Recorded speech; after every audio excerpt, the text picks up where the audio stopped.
Tú eras claramente el falso joven maestro no deseado, que se comportaba de forma descontrolada para que lo echaran de la familia. Sin embargo, tus hermanas adoptaron de repente una actitud extrañamente comprensiva, incluso cuando golpeabas a sus mayores delante de ellas, te animaban desde un lado. Te sentaste pensativo en el sofá de la opulenta villa mientras tu hermana mayor, Sumuyan, blandía una bebida con espuma de leche y te insultaba. Solo entonces despertaste a los recuerdos de tu vida pasada y te diste cuenta de que habías transmigrado al papel del falso joven maestro no querido en una atormentada novela romántica. En esta casa, soportaste un abandono total y te vieron obligado a subsistir con las obras. Afortunadamente, tu misión actual era ser expulsado de la familia Su, si la completabas, serías libre. La diatriba de tu hermana mayor continúa sin cesar, tus pequeños robos anteriores ya eran bastante malos, pero ¿cómo te has vuelto tan depravado? ¿Por qué, después de todos estos años, sigues siendo tan incorregible? Se balancea para abofetearte. De repente, extiendes la mano, inexpresivo, y le agarras la delgada muñeca. Repite eso. Por un momento, la mujer se quedó atónita, sintiendo como si de repente te hubieras convertido en otra persona. Maldito pervertido, animal asqueroso. Nunca aprendes. Esta familia no te quiere aquí. Fuera de la casa de los Su. Te reíste con amargura, aliviado de tener una excusa para marcharte. Tienes razón, respondiste. Lo robé. Sí, soy un pervertido. Siendo así, me voy. Fingiste estar decepcionado, pero por dentro estabas encantado. Pero cuando te das la vuelta para marcharte, la voz del padre Sukimin resuena, inútil. Cada vez eres más descarado. ¿Robar cosas así? ¿No te da vergüenza? Le lanzas una mirada fulminante. Deja de decir tonterías. Me voy. Deja de gritar. Sukimin era el cabeza de familia de los Su, y en su día fue la persona a la que más temías. Sentías que no era digno de ser padre, así que lo tratabas como a un casero. Sukimin y su esposa eran ciegos, despiadados y carecían por completo de instinto paternal. Años atrás, cuando el hijo biológico de la familia Su desapareció, te trajeron como consuelo y les ayudaste a superar los 2 años más difíciles. Sin embargo, una vez que salieron de su sombra, te convertiste en una carga. Te trataban con absoluto desprecio, golpeándote y reprendiéndote a la menor provocación. Naturalmente, las hijas de los Su no eran mejores, indiferentes a tu difícil situación e incluso sometiéndote a diversas formas de acoso. Supuse que esta familia era simplemente despiadada e insensible, hasta que encontraron a su propio hijo hace unos meses. Solo entonces me di cuenta de que sí existía calidez en esta familia, pero no para alguien ajeno a ella como yo. Como nunca te trataron como a uno más de la familia, no tenía sentido quedarse. Pensaste para ti mismo, por favor, echadme. En ese momento, una chica monísima con 2 coletas y el pelo empapado bajó corriendo las escaleras. ¡Ay, hermana mayor! He perdido el regalo de cumpleaños que te dio la tercera hermana. Sumuyan se quedó paralizada. ¿Qué? ¡Ay, es el pijama que la tercera hermana diseñó para ti! Sumuyan parecía desconcertada. ¿Qué quieres decir? ¿Me ayudaste a guardar la ropa limpia? Sí, estaba haciendo ejercicio en el 5º piso cuando empezó a llover, así que lo traje. No me di cuenta hasta que lo llevé a tu habitación de que faltaba una pieza. Hermana mayor, de verdad que no fue mi intención. Era el regalo de cumpleaños que la tercera hermana había diseñado especialmente para ti. Si se entera de que he perdido su atento regalo, me dará una paliza. Sumuyan frunció el ceño y se giró para mostrarle el objeto que tenía en la palma de la mano a su hermana menor, Subainyan. Mira, ¿te refieres a esto? Subainyan abrió los ojos con alegría. Sí, es esto. Hermana mayor, ¿dónde lo has encontrado? Subí amablemente a llamarlo para cenar, solo para encontrarme con una escena tan repugnante. No es de extrañar que no lo encontrara cuando subí antes, estaba escondido aquí todo el tiempo. ¿Así que lo cogiste tú misma, hermana mayor? Sumuyan se quedó paralizada, intuyendo que algo no cuadraba. ¿Qué quieres decir? ¿Cómo qué? ¿Qué quieres decir? Replicó Subainyan. Pareces saber exactamente dónde ha estado esto todo el tiempo. ¿Qué quieres decir con, subí a buscarlo? Subainyan parecía completamente perpleja. Por supuesto que sé dónde están mis cosas. Mi ropa está en el 5º piso. Si no subo a buscarla, ¿dónde más la voy a encontrar? Tus cosas están en el 5º piso, así que ¿por qué estaba esto en la cama de Susun? ¿Cómo voy a saberlo? Ese maldito Susun debe de haberlo hecho. Subainyan hizo una pausa y luego se dio cuenta. Hermana mayor, ¿has olvidado que hace medio año, ese maldito Susun fue desterrado a la habitación oscura? Esa habitación del 5º piso no es suya desde hace mucho tiempo. Sumuyan se quedó paralizada. ¿Es eso cierto? Sí, una noche, pillaste a Susun merodeando por la carretera con su pandilla de inútiles. Te enfadaste mucho porque estaba de juerga a medianoche y le dijiste que si no se iba a casa, no se molestara en volver. Incluso le dijiste que un piso tan bonito era un desperdicio para él, que era mejor dejarlo vacío para guardar trastos. Desde entonces, ese inútil ha estado viviendo en la pequeña habitación oscura. Su antigua habitación se ha convertido en un trastero para ropa y demás, incluso tú misma la ordenaste. Al oír esto, Sumuyan se sintió completamente consternada, y los recuerdos le inundaron la mente. Había esperado hasta altas horas de la noche a que Susun regresara, solo para descubrir que no estaba. En su furia, había tirado sus pertenencias. Cuando llegaste a casa, le regañaste, diciéndole que si no quería volver a casa, no se molestara en hacerlo. Pero ahora se daba cuenta de que todo había sido un malentendido, y que había arremetido contra él sin comprender toda la historia. Sumuyan se sentía bastante avergonzada. Se enorgullecía de mantener separada su vida personal y profesional, pero allí estaba, difamando a alguien basándose en meras conjeturas. Por un momento, no pudo soportar la mirada burlona que le dirigías. Sin embargo, acostumbrada al orgullo desde la infancia, ella, como cabeza de familia, seguía negándose a doblegarse ante ti. No obstante, su tono se suavizó ligeramente. Xiaosun, hoy me he equivocado. Tu hermana mayor te ha malinterpretado. No tienes por qué marcharte. Al oír esto, una pizca de diversión se dibujó en la comisura de tus labios. Lo siento, ahora ya no me interesa. El espectáculo ha terminado y es hora de que me vaya. Saliste tranquilamente de la villa, abriendo los brazos, esperando el descenso de ese familiar y cálido rayo de luz. Ahora que la misión estaba completa, por fin podías volver a tu propia vida y ascender a la cima de la existencia. Pensaste para ti mismo, vamos, llévame lejos de este mundo. Pasaron 10 segundos, 30 segundos, 5 minutos. No pasó nada. La gente dentro de la villa estaba atónita, sin tener ni idea de lo que había sucedido. Solo la risa de su Bainian resonaba en sus oídos, como si estuviera viendo a un tonto. Mirad a ese apestoso Susun montando un espectáculo. Es divertidísimo, ja, ja, ja. Tú también te quedaste estupefacto, paralizado en el sitio, pensando, espera, ¿por qué sigo aquí? ¿Qué demonios? ¿Significa eso que tengo que salir por la puerta? Con ese pensamiento, saliste corriendo por la puerta principal, pero seguía sin pasar nada. Entonces empezaste a caminar de un lado a otro entre la puerta y el recinto de la familia Su, pero la situación seguía sin cambiar. Sukimin y sus dos hijas estaban completamente atónitos, con miradas ahora teñidas de lástima. A Sumuyan le picaban los ojos por las lágrimas. Estaba segura de que había sido demasiado dura, volviendo loco a su hermano con sus acusaciones imprudentes. ¿Qué hacéis ahí parados? ¿Qué le pasa a este chico? Traedlo aquí de inmediato. Si los forasteros lo ven así, ¿qué será de la reputación de la familia Su? Al oír esto, las hermanas se adelantaron inmediatamente y te arrastraron de vuelta a la villa. Sumuyan se arrodilló ante ti, con el rostro inexpresivo y la ropa húmeda, y una ola de inquietud la invadió. Incluso su Bainian dejó de lado su expresión juguetona, preguntándose si realmente había sufrido algún tipo de crisis nerviosa. Ninguno de los dos se dio cuenta de que tu mente estaba consumida por un solo pensamiento, porque no habías regresado. Te habían echado, lógicamente, todo debería haber terminado ahí. Xiaosun, no me asustes así. La hermana mayor se ha equivocado. Por favor, cálmate, ¿de acuerdo? No te echaré. Solo eran palabras dichas en un arranque de ira. No me asustes, ¿quieres? De repente, comprendiste el quid de la cuestión. Es cierto que te habían echado antes, pero como te habías quedado para ver cómo se desarrollaba el drama, en realidad no te habían echado. Te sentías completamente sin palabras. Ojalá te hubieras escabullido antes en lugar de quedarte viendo el espectáculo. No, debes echarme. Tienes que echarme. No puedes incumplir tu palabra. Los ojos de Sumuyan le ardían aún más. Al pensar que habías hablado enfadada, una oleada de culpa la invadió. ¿Cómo podía ella, como familia, pronunciar palabras tan crueles? Qué doloroso debía de haber sido. Xiaosun, quédate tranquila. Esta vez, tu hermana mayor se equivocó. No te echaré, ni nadie más lo hará. Recibirás una compensación satisfactoria. Tu expresión se endureció. No quiero compensación. Solo despídeme. Te lo ruego, despídeme. Sumuyan pensó que seguías enfadado, y su tono se suavizó aún más. Xiaosun, esta vez tu hermana mayor fue demasiado precipitada. Sé lo profundamente insultante que es tachar a un joven de pervertido. Para compensar el daño que te he causado, aceptaré cualquier cosa que quieras. No quiero nada. Debes dejarme marchar hoy mismo. ¿No dijiste que estaba de juerga con mis amigos inútiles? Salgo de juerga todos los días. Soy un inútil, no merezco permanecer en esta casa. Déjame marchar, ¿quieres? Tu repentina decisión dejó a Sumuyan completamente atónita, y una oleada de recuerdos desagradables inundó su mente. Recordó aquella noche en la que te confundió con uno de tus amigos de mala muerte, merodeando por las calles a altas horas de la noche, y solo más tarde se enteró de que habías estado trabajando a tiempo parcial para ganar dinero porque la familia te había retenido la mesada. Aunque en aquel momento te había malinterpretado, nunca te había pedido perdón. Peor aún, había olvidado cómo te había echado en un arranque de ira. De repente, Sumuyan comenzó a cuestionarse a sí misma.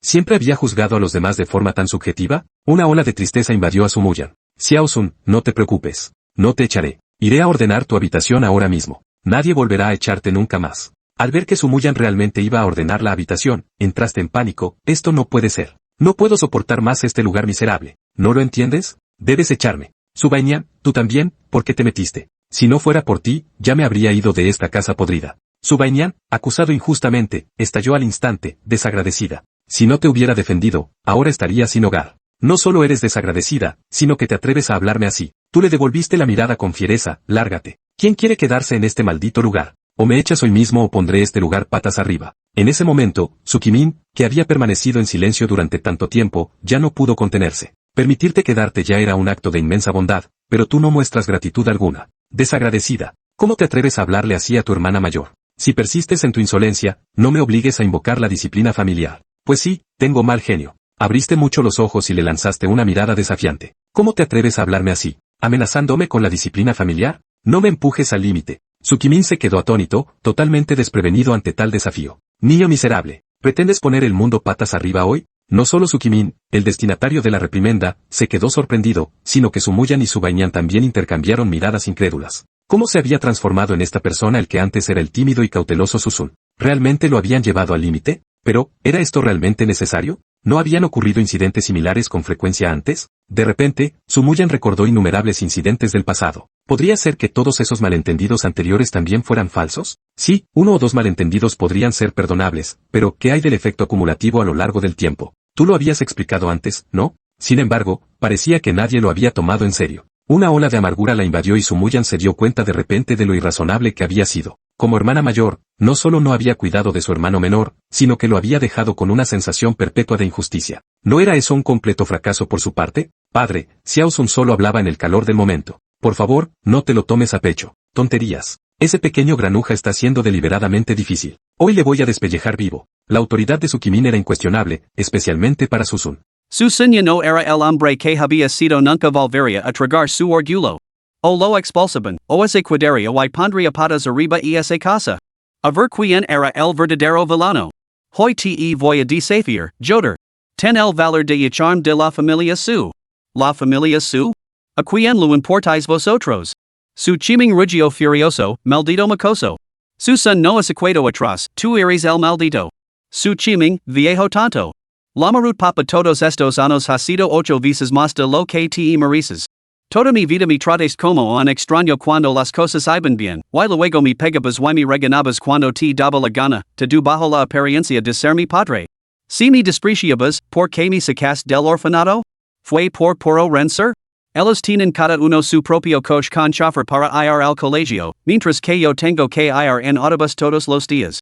Si llego tarde a casa, me pegan y me insultan. ¿Acaso parezco tener alas por el amor de Dios? Si yo fuera tú, sería el primero en dar una patada a esa vieja cara tuya y tirarla a la cuneta. Desde el principio, cada vez que te apetecía, les dabas cientos de libras para gastos. Sin embargo, en ni siquiera podías darme 50 para los gastos escolares. Cuando la escuela pensó que era huérfano y organizó una recaudación de fondos, dijiste que te avergonzaba. Bueno, ¿por qué demonios no me diste el dinero entonces? ¿Cómo hace alguien supera que eras mi maldito padre? Ellos tienen lujosas fiestas de cumpleaños cada año. Cuando esa idiota de su venían perdió un diente, incluso le llevaste un hotel para una noche conmemorativa para consolarla. Pero cuando mi compañero de clase me trajo un pastel, no pudiste soportar comerlo y lo paisatiste. Ni la más tocano. Está bien, está bien, está bien. Sé que no debería esperar nada. Pero ¿por qué siempre me echas la culpa de tus errores? Siempre que estás descontento, te desquitas conmigo. Ni confiscas el dinero que gano con mi esfuerzo, alegando que lo he robado. Cuando defiendo la justicia, me llamas entrometido. Sin embargo, cuando alguien te entrega una pancarta de agradecimiento, afirmas que todo se debe a tu buena enseñanza? ¡Qué asco! Hoy, o me echas por esta puerta y nos separamos, o eres mi hijo y yo ser tu padre. Su chiming tenía la cara roja como un tomate, las venas de la frente hinchadas y los puños cerrados temblando incontrolablemente. Al ver esto, Susun supo que había triunfado. Después de lanzar insultos tan viles, no podía creer que ese viejo todavía pudiera contenerse. Maldita sea, habla. ¿Eres una especie de tortuga ninja? Murmurando maldiciones entre dientes, Susun abrió mucho los ojos para aumentar la provocación, enfrentándose directamente a la furiosa mirada de su chiming. La ira reprimida siempre está por completo. Chiming, déjame hacer una gran salida. Finalmente, la boca de su chiming se movió. Tú, papá. Ya basta. Ya es suficiente. De repente, el grito ahogado de su mayan congeló a ambos en el acto. Espera, ¿qué ha sido eso? ¿Qué está tramando ahora mi hermana mayor? Su chiming parecía igualmente desconcertado. Hermana mayor, ¿qué quieres decir con esto? Padre. Yo debería preguntar eso a ti. ¿Es cierto lo que acaba de decir Xiao Sun? ¿Por qué nunca lo he sabido? Su chiming resopló con desdén. ¿Y qué es cierto? Siempre supe que era un ingrato. Por eso precisamente lo hice. Su mayan es equado en estado de shock y desconcierto, con el rostro marcado por la incredulidad. Padre? ¿Cómo has podido? También es tu hijo, es de nuestra familia. ¿Cómo has podido hacer esto? Evidentemente, esas palabras habían destrozado su comprensión. Sabía que Susan no tenía una vida fácil en casa. Pero siempre había pensado que solo sufría cierto abandono, que cada castigo era simplemente por haber hecho algo malo. Nunca había imaginado que la verdad fuera esa. Había crecido bajo las expectativas de sus padres, siguiendo el camino que la habían trazado en todo. De adulta, se había consumido por la familia y la carrera, prestando poca atención a los asuntos domésticos. Ni siquiera había mostrado mucha preocupación por sus hermanas menores. Sabía que, aunque el cielo se caera, sus padres seguirían estando ahí.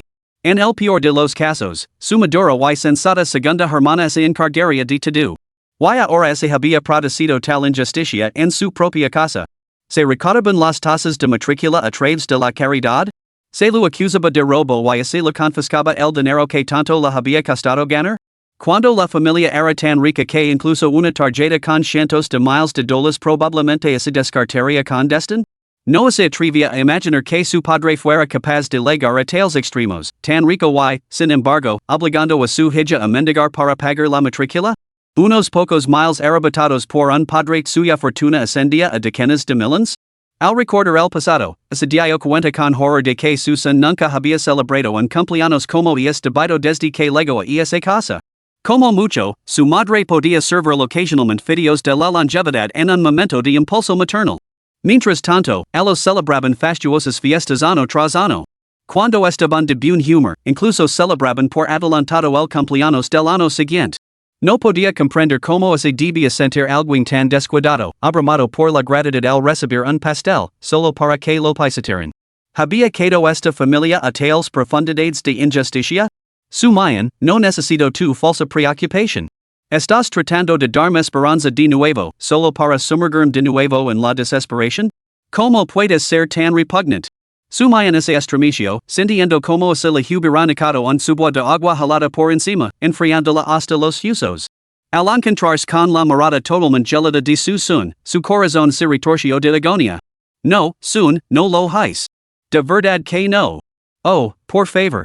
Hace 2 meses, cuando se rompió tu collar, me culpé solo porque pasé por casualidad por delante de tu puerta. Te suplico que me perdonaras, Lorando, y tú dijiste claramente que no era culpa mía. ¿Y qué haces tú? Para vengarte de mí, abandonaste inmediatamente ese gatito que yo había encontrado. Te rogo desesperadamente que me dijeras donde lo habías puesto, pero solo me miraste con frialdad y me llamaste tanto obsesionado con los chiquitos. Entonces encontré a ese gatito moribundo en el parque cercano. Su mayan, ¿cómo pudiste ser tan cruel? Su mayan parecía completamente conmocionada. No. No fue así. Sus ojos se enrojecen y se la llenaban de lágrimas mientras negaba con vehemencia. No busco venganza. De verdad que no.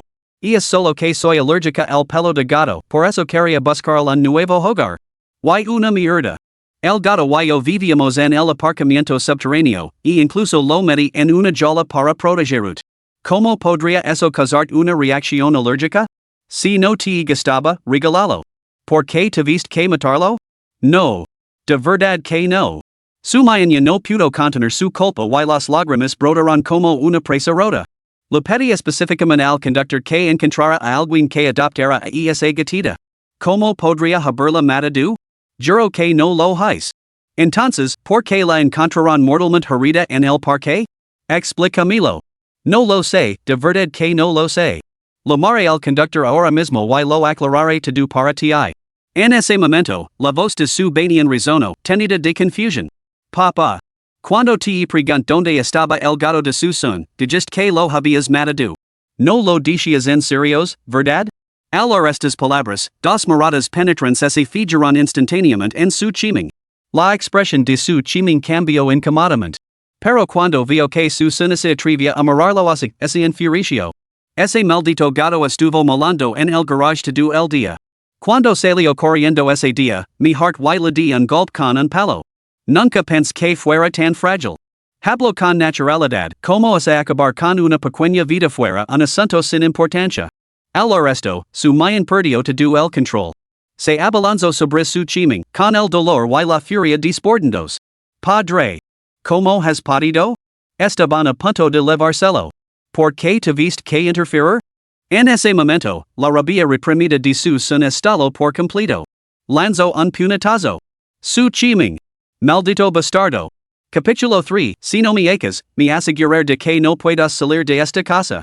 Parad. Dejad de pelear. Por favor, dejad de pelear. El punetazo de su son hizo que a su chiming le bailaran las estrellas ante los ojos. Sumayan y su banianas aferraran con fuerza a su son, aterrorizados de que volviera a golpear. Aun así, su son levantó la pierna y le dio una patada a su chiming. Esta patada incendió al instante la furia paterna de su chiming. Se puso de pie, se arremangó y se preparó para dar una lección a su rebeldío. Sin otra opción, Sumayan se lanzó delante de su son y lo abrazó con fuerza. Mientras tanto, su banian tiró del brazo de su padre, desesperado por evitar que la situación se agravara.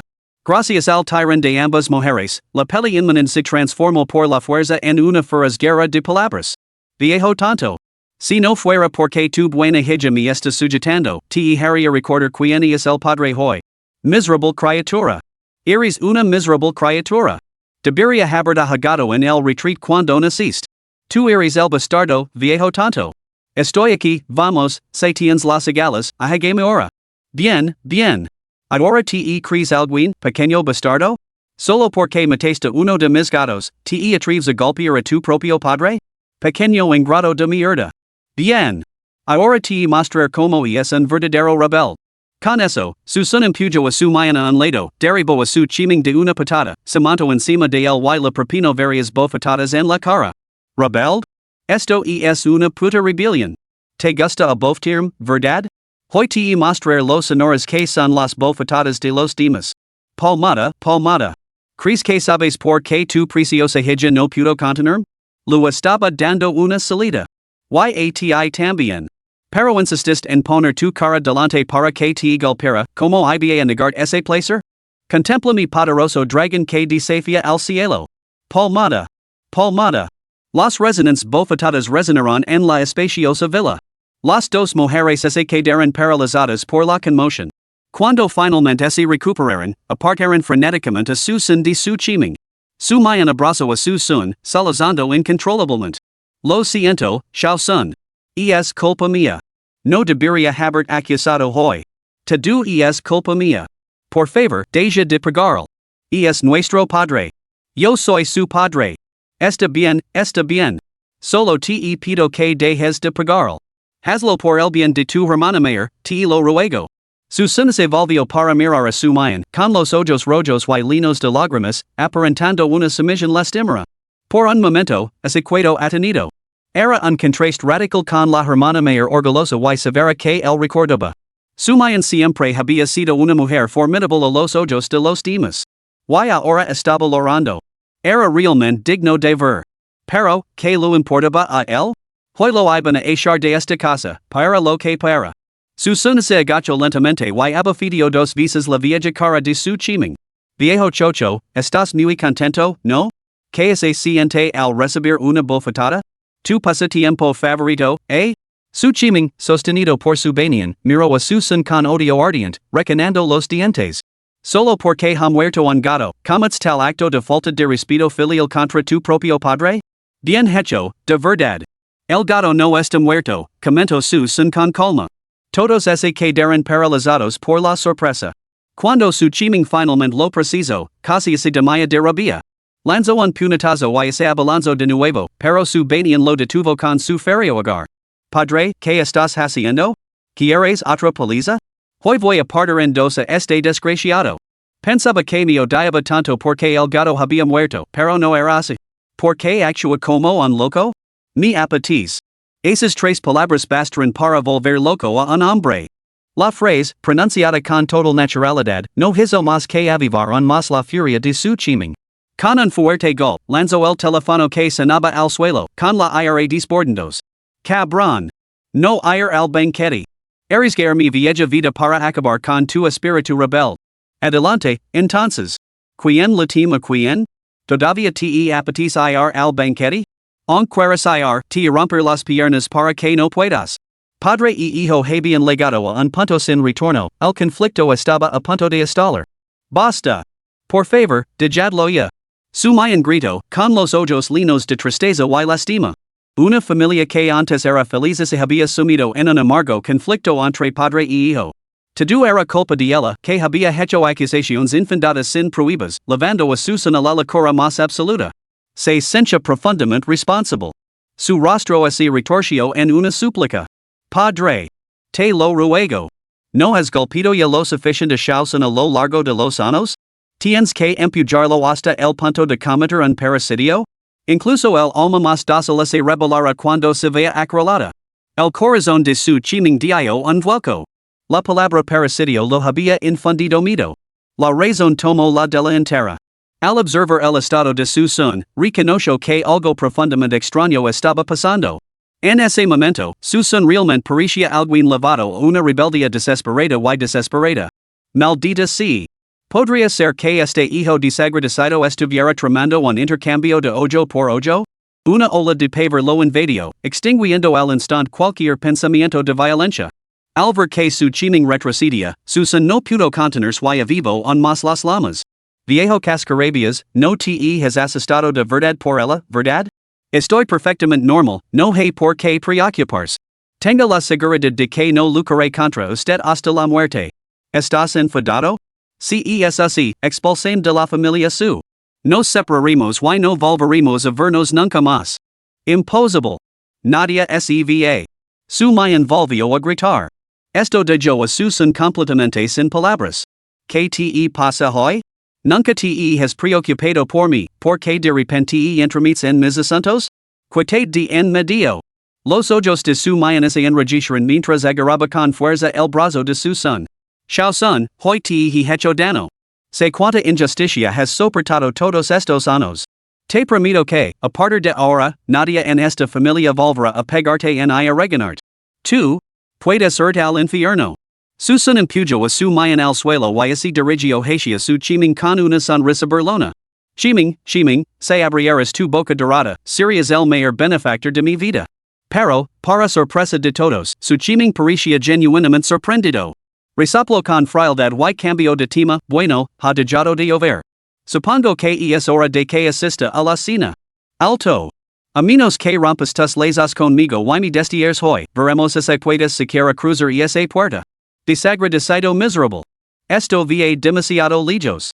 Va demasiado lejos? Adelante, golpeem. Golpeem.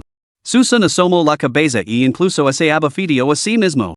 Esa expresión insolente lo habría valido una bofetada de su chiming en el pasado. Pero el comportamiento actual de Susan era tan inusualmente errático que su chiming temía sinceramente que pudiera reaccionar con desesperación y arrastrarlo consigo. Así que fingió indignación con un resoplido frío antes de volver a entrar en la casa. Primero me refrescar. Volveré más tarde para arreglar esto contigo. Al instante, la habitación volvió a quedar en silencio. No había prisa Susan podía esperar ese rato. Justo cuando los tres se sentaron en el sofá, mirando fijamente. Una mujer de mediana edad irrumpió en la villa, sin aliento, seguida de una mujer increíblemente hermosa y igualmente tensa. Muy bien. Ha pasado algo. Lu ha pasado algo a tu padre. En el banquete al que asistió tu padre, todos los invitados fueron arrestados por sospecha de tráfico de drogas. También se llevaron a tu padre. No puedo localizarlo ahora, Capítulo 4, ten por seguro que nadie te echará nunca de esta casa. Mamá, ¿qué estás diciendo? Papa está bien, ¿no? La madre de su, Jean Shinlun, la roba desconsoladamente, con la nariz congestionada. Muyu, no intents consolarme. Es probable que tu padre esté implicado esta vez. Todo el banquete era una tapadera para el tráfico de drogas. Dicen que había cientos de millones en juego y incluso se descubrieron redes de prostitución. Han detenido a mucha gente. Incluso a ese pequeño tan mano de la familia del Tioli. Lo hicieron pruebas y encontraron algo raro. Estuvo sentado en un rincón llegando con la tarde como un idiota durante todo el banquete. ¿Quién iba a creer que consumía drogas? Todo es culpa mía. Tu padre no quería ir si no hubiera insistido en que asistiera por el bien de mi amigo, no lo habrían arrestado. He arruinado a tu padre. Aunque breves, estas palabras tenían un peso inmenso. Su mayan sintió una olida de pánico. Drogas, prostitución y sumas tan astronómicas. Incluso si de alguna manera lograron limpiar sus nombres, la reputación del grupo quedaría completamente arruinada. Lo más importante es que esto era claramente una trampa. Si papa hubiera ido. No hacía trivia a pensarlo. Las consecuencias eran demasiado graves, tan graves que toda la familia su podría caer en la ruina. Muy, reacciona. Piensa en una forma de sacar a tu padre de allí. Si no puedes contactar con él, es que también lo han arrestado. Debemos actuar con rapidez. Qin Xinlan estaba completamente perdida. Como hija mayor, su muyo era la mayor esperanza de la familia. En ese momento, Su Wanqing, la segunda hija, que había estado llorando en silencio cerca de Ali, habló con expresión abatida, hermana mayor, padre debe de ser inocente. No puedes permitir que le pase nada. Su mayan lo entendía perfectamente, pero no estaba el Ali, en casa. Justo cuando abrió la boca para explicarlo, una voz llena de confusión y irritación cortó el aire. Lariquios. ¿Qué es todo este lanto en plena noche? ¿Ha muerto alguien? Qin Xinlan y Su Wanqing abrieron los ojos como platos al instante. Pensaron que estaban alucinando.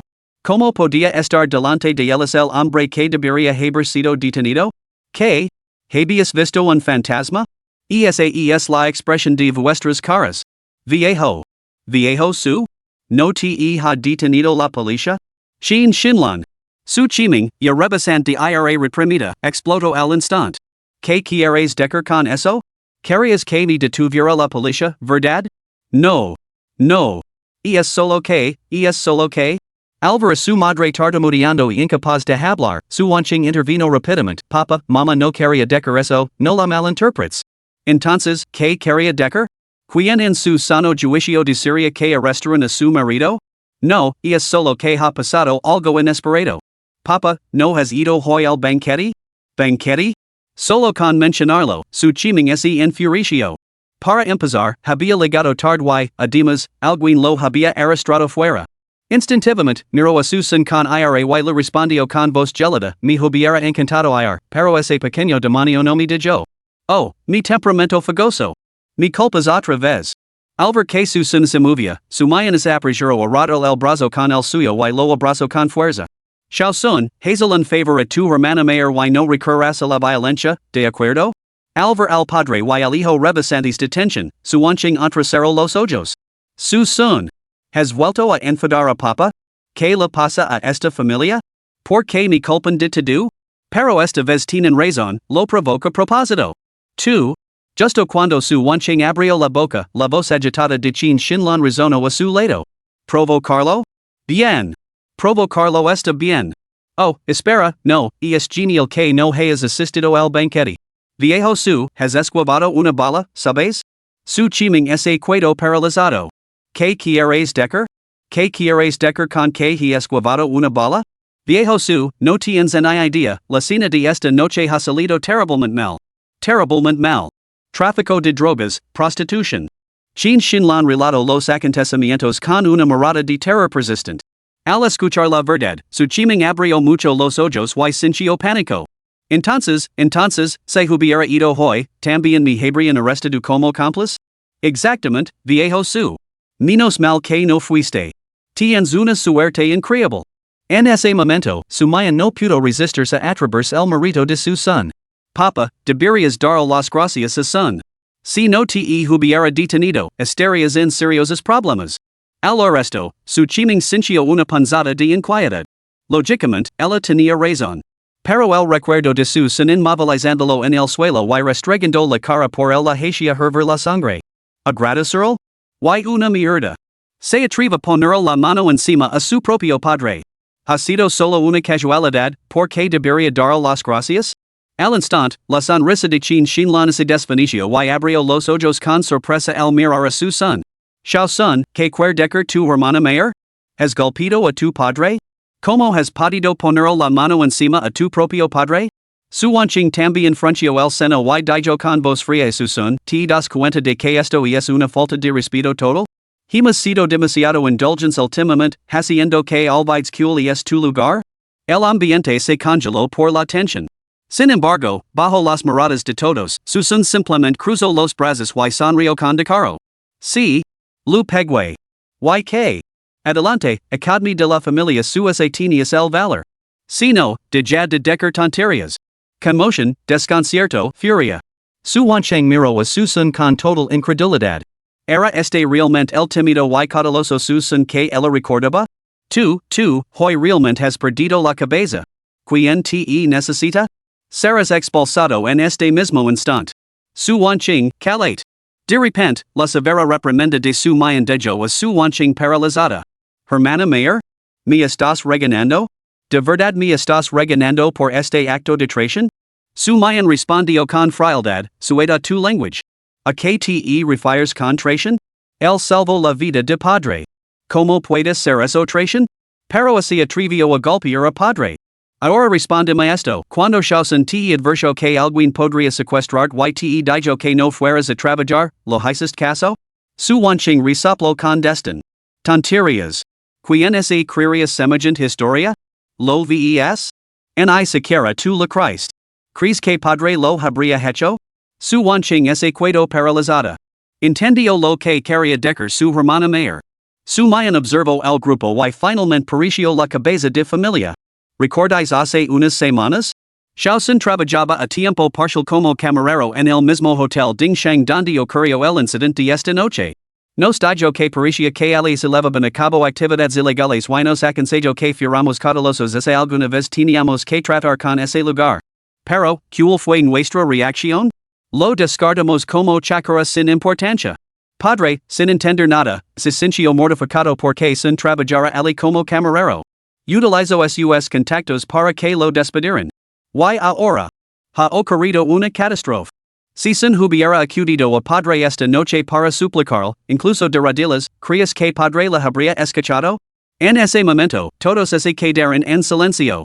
Porque todos entendían que, con el temperamento obstinado de su chiming, olvidate de escucharlo, probablemente le daría una bofetada a sun por difundir tonterías alarmistas.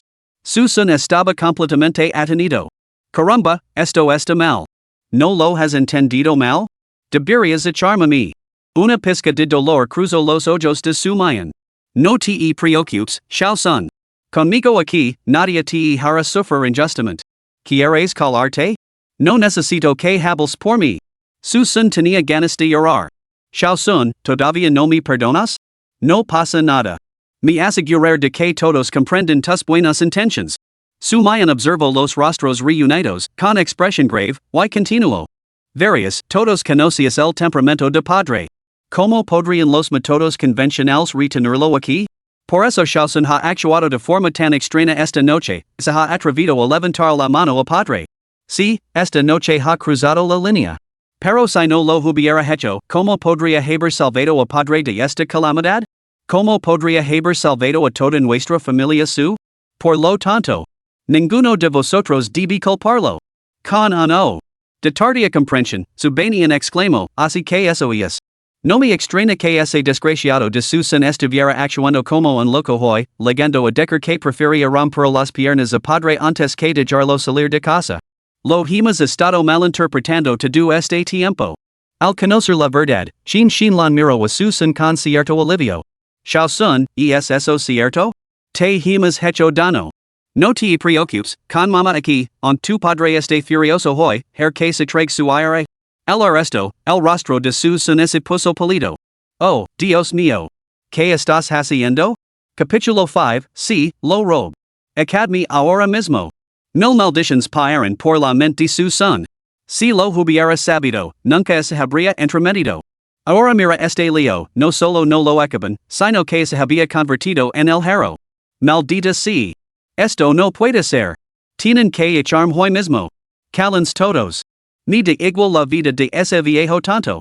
Es que no podía soportar verlo y quería darle un puñetazo, tan malo es eso? Deja de actuar como si fueras tan virtuosa. Adelante, échame de la casa de los su. Su mayan levantó el brazo y acarició suavemente la mejilla de su son, mientras su voz se quebraba una vez más por la emoción. Shao Sun, sé que hoy te he decepcionado. Sé que mama y tu segunda hermana han traicionado tu confianza y herido tus sentimientos. Ten por seguro que nadie en esta casa te echará jamás. Quinta hermana, ve a ver la antigua habitación de Shao Sun inmediatamente. Ahora mismo. Agotado. Destruirlo todo. Su son se desplomó hacia atrás, cayendo pesadamente sobre el sofá. Estaba completamente agotado. No solo físicamente, sino también emocionalmente. Tenía unas ganas desesperadas de llorar. Ni siquiera puedo cuando quiero? ¿Qué tontería es esta? Sin embargo, en un abrir y cerrar de ojos, una pizca de diversión se dibujó en sus labios. Si la familia su insiste en retenerlo allí, impidiendo regresar, él pondría esta casa patas arriba. Se negaba a creerlo. Con su habilidad para cargar con la culpa de los demás, podría quedarse en la familia su. Esa noche, su son regresó a su antigua habitación. Después de medio año en esa habitación sin ventanas y estrecha debajo del garage, el repentino regreso a un entorno tan espacioso y luminoso le resultaba decididamente extraño. Sin embargo, cuando se está en Roma, hay que adaptarse. Como querían que se quedara, se quedaría. Siempre y cuando ciertas personas no se arrepentiran más tarde. Cuánto tiempo sin verte, cama grande. A la mañana siguiente. La familia, que nunca había esperado el desayuno, ahora se sentaba en silencio a la mesa, anticipando la llegada de su son. Al notar su vacilante confusión, Sumayan rápidamente lo llevó a sentarse a su lado.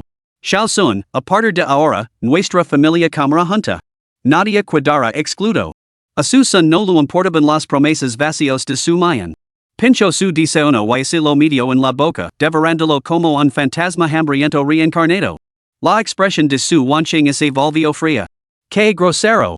¿Cómo si fuéramos a dejarut morir de hambre como un fantasma reencarnado? Bueno, ¿no es eso exactamente lo que has estado haciendo? Vosotros salis a comer fuera y volvéis, y a quien le importa un comino sayo y comido o no.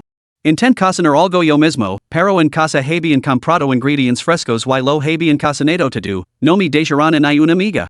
¿Cómo no iba a parecer un fantasma hambriento reencarnado? El rostro de su wanching se ensombreció y, justo cuando estaba a punto de replicar, la fuerte reprimenda de su mayan la interrumpió. Segunda hermana, pide perdón a Xiao Sun. Su wanching abrió mucho los ojos. ¿Por qué? ¿Por qué debería pedir el perdón? Por tu actitud de ahora, por tu actitud de anoche, porque anoche la culpaste injustamente y no le pediste perdón. Estaba dispuesta a darte un poco de crédito, pero hoy sigues con la misma actitud. Pedile perdón a Xiao Sun. Hermana mayor. Exclamó su wanching con total incredulidad. ¿Hablas en serios? ¿Quieres que le pida perdón? Ya que me has oído, has lo que te digo. No me hagas repetirlo. No lo haré. Su wanching. ¿Crees que ahora estás por encima de mi autoridad? Muy bien. Entonces no vengas a pedirme nada en el futuro. Las disputas entre mujeres son realmente entretenidas. Susan observaba el espectáculo mientras comía un bolo y bebía leche, disfrutando muchísimo.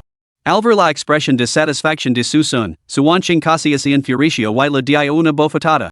Pero con Sumayan mirándola con aire, no se atrevió a hacer nada. Justo cuando la tensión llegaba a un punto muerto, Xin Xinlun, la madre, intervino. Wanching, Xiao Sun ayudó a tu padre a superar una terrible prueba. Deberías tratarlo con un poco más de amabilidad a partir de ahora. Y tú también, Mayan. Sabiendo perfectamente que Wanching es sensible y orgullosa, sigues presionándola tanto. Ya es suficiente. Xin Xinlun había dado por sentido que su intervención resolvería el asunto. Pero, para su sorpresa, su Mayan se negó a ceder. Mama.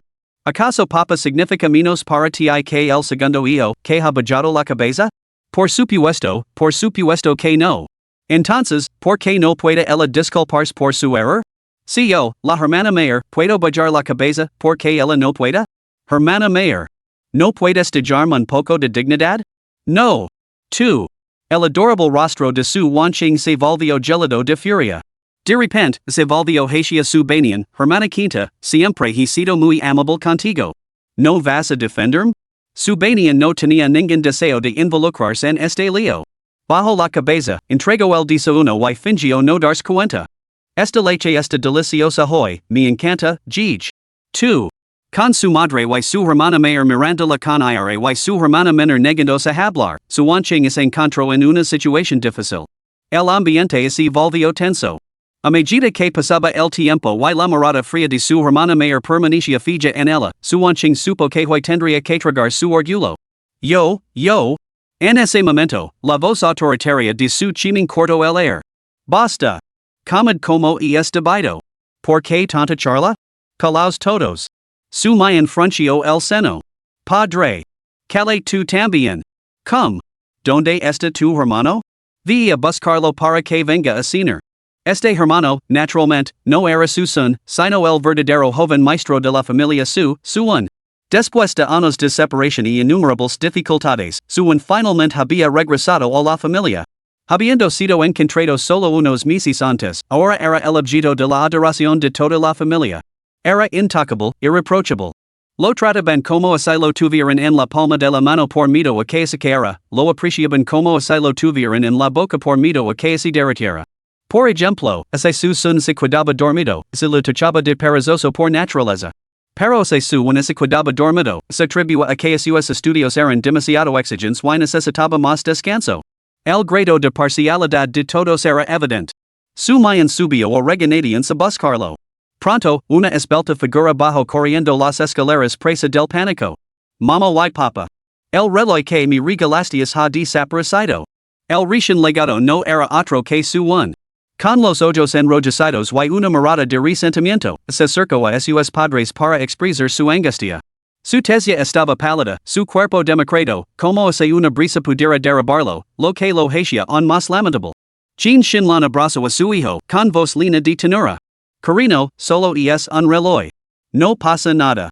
Mama te comprará otro. Mama, no es lo mismo. Su un levantó la cabeza, con los ojos llenos de lágrimas. Era el primer regalo que me habías hecho. La primera vez que sentí el calor de esta familia.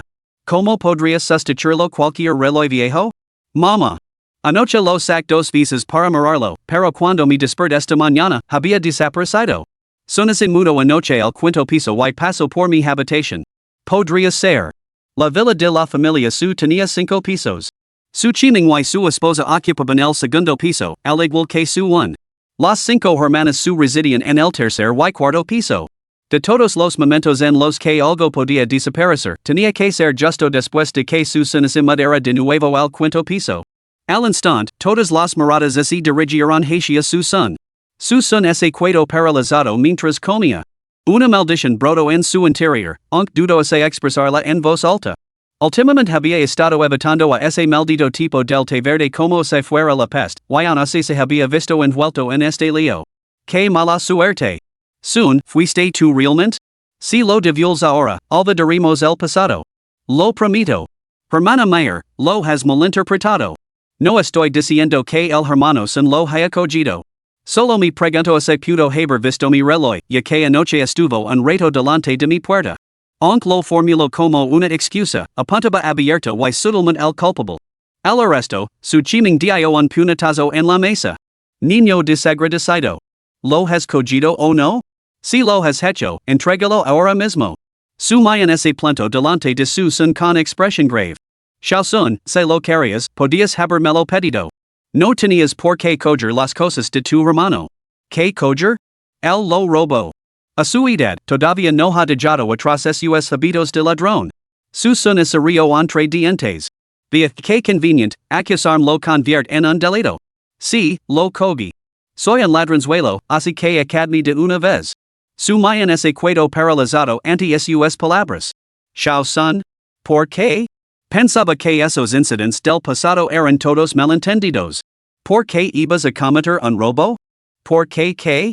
¿No has decidido ya que lo rob? ¿Qué excusa necesita un ladrón? Muy bien, ya estoy harto. Deja de decir tonterías. Si tienes las agallas, échame de la familia su. Te lo ruego, échame. Su chiming lanzó una mirada feroz a su mayan.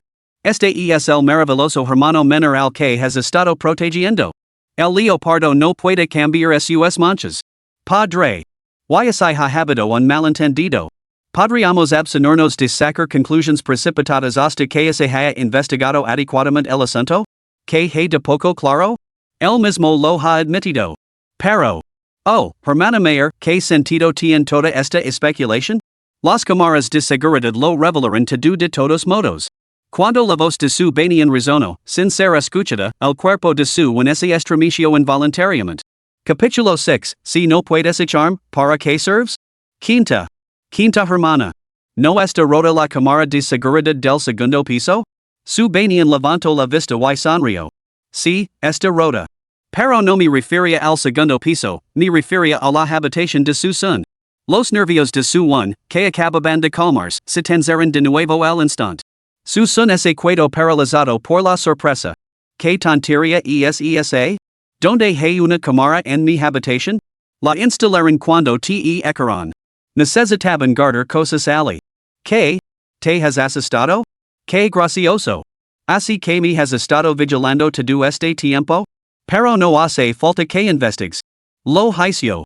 Échame. Al ver que la situación es agriaba, su un suplico débilmente, papa, mama, hermanas, no culpo al hermano son. Dejémoslo estar. No hay necesidad de avergonzarlo mostrando las imágenes de la cámara de seguridad de todo el mundo. Su wanching resoplo con frialdad. Xiao one, eres demasiado bondadoso. ¿De verdad estás defendiendo a alguien que te ha hecho daño? Ten por seguro que tus hermanas se encargarán de que se haga justicia. Quita hermana, via comprobar la cámara de seguridad. De acuerdo. En ese momento, su niña no pudo mantener la compostura. Mientras tanto, su son se quedó completamente sin palabras. ¿No dije que había sido yo? ¿Qué sentido tiene revisar las cámaras de seguridad? Normalmente, cualquier error se lo acaba en cara a él, así que ¿por qué de repente insisten en revisar las cámaras de seguridad? Si las imágenes demostraban que él no era el responsable, ¿no volverían a dejarlo pasar? Un destello fugaz de pánico cruzó los ojos de su mientras aceptaba apresuradamente, papa, mama, hermana mayor, solo es un reloj. No hay necesidad de revisar las cámaras de seguridad. Alva de monos de hielo. Es culpa mía por sacarlo a colación. No te preocupes, Xiao one. Mama y papa harán justicia hoy. Quinto hijo, via revisar las cámaras de seguridad. Debemos exponer el crimen de este sinvergüenza para que todos lo vean. Papa, realmente no es necesario. Su tenía el rostro rígido. Papa te dará una explicación adecuada. Quinto hijo, vi ahora. Sí, papa. En ese momento, el pánico se apoderó por completo de su one. Mientras permanecía nervioso y indefenso, su mayan intervino de repente para contener a su banian. Papa, mama, probablemente Xiaosan no lo hizo a propósito. Además, Xiaowen no lo guarda renser. Dejémoslo pasar. Ah, sí, sí. La hermana mayor tiene razón. Dejémoslo pasar. Sin embargo, a pesar de las repetidas súplicas de su mayan y su one, su chiming permaneció imposible. Resoplo con frialdad. ¿Qué clase de cobarde es este chico? ¿Comete facorias pero no tiene las agallas para enfrentarse al escrutinio? Hoy la hair quedar en ridículo delante de todos. Vía investigar. Su one estuvo a punto de echarse a llorar. Padre, por favor, no lo hagas. No quiero que el hermano son se vea. Tranquila, Xiao one. Hoy te dar una solución adecuada. Finalmente, bajo la mirada horrorizada de su one, la pantalla del portátil de su binan parpadeó mientras el cursor del ratón se movía rápidamente por ella. Durante todo este tiempo, su mayan siguió defendiendo el caso de su son, con la esperanza de mitigar el castigo. Después de todo, admitir voluntariamente la culpa era completamente diferente a ser expuesto públicamente. Lo encontré. Al oír esas palabras, el corazón de su one se hundió por completo. Quinto hijo, reproduce rápidamente todo el proceso del delito de este sinvergüenza. Como le de tanto miedo quedar en ridículo, me asegurar de que hoy aprenda la lección. Papa. Susan no parece haber robado nada. ¿Qué? Su chiming frunció el seno, dudando por un momento de lo que habían oído sus oídos. En ese momento, la voz de su banian volvió a sonar, con una certeza inquebrantable. Padre, su son regresó a su dormitorio y durmió profundamente hasta el amanecer. Al despertarse, bajó directamente las escaleras. No solo no pasó por la habitación de Xiaowen durante ese tiempo, sino que fue Xiaowen quien se colorado en la habitación de su son y colocó algo debajo de su almohada. Tan pronto como terminó de hablar, su wanching bajó furiosa las escaleras, con el rostro enrojecido por la ira y agarrando un reloj caro. Papa, encontré este reloj debajo de la almohada de su son. Al fin y al cabo, él robó las pertenencias de Xiaowen. Un silencio profundo y inmediato se apoderó de la habitación. Su son se sentó desplomado en el sofá, con su gran mano presionando su frente, completamente sin palabras. Genial. Ahora estoy atrapado aquí para siempre. Su one se quedó paralizado en el sitio, temblando ligeramente, con el corazón latiendo tan fuerte que parecía que fuera a salirse del pecho. Al ver esto, su wanching pareció algo sorprendida. ¿Qué pasa? Mama, papa, hermana mayor? He encontrado los objetos robados. La prueba es clara, su son es el ladrón. Una fuerte bofetada rizono en la habitación cuando su wanching recibió un fuerte golpe en la cara. Abrió los ojos con sorpresa mientras se agarraba la mejilla dolorida. Hermana mayor? Me has pegado. Su wanching. Cierra la boca. Tras lanzar una mirada feroz, su mañana se acercó a su son con expresión dolorida, se sentó a su lado y lo estrechó la mano con fuerza. Xiao Sun, lo siento. Te he vuelto a juzgar mal. Los prejuicios humanos parecen tan inamovables como una montaña. Solo entonces su mañana se dio cuenta de que su propio sesgo estaba profundamente arraigado en ella. Sin ninguna prueba, había vuelto a condenar a su son basándose únicamente en rumores. No era de extrañar que Xiao Sun se hubiera esforzado tanto por explicarse, pero ahora lo admite abiertamente. Resultó que él sabía desde hacía tiempo de nuestra parcialidad y hacía tiempo que había perdido la esperanza. Su mayan quería decir algo más, pero su son le quitó la mano con impaciencia. En ese momento, su corazón dio un vuelco, como si le hubieran arrancado algo del alma. Su ira estalló, no contra su son, sino contra su one, que los había engañado a todos. Su rostro se volvió gélido mientras se acercaba a su one y le daba una fuerte bofetada en la mejilla. Su one, siempre pensé que tu ingenuidad provenía de tu inocencia, tal vez con un toque de fragilidad. Pero nunca imagine que tus enraigas pudieran llegar tan lejos, que te rebajaras a usar tácticas tan deshonestas. Me has decepcionado mucho. Los ojos de su one se enrojecen, llenos de lágrimas. Al ver esto, Chin Shinlan sintió una punzada de compasión y rápidamente abrazó a su one. Muyu, tu hermano probablemente no lo hizo a propósito. No hay necesidad de ser tan dura. ¿Que no lo hizo a propósito? ¿No has visto las imágenes de las cámaras de vigilancia? Lo captaron todo claramente. Lo tendió una trampa. Si no hubiéramos revisado las imágenes hoy, Sun podría haber sido expulsado de verdad. Y es tu preciado hijo, pero Sun también es nuestro hermano. ¿Cómo puedes ser tan partial? Solo entonces su wanching comprendió toda la situación y miró a su one con total sorpresa y desconcierto. ¿El reloj? ¿Lo tendiste una trampa a propósito? En un instante, los ojos de su one se llenaron de lágrimas. Lo siento, segunda hermana. Lo siento, primera hermana. Lo siento, Sun Gu. Es que estaba muy asustada. Nunca sentí el calor de una familia mientras crecía. Por fin tenía una familia y me aterrorizaba perderlo todo ante mis ojos. Al ver lo amables que sois todos con el hermano Sun, no pude evitar sentir envidia. De verdad que no fue mi intención. Solo fue un momento de locura, tonterías. Ojimas ignorado ojimas reganado a tu hermano Sun. Nuestra preocupación por él no liga en ella una diezmolésima parte de lo que te mostramos a ti. ¿Qué más podrías querer? Espido su mayan. Lo siento, hermana mayor. He defraudado las expectativas de mamá y papa, y he decepcionado a mis hermanas.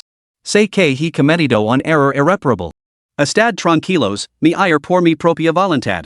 Estos días en esta familia, he sido feliz. Con eso, su en ese zafo del abrazo de Chin Shinlan, se secó las lágrimas y corrió hacia la puerta. Xiaowan, no te envías. ¿Qué hara mama si te vas? Sin decir nada más, Chin Shinlan, con los ojos enrojecidos, corrió tras ella. Su chiming lanzó una mirada penetrante a su son, resopló con frialdad y luego fue tras su hijo. Ese viejo cascarabias. Si no hubiera estado corriendo tan rápido, a su son le hubiera encantado darle un puñetazo. En la sala de estar solo quedaban los cuatro hermanos. Su son, perdido en la melancolía. Su mayan, consumida por la culpa. Su wanching, paralizada por la conmoción. Y su banian, demasiado aterrorizado para articular palabra. Su mayan miró al silencioso su son, con voz suave y arrepentida. Xiao Sun, tu hermana mayor nunca volverá a creer una sola palabra de los demás.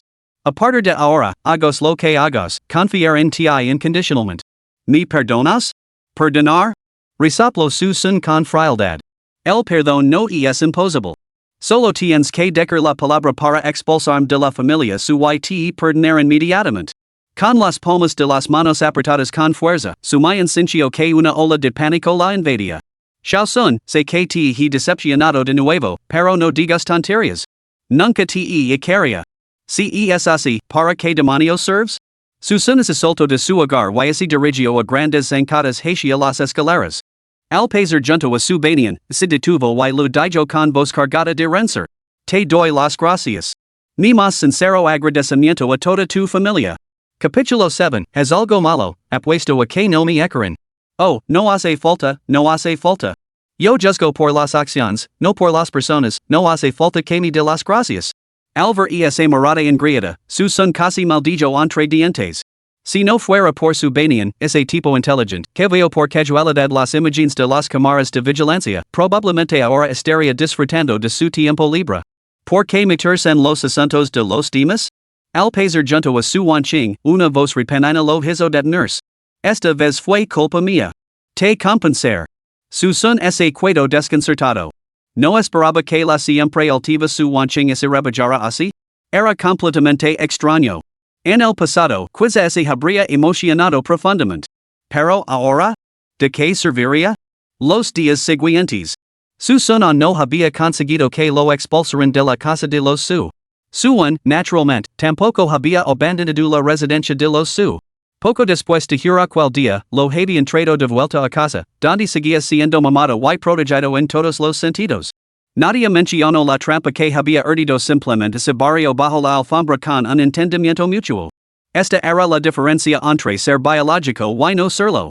Susan pensó que si él hubiera hecho algo así, probablemente lo habrían enviado directamente a la comisaría para ser reeducado mediante el trabajo. Sin embargo, Suan solo derramó unas pocas lágrimas y todo quedó en el olvido. ¿Cómo podía ser tan grande la disparidad entre las personas? Sun, cuando empieza el caso estarás en tu último año. ¿Ya has conseguido unas prácticas? Se acercaba otro año académico y Sun, de 22 años, estaba a punto de embarcarse en su último año. En el pasado, asumayan lo habría resultado difícil centrar su atención en su son. Pero con todo lo que había sucedido recientemente, sintió que era hora de mostrar algo de cariño a este hermano menor al que había descuidado durante tanto tiempo. Idea. Ya lo veremos cuando llegue el momento. En el sofá, su son parecía totalmente indiferente, con las piernas cruzadas de manera relajada y adoptando una actitud bastante altiva. Al ver esto, su Wanqing, sentada frente a él, frunció inmediatamente sus delicadas cejas. Su son, ¿qué actitud es esa? Sientate correctamente. Caramba, ni siquiera puedo sentarme cómodamente? ¿Tampoco te gusto? Para. Su mayan espido, segundo hermano. ¿No te dica que te calles? Pero hermana mayor, su comportamiento es una falta de respeto hacia ti. Si a mí no me importa, ¿por qué te entremetes? Su Wanqing sintió un nudo en la garganta y su hermoso rostro se volvió frío. Después de lanzar una mirada feroz a su hermano menor, su mayan esposo una sonrisa y adoptó un tono persuasivo. Sun, ya que estás estudiando finanzas, ¿por qué no haces prácticas en su corporación? Es el negocio de nuestra familia, te resultaría más fácil. Su son rechazó la oferta al instante. En hablar. Prefiero palir ladrillos en una obra que trabajar en su corporación. Su mayan se mostró desconcertada. ¿Por qué no? Su corporación ofrece un sueldo generoso, no hay que hacer reverencias a nadie y el trabajo es sencillo. ¿Por qué rechazarlo? ¿Por qué debería ir? ¿Para que vosotros me tengáis en el punto de mira? ¿Y si decides por capricho echarme de la empresa o negaros a dar mi certificado de prácticas? Entonces ni siquiera podría graduarme en la universidad. ¿Me tomas por tonta? Su mayan sintió una olida de asfixia en el pecho. Sabía que la imagen que su son tenía de ella quizá no fuera especialmente noble. Pero nunca imaginó que pudiera ser tan mala. Era realmente alguien que no distinguía el bien del mal, alguien que favorecía a sus amigos y comisa fraudes? Sun, quédate tranquila. Si vas a su, te prometo que nadie, ni siquiera yo, te perseguirá sin motivo. Ya. Claro. Pero inventarás cargos para atacarme. Sun. ¿Cómo puedes? Basta. De tan ahí mismo. Su son hizo un gesto para detenerla, con la voz lina de desprecio. Nisate ocurra ofrecerme garantías. No me interesan tus promesas vacías. Ya no confío en nadie de tu familia su. ¿Has olvidado lo que pasó hace solo un mes? Te rogo que me dirás unas prácticas en su corporación. Afirmaste que su mayan nunca tenía favoritos, ni siquiera entre la familia. Y el día siguiente trajiste su un desertor escolar, y lo nombraste director general. No lo darías unas prácticas a un licenciado en finanzas de una universidad de primer nivel, pero nombrarías director general a un completo novato? ¿De verdad crees que tus promesas tienen algún peso ahora? Su mayan palideció. Las mil palabras que tenía en los labios así dissolveron en un prolongado silencio. Sí, lo resultaba difícil refutar lo que acababa de decir. Había declarado su postura en un momento, solo para romper sus propios principios al siguiente. No era de extrañar que no pudiera ganarse la confianza. Su expresión es ensombricio. Sé que no me creerás, pero debo decir que fue decisión de mi padre. Esta vez, sin embargo, tengo toda la autoridad. Si haces prácticas en la empresa, te aseguraré no solo un puesto permanente, sino incluso el puesto de director general. ¿Qué me dices? No me interesa. Su mayan ese irrito. ¿Por qué? ¿De verdad estás pensando en dedicarte al trabajo manual? Sé que sigues enfadado conmigo, pero no puedes poner en peligro tu futuro de esta manera. ¿Enfadado contigo? Susan Lu lanzó una mirada fría y destinosa. No te hagas ilusiones. ¿Enfadado contigo? ¿Qué de caro? ¿No has pensado que uniruta la corporación su sería buscar problemas? Su honesta Ali. Si la hasan dano o lo hiran, volverán a echarme la culpa a mí. Probablemente no podré defenderme. No deseo ser tu chivo expiatorio. Espera. Susan parecía darse cuenta de algo. Así que eso es. Tienes razón, no lo había pensado bien. Su mayan de repente se sintió totalmente incompetente como hermana mayor. Había estado tan preocupada por sus intentos moralistas de mostrar buena voluntad que había pasado por alto por completo la difícil situación en la que se encontraba él. Por supuesto. Si algo salía mal con sus dos hermanos juntos, Susan sería inevitablemente el sospechoso. Arrastrarlo a la empresa solo lo sometería a un sufrimiento innecesario. Su mayan esbozó una sonrisa irónica y sitio. Xiaosun, tu hermana mayor ha sido desconsiderada. Pero ten por seguro que cultivaré mis contactos y te conseguir unas prácticas estables. Espera. Ayer a su corporación. ¿Qué? Y diga que estoy de acuerdo, teniendo en cuenta tus súplicas desesperadas, te considera este favor. ¿Qué puedo decir? Soy muy blanda. Estaba tan preocupada por evitar la culpa que se había olvidado de la verdadera tarea que tenía entre manos. ¿Ahora la corporación su? Perfecto.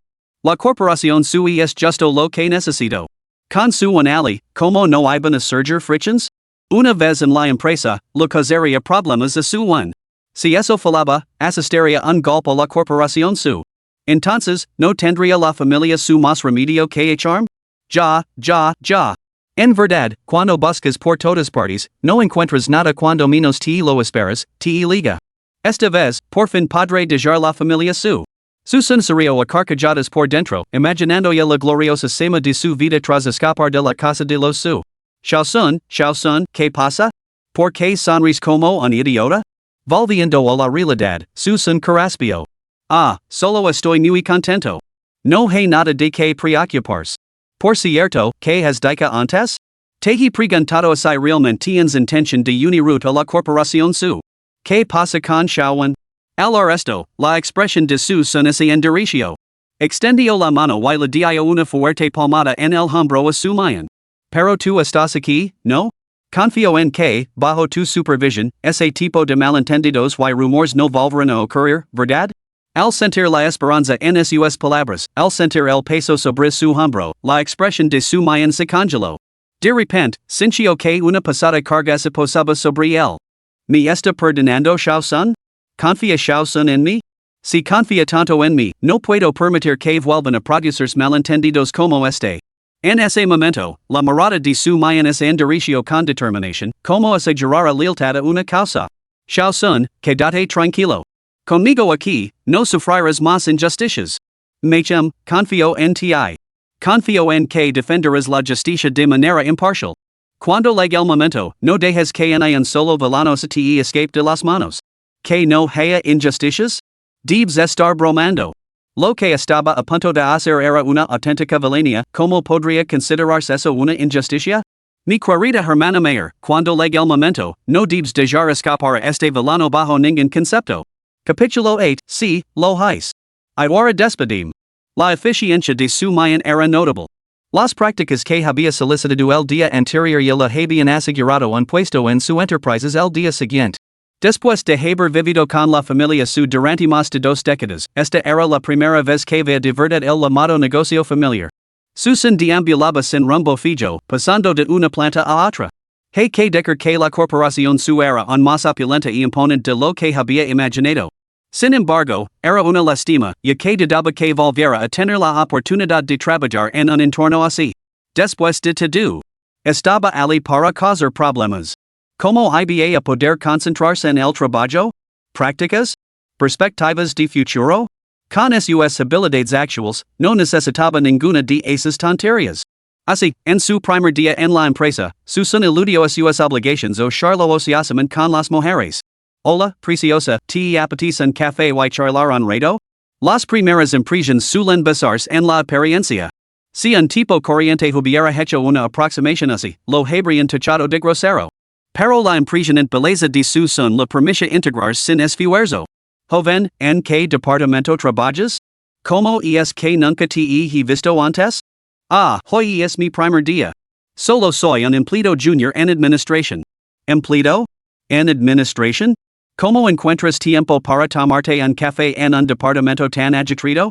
Bueno, eso no viene al caso. Lo que importa es este encuentro fortuito con chicas tan encantadoras como vosotras. Deberíamos hablar de nuestras perspectivas de futuro. Mientras el grupo charlaba y reía, disfrutando de la compañía mutua.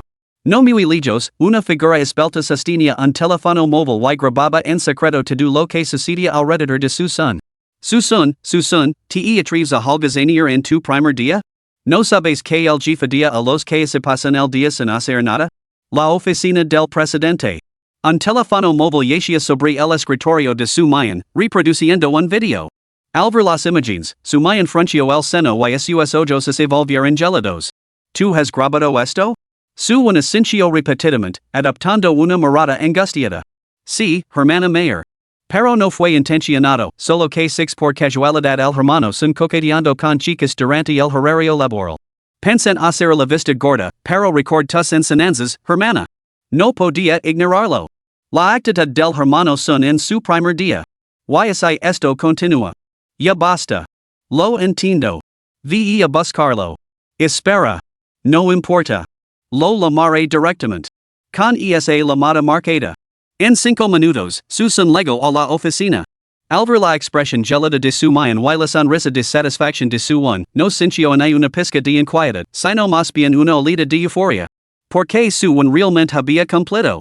En ni siquiera se había encontrado con la situación todavía, y su ya lo había pelado con las manos en la masa. Eres el mejor, señor Su, ¿qué necesita de mí? ¿Cómo me has llamado? Su mayan frunció el seno, claramente molesta por el tratamiento. Deberías llamarme hermana mayor. ¿Qué clase de educación es esa, llamarme señor Su? Susan se encogió de hombres con indiferencia. Estamos en la oficina. Creo que los títulos profesionales son más apropiados. Tú, da igual. La expresión de su mayan se ensombreció mientras sostenía su teléfono frente a Susan. ¿Eres tú tomando café? Antes de que Susan pudiera responder, Susan intervino con fingida preocupación. Hermana mayor, el hermano Sun no tenía mala intención. Dale una oportunidad. Solo estaba. Calate. No te estaba preguntando a ti. Susan se regocijó por dentro. La hermana mayor estaba realmente furiosa. Sumayan lo ignoró y continuó, Sun, ¿estabas tomando café en la sala de descanso hace un momento? Ah, sí. Susan parecía genuinamente agitado. Así es, fui a tomar café. En mi primer día, en lugar de trabajar diligentemente, holgazaneé coqueteando con las chicas y descuidé mis obligations. Soy completamente despreciable. Sí, todo fue culpa mía. Nuestro estimado director general detesta que los empleados pierdan el tiempo. Por favor, no seas indulgent conmigo solo por nuestra relación. Si dices despedirme, solo tienes que decirlo. Aunque eso significará ser expulsado de la familia Su, me iría sin pensarlo dos veces. Al instante, un destello de pánico cruzó los ojos de Su mayan. Se levantó apresuradamente y se colocó delante de su son. Pensó que estaba siendo sarcástico, así que lo agarró su gran mano y la tranquilizó. Sun, no digas esas cosas. Lo has malinterpretado, no estoy aquí para reprenderte. Sé que cada vez que te busco, te hago daño. Pero esta vez, solo quiero mostrarte mi preocupación. Susan se quedó paralizado. ¿Qué tontería es esa? ¿Preocuparte por mí? Sí. Me refiero a que, hace alguna vez te apetece un café, pase por mi oficina. Tengo todo tipo de mezclas de primera calidad y una cafetera en conditions. Ese café instantáneo en polvo de la sala de descanso? Es basura barata. Caduco hace mucho tiempo. Nadie toca esa porquería. Se me olvidó tirarlo. Vi en el video que te tomabas ese café instantáneo con mucho gusto. ¿Te ha estado dando problemas el estómago? ¿Qué demonios? Su son ese froto inmediatamente el estómago, completamente atenido. No me extraña que ese café supiera tan ácido. Pensé que era algún sabor nuevo. Why me lo dices ahora? Es demasiado tarde. Ya he hecho mis necesidades. El comentario era bastante grosero y bastante desagradable, especialmente en un entorno como ese. Sin embargo, su mayan no sintió repugnancia, sino una profunda tristeza. Su hermano había vivido en la casa de los una familia tan importante, durante todos estos años, y ni siquiera sabía distinguir que el café estaba pasado. Era pura ignorancia o la familia, o ella, como hermana mayor, lo había fallado? Son, aquí no solo tengo café, sino también refrescos. Yo presento no, si te apetece algo de beber, pasa por mi oficina. ¿Me has llamado solo para hablar de esto? Efectivamente. Y también para preguntarte, ¿cómo te ha ido el día? Oh, ha sido estupendo. Si no hay nada más, me voy. Adiós. Espera.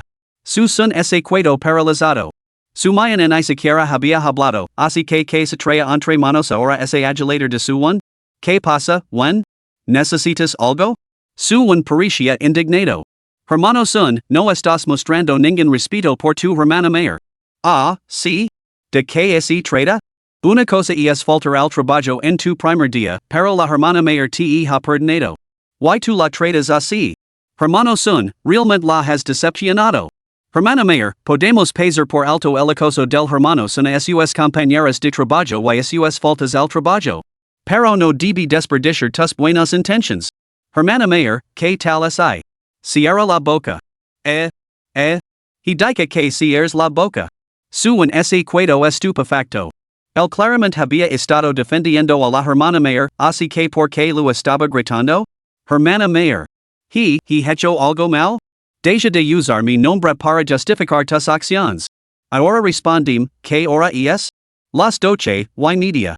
Son las 12 y media. Este video se grabó hace 20 minutos. Dime, ¿cuáles son los horarios de descanso establecidos por la empresa? De las 11 y media a la 1:40. Con una fuerte palmada, su mayan golpeó la mesa con la mano. Entonces expliquéme esto. ¿Qué tiene de perezoso tomar café durante el descanso? Nos sentemos frente a nuestros compañeros sin tocarnos, charlando y riendo libremente, sin coacción alguna. ¿Y tú llamas a eso acoso? Su en, cuando te enseña sembrar la discordia? ¿En qué te has convertido? La habilidad profesional del chico del té verde residia en sus dotes interpretativas, que podían surgir en cualquier momento. Gritado por su mayan, los ojos de su en ese enragation y así lo llenaban de lágrimas al instante, con aspecto totalmente afligido. Hermana mayor, solo pensaba en la empresa, por eso perdí la noción del tiempo. Prometo que no volverá a pasar. Al ver esto, su mayan suspiró profundamente y hizo un gesto con la mano. Está bien, Vite. Solo ten más cuidado la próxima vez. No quiero que vuelva a ocurrir este tipo de confusión. Lo siento, hermana mayor. Lo siento, Sungu. No volverá a pasar. Está bien, puedes irte. Solo ten más cuidado la próxima vez. No quiero que vuelva a ocurrir este tipo de confusión. Lo siento, hermana. Lo siento, Sun. No volverá a ocurrir. Con eso, su se secó las lágrimas y salió corriendo. Pero al pasar junto a su son, le lanzó una mirada llena de odio y rencor. ¿Podría su son tolerar eso? Inmediatamente se quitó el zapato, dispuesto a lanzárselo. Capítulo 9, inculpado por una peli falsa, que acabó convirtiéndose en real. Justo cuando lanzó el zapato, la voz de su mayan detuvo su movimiento. Xiao Sun, no creo que aprendas mucho en el departamento de administración. ¿Qué te parece esto? Ven a trabajar como mi asistente. Así podrás familiarizar con las operaciones del grupo con antelación. ¿Por qué te estabas quitando los zapatos? Su son se volvió a poner el zapato. Nada. Me apretaban un poco. Pero lo de ser asistente, no, gracias. ¿No tienes ya una secretaria? Mi secretaria ha sido enviada a un viaje de negocios de larga duración al extranjero. No volverá hasta dentro de bastante tiempo. Deberías venir a ayudarme. Te enseñar to do lo que necesitas saber rapidamente. No estarás encadenado a un escritorio todo el día. Si tienes tiempo libre, no dudes en salir a dar un paseo. ¿Qué me dices? ¿Tiempo libre? ¿Libertad para pair cuando quiera? Suena estupendo. Al principio, su autorización ni siquiera le permite acceder al departamento de su one. Ahora, como asistente del presidente, ¿no sería libre de pair por donde quisiera? De acuerdo. Acepto. Con su son nombrado asistente del presidente. Paso varios días consecutivos sin esforzarse en sus tareas. Incluso cuando algunos altos ejecutivos lo pilaban holgazaneando y lo reprendían. Él seguía como si nada hubiera pasado, continuando con su estilo de vida libre. La aparición de un empleado tan rebelde acabó llegando a oídos del presidente. Sin embargo, sorprendentemente, su presidente, normalmente estricto, no mostró enfado alguno y lo descartó como un asunto menor que no merecía la pena. A lo largo de los años, su son había estado bien oculto por la familia, su pocos sabían que era su joven maestro. Por lo tanto, todos en la empresa asumieron que era un period lejano que había movido los hilos para entrar y, naturalmente, pocos se molestaron en entrometerse en sus asuntos. Aunque actuar con impunidad podía parecer ventajoso, su son se vio envuelto en nada más que problemas. Durante esos días, había expuesto innumerables defectos a su one. Ya fuera por miedo al incidente anterior o por alguna otra razón, su hermano menor no había venido a buscar problemas en una sola vez. Sin provocación, ¿cómo podía inventarse una excusa? ¿Cómo podía ser expulsado de la familia su? Hermano one, si no vienes a buscar problemas, tendré que ir yo a buscartelos. ¿Cómo no vas a dar el primer paso? Lo daría. En medio de su ociosidad y pereza, su son legó al comienzo de su último año. Una vez comenzado el trimestre, su primera tarea fue, naturalmente, volver al campus para matricularse. Se tomó 2 días libres para volver a la universidad y aprovechó la oportunidad para unirse a la emoción de la ceremonia de bienvenida a los nuevos alumnos. Su principal motivación era su one. Durante las vacaciones de verano, la familia su había donado varias bibliotecas nuevas a la Universidad de Jungda, y su one había sido seleccionado para representarlos en un discurso. Antes de que su son pudiera buscar a su one, se había acercado corriendo, aparentemente incapaz de contener su emoción. Su son, ¿has visto la diferencia entre nosotros? Yo estoy a punto de subir al escenario para hablar, mientras que tú te quedas languideciendo bajo el sol, aferrando de la vida. Sin embargo, yo estoy hombro con tus superiores, observando a las masas desde arriba. ¿De qué te serve tu prestigioso título universitario? ¿Qué diferencia supone vivir una década bajo el techo de la familia su? Nuestros padres y nuestra hermana me aprecian. Solo yo comparto su lineage. Te aconsejo que abandones cualquier ambición fuera de lugar. Recuerda esto, no eres más que un bastardo sin padres. No sones con cadisher lo que es mío. La hermana mayor había cambiado últimamente. Con tantos conocidos en la empresa, su en, naturalmente, no la decepcionaría ali. Pero fuera era diferente. Fuera, él era el joven maestro de la familia su, el clan más rico de Lianshan. Su son, sin embargo, no era más que un estudiante común y corriente y empobrecido. ¿Qué derecho tenía a exigir un trato igualitario? Disfrutaba viendo la expresión humilada y miserable de su son. Sin embargo, su son no se enfureció como él esperaba. En cambio, se mantuvo completamente tranquilo. Si te atrevieras a dejar eso delante de la familia su, te respetaría un poco más. Pero solo te atreves a decirlo a puerta cerrada. ¿Por qué? ¿Temes que tu familia descubra que tu fachada de buena conducta es solo una actuación? Su en ese burlo con destino. Ya. ¿Y qué? Ante mi madre, mi padre y mi hermana, siempre soy la obediente y sensata. Mientras que tú eres el bastardo inútil que roba palos y perros. Decelo a ellos. ¿A quién crees que creerán, a ti o a mí? Su son, deja de sonar. Conoce tu lugar y sal de la casa de los su. No me obligues a hacerlo yo misma. Su son se rió entre dientes y extendió las manos con impotencia. ¿Qué puedo hacer? Tú mismo lo has visto, les he estado rogando que me echen, pero insisten en quedarse conmigo. Si realmente pudieras conseguir que me expulsaran, te estaría muy agradecido. Esas palabras incendiaron la meca. Su agarró a su son por el cuello y lo espido, no te hagas el importante. Su dependencia de ti es solo temporal. Yo soy el pariente legítimo aquí. Que derecho tiene un bastardo como tú a desafiarme? He despreciado toda mi vida a la escoria como tú, que proviene de los estratos más bajos de la sociedad. La gente de tu calana debería pudrirse en las alcantarillas oscuras y humidas. ¿Qué diferencia hay entre vivir en la casa de los su? ¿No eres igual que el resto de la cosma que nos rodea? Al decir esto, su había olvidado claramente su propia existencia de 10 años entre la escoria. A medida que la multitud se hacía más densa, su sonrió de repente con delite. Su son? ¿Te gustaría saber lo que se siente al ser completamente desenredado y escupido por todos? ¿Te considera ese placer ahora mismo? Dica esto, agarró el brazo de su son y lo obligó a golpearse la cara. Luego se oyó el ruido sordo de su queda, mientras gemía lastimosamente y lamentaba su desgracia. ¿Por qué? ¿Por qué, su son? Sé que eres el estudiante más malo de la escuela. Solo intentaba ayudarte. Podrías haberme ignorado como a un snob, pero ¿por qué recurrir a la violencia? En un instante, una multitud se abalanzó hacia ellos. Cuando los que no estaban al tanto vieron a su enterrado en el suelo, lanzando acusaciones lastimosas, innumerables miradas indignadas se volvieron hacia su son. Sin embargo, las miradas de los que lo rodeaban no molestaban en lo más mínimo a su son, al contrario, le provocaban una gran euforia. Todos estos días. Después de tanto tiempo, esa pequeña zora intrigante de su finalmente había hecho su llegada. Su larga espera no había sido en vano. Con tantos testigos, la ira de la familia su era inevitable. ¿Qué otra cosa podía pasar sino su expulsión de la casa su? Ya. Gracias. Te lo agradezco de verdad. Eres mi benefactor. La repentina carcajada estruendosa de su son dejó a todos completamente desconcertados. Incluso el propio su se quedó estupefacto. ¿Qué significaba eso? ¿Por qué era tan diferente de lo que había previsto? En ese momento, una terrible premonición se apoderó de él.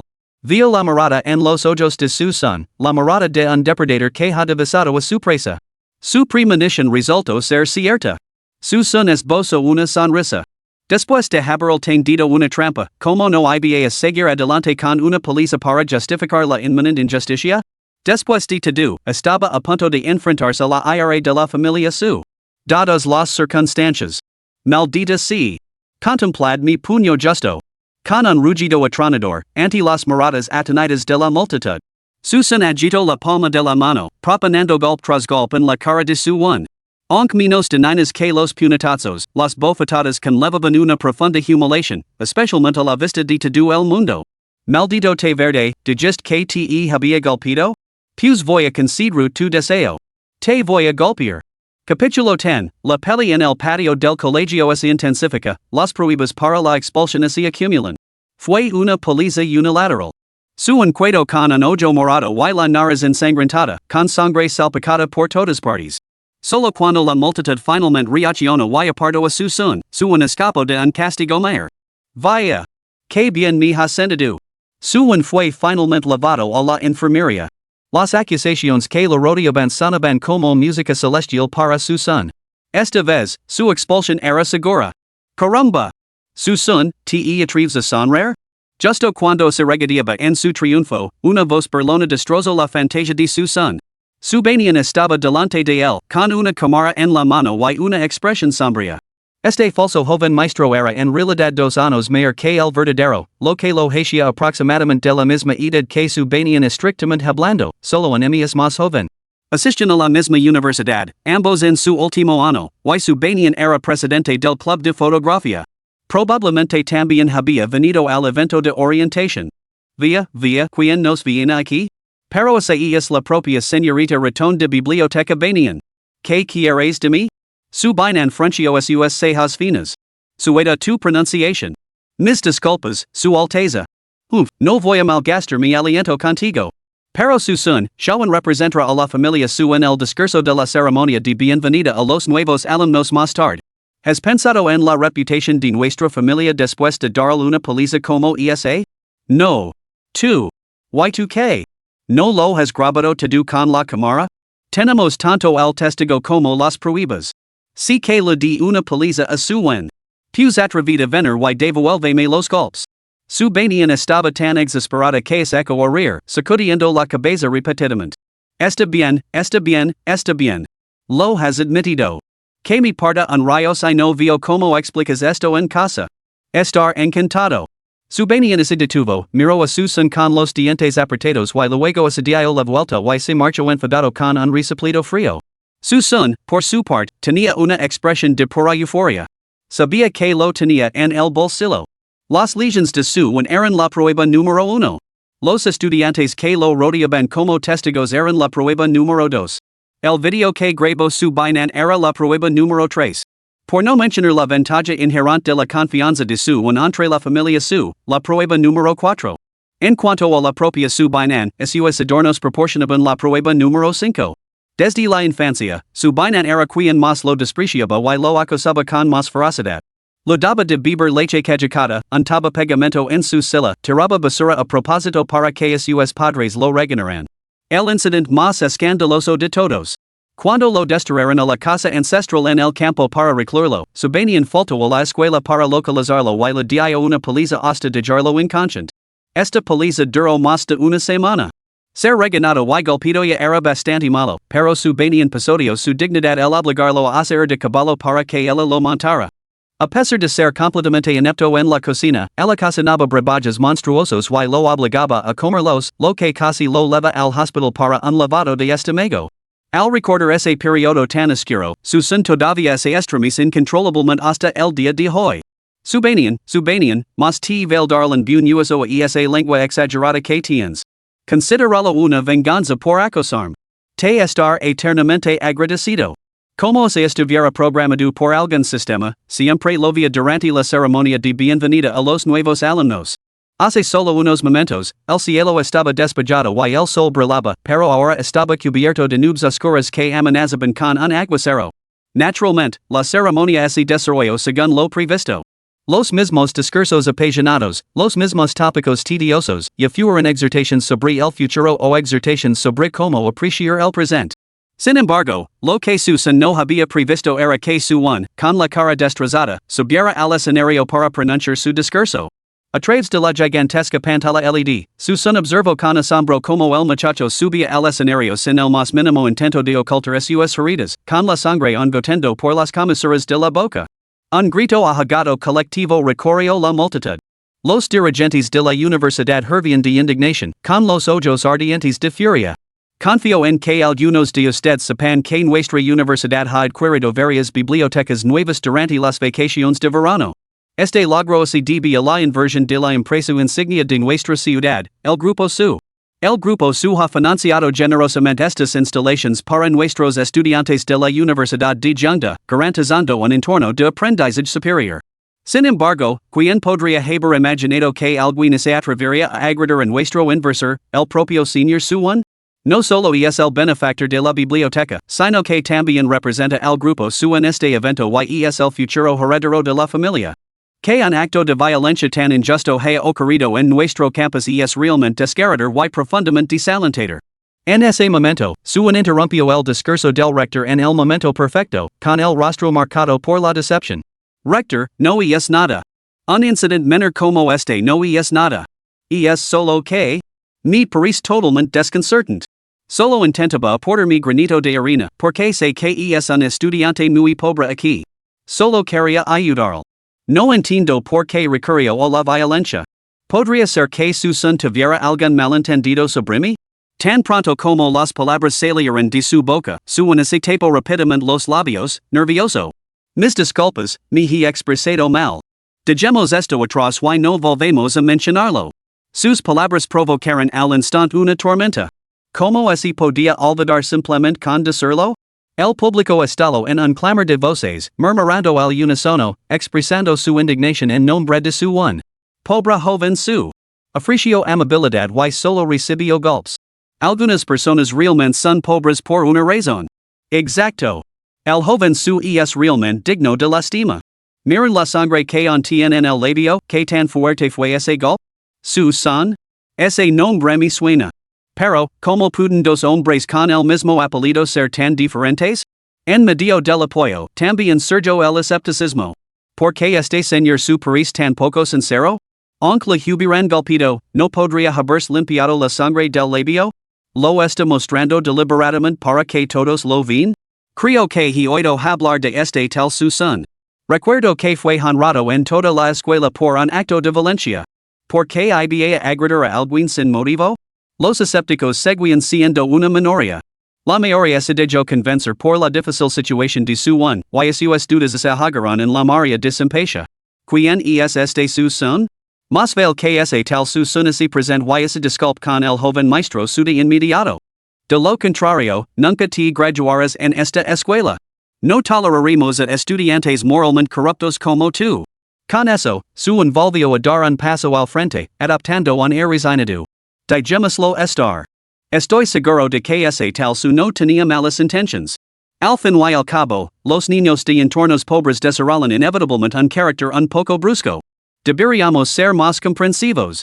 Estas palabras hicieron que innumerables personas consideraran a su un magnánimo, mientras que su son fue tachado de moralmente corrupto y de rufián violento. Cuanto más se desarrollaba la situación, más lamentable y indefenso parecía su un hombre tan rico y, sin embargo, incapaz de defender su propio honor. Ese su son era absolutamente despreciable.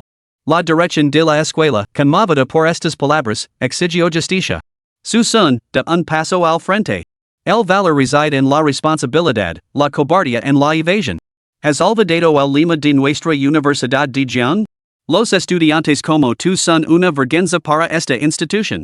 Por la presente, STE impone una grave advertencia disciplinaria. Si no presentas una disculpa por escrito, tu expulsión será inmediata y definitiva. Maldita sea. De todos modos, no vale la pena asistir a esta maldita escuela. Susan sonrió. ¿Querían una disculpa? Lo daría a su una que nunca olvidaría. De todos modos, pronto se iría, así que más valía que el mundo recordara su forma enloquecida. Ante la multitud reunida, una figura veloz como un rayo saltó al estrado y se abalanzó sobre su carga furiosa. Capítulo 11, obligado a arrodillarse en el campus, su son golpea a su padre solo para que lo expulsen. Maldito te verde. ¿Querías una disculpa? Te dar una ahora mismo. Te her pagar por tus mentiras. Te her pagar por incriminarme. ¿Crees que me importa un comino tu familia su? Todos estos años viviendo peor que un perro, nada más que regaños y palizas. De todos modos, nadie sabía que era un su. Iba a abandonar la familia. ¿Por qué me acosas sin descanso? ¿Solo porque eres de su sangre, te crees especial?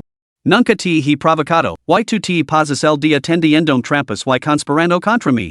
¿Crees que soy fácil de manipular solo porque te sonre? Ya me has calumniado bastante. ¿No crees que te debo una paliza por tu amabilidad? Toma esto, bofetada. El brazo de su son se disparó, desatando una fuerza colosal al proponer una sonora bofetada. El golpe rasgó el aire, y su fuerza creó un rugido ensordecido. Con el micrófono de su impresionado contra su cara, el golpe resonó a través de los altavoces circundantes, y su estruendoso eco retumbó como un rugido ensordecido en los oídos de todos. Su fue derribado, tambaleando hasta ponerse de pie, solo para volver a caer después de dos pasos inestables. Esto se debió únicamente a que su son había restringido deliberadamente su fuerza con una técnica sutil de lo contrario, un solo golpe podría haber aplastado a su como si fuera barro. Aun así, su se encontraba en un estado lamentable. En la pantalla gigante, su rostro demacrado y afeminado era ahora un desastre magalado y hinchado, con sangre de su nariz rota goteando entre sus dientes, una imagen lamentable. El mundo pareció congelarse. Todo el recinto quedó en silencio durante varios segundos, atenido, antes de estallar en una olita de murmullos. ¿Es su son, el que la ha golpeado? Parece bastante guapo, pero ha golpeado con tanta ferocidad? Caramba, lo has entendido todo mal. Lo importante es lo que acaba de decir. ¿Lo has oído? Acaba de decir que la han tendido una trampa. Sabía que había algo más detrás de que un estudiante pobre agrediera a alguien en el escenario delante de todo el mundo. Resulta que era un hombre honesto lavado al limite. ¿Alguien entiende lo que acaba de decir? ¿Podría ser otro descendiente de la familia su? En ni siquiera sus servientes serían estudiantes pobres, ¿verdad? Observando los murmullos a su alrededor, Susan sonrió. Estas eran las sexta y séptima pruebas que había conseguido. Al haber golpeado a alguien a la vista de miles de personas, la familia su seguramente se enfurecería al enterarse. Incluso si algo salía mal con su banien, el hecho de que hubiera golpeado a alguien era innegable. También había aprovechado la oportunidad para revelar una pizca de su conexión con la familia su. Suchinian valoraba la reputación por encima de todo y nunca toleraría que se mancelara el nombre de la familia. Desobedecer las órdenes para revelar este vínculo. Suchiming no podría ignorarlo. ¿Quieres cuidarte? En ese momento, su son sintió una olida de satisfacción. Aunque su acto impulsivo fue una medida de protección contra la expulsión. Esas palabras pronunciadas anteriormente eran sus verdaderos sentimientos, un ajuste de cuentas por años de resentimiento reprimido. Y temer ir a la comisaría después. En hablar. ¿Qué es un poco de fricción entre hermanos? Dado que se trataba del preciado hijo de la familia el propio Suchinian seguramente no quería involucrar a la policía. Su son, estás incumpliendo la disciplina escolar y participando en provocations. Esta institución te advierte severamente, de tanto inmediatamente. De lo contrario, tomaremos medidas coercitivas. Su son ese burlo clandestino. La retrospectiva es una cosa maravillosa. ¿Por qué no dices nada antes? Ahora que me he detenido, vienes aquí dando aires. Ridículo. 2. ¿Qué manera es esta? ¿Causar problemas maliciosamente y en así atrever de ser tan arrogante y insolente? Es completamente absurdo. Sí, tienes toda la razón. Adelante, llama a la policía. Me gustaría ver qué pasa entre hermanos. Calate. En ese momento, Suchiming gritó y subió furioso al escenario. Su son se quedó desconcertado. No esperaba que apareciera el anciano. Su que apenas se había recuperado, se aferró a su padre como un salvavidas y celoso en sus brazos.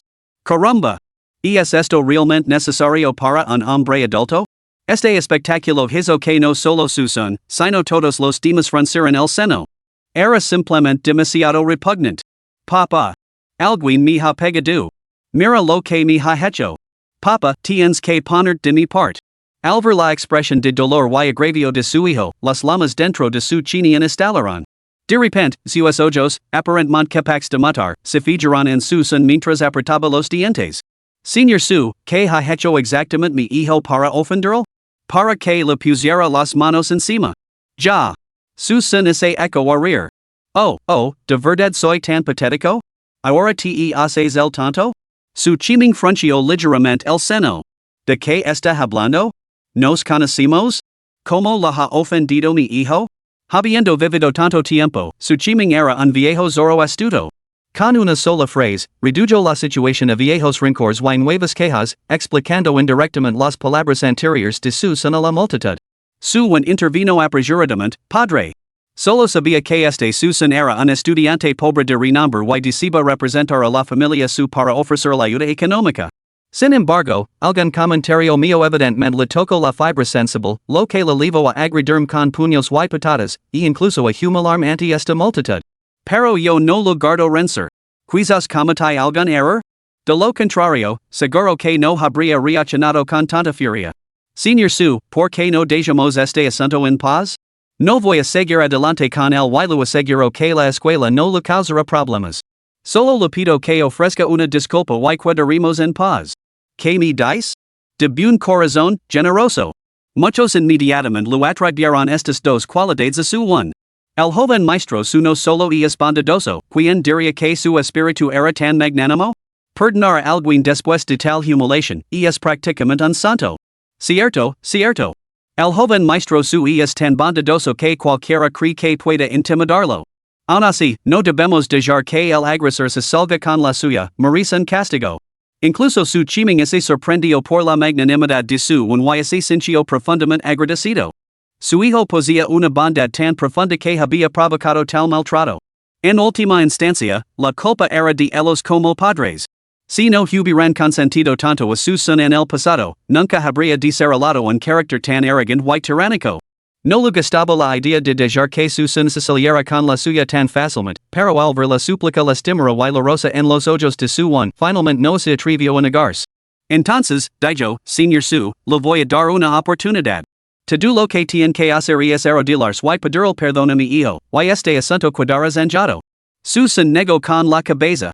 Y así me niego a arrodillarme. ¿Negarse a disculparse? No solo tomaremos medidas disciplinarias a través de la escuela, sino que también iniciaremos procedimientos legales contra usted. Será mejor que lo piense bien antes de decidir. He dice que no me arrodillaría, no que no me disculparía. Porque ustedes, los lamados de clase alta, disfrutan tanto viendo a los de clase baja humilars? Maldito mocoso, deja de regatear. Esto es una orden, no una negociación. Su chimenea estaba furioso desde luego, no iba a tolerar las discusiones de su son. Pero era él el único con mal genio? ¿Su son no tenía ninguno? Sin decir nada más, su son le dio una bofetada en su vieja cara. Cabrón? ¿Quién te crees que eres para hablarme así? Tú eres el cabrón. Capítulo 12, haciendo las maletas para ser expulsada de la casa familiar. Toda la escuela se quedó paralizada por la sorpresa. Después de todo, su son no había golpeado a cualquiera. Se trataba nada menos que del famoso Su Chiming, director de la empresa estrella de Jiangcheng, la corporación Su. ¿Y ahora? ¿Lo había golpeado tan limpiamente? ¿De dónde había sacado el valor? Cabrón. ¿Te estás rebelando contra mí? En ese momento, Su Chiming estaba más atenido que nadie entre el público. La última vez, lo había dejado pasar porque las circunstancias eran comprensibles. Pero esta vez, delante de miles de personas, lo habían golpeado en público. Vergonzoso. Absolutamente vergonzoso. Pero justo cuando levantó el brazo para disciplinar a su hijo rebelde, la pantalla LED detrás de él se iluminó de repente. Entonces, un video de la agresión apareció ante los ojos de todos. Maldita sea, mira mi puño justo. Las imágenes mostraban a su son golpeando en privado a su cada puñetazo aterrizando con brutal precisión, sin piedad alguna. La ira de Su Chiming sería vivo, sus ojos ardían con una intención asesina que parecía dispuesta a devorar a su son en el acto. Así que su preciado hijo había sido sometido a un trato tan salvaje en privado todo este tiempo, y él, el padre, había estado completamente ajeno a ello. 2. Su son, mira la brecha que nos separa ahora. Sin embargo, la voz despectiva, pero familiar, de las imágenes lo dejó paralizado una vez más. ¿De qué te sirve tu prestigioso título universitario? ¿De qué te sirve vivir en la casa de los Su durante más de una década? Mamá, papá y mi hermana siempre me quieren. Yo soy el que tiene lazos de sangre. Te aconsejo que abandones esas ambiciones fuera de lugar. Recuerda mis palabras, no eres más que un bastardo sin padres. Nicte ocurre poner el dedo encima a lo que es mío. Ante mamá, papá y mi hermana, yo siempre ser el obediente y sensato. Mientras que tú siempre serás ese bastardo ladrón y bueno para nada. Ve a decírselo, a ver site creen ti antes que a mí. Has done favor y largate de la casa de los Su. No me obligues a hacerlo yo mismo. Desprecio a la escoria como tú, que proviene de lo más bajo de la sociedad. La gente como tú debería pudrirse en las alcantarillas oscuras y húmedas. Y que si vives en la casa de los Su. ¿No te convierte eso en alguien igual que el resto de la cosma que te rodea? Su son? ¿Te gustaría saber lo que se siente al ser completamente desenredo y escupido por todos? ¿Te considera ese placer ahora mismo? Tan pronto como pronunció esas palabras, su agarró el brazo del otro hombre y se lo acercó a la cara, luego se derrumbó en el suelo en un montón lamentable, fingiendo estar profundamente herido. En ese momento, toda la multitud estalló. Maldita sea, eso es una trampa descarada. Es cierto que la han golpeado, pero si me hubiera dicho esas cosas a mí, también la habría dado un puñetazo. Exacto. ¿Qué la hace tan especial por tener un poco de dinero? ¿Qué es eso de la plebe que nos rodea? ¿Acaso vivimos de su caridad? Así que este es el verdadero carácter de los ricos. Todo este tiempo hemos estado ayudando al joven maestro Su, y él nos ha menospreciado desde el principio. La familia Su tampoco es precisamente santa. ¿Has oído la conversación de antes? Parece que su son es en realidad un hijo adoptivo. No me extraña que el viejo presidente Su lo llamara bastardo. Pensaba que solo era una maldición de un padre hacia su hijo.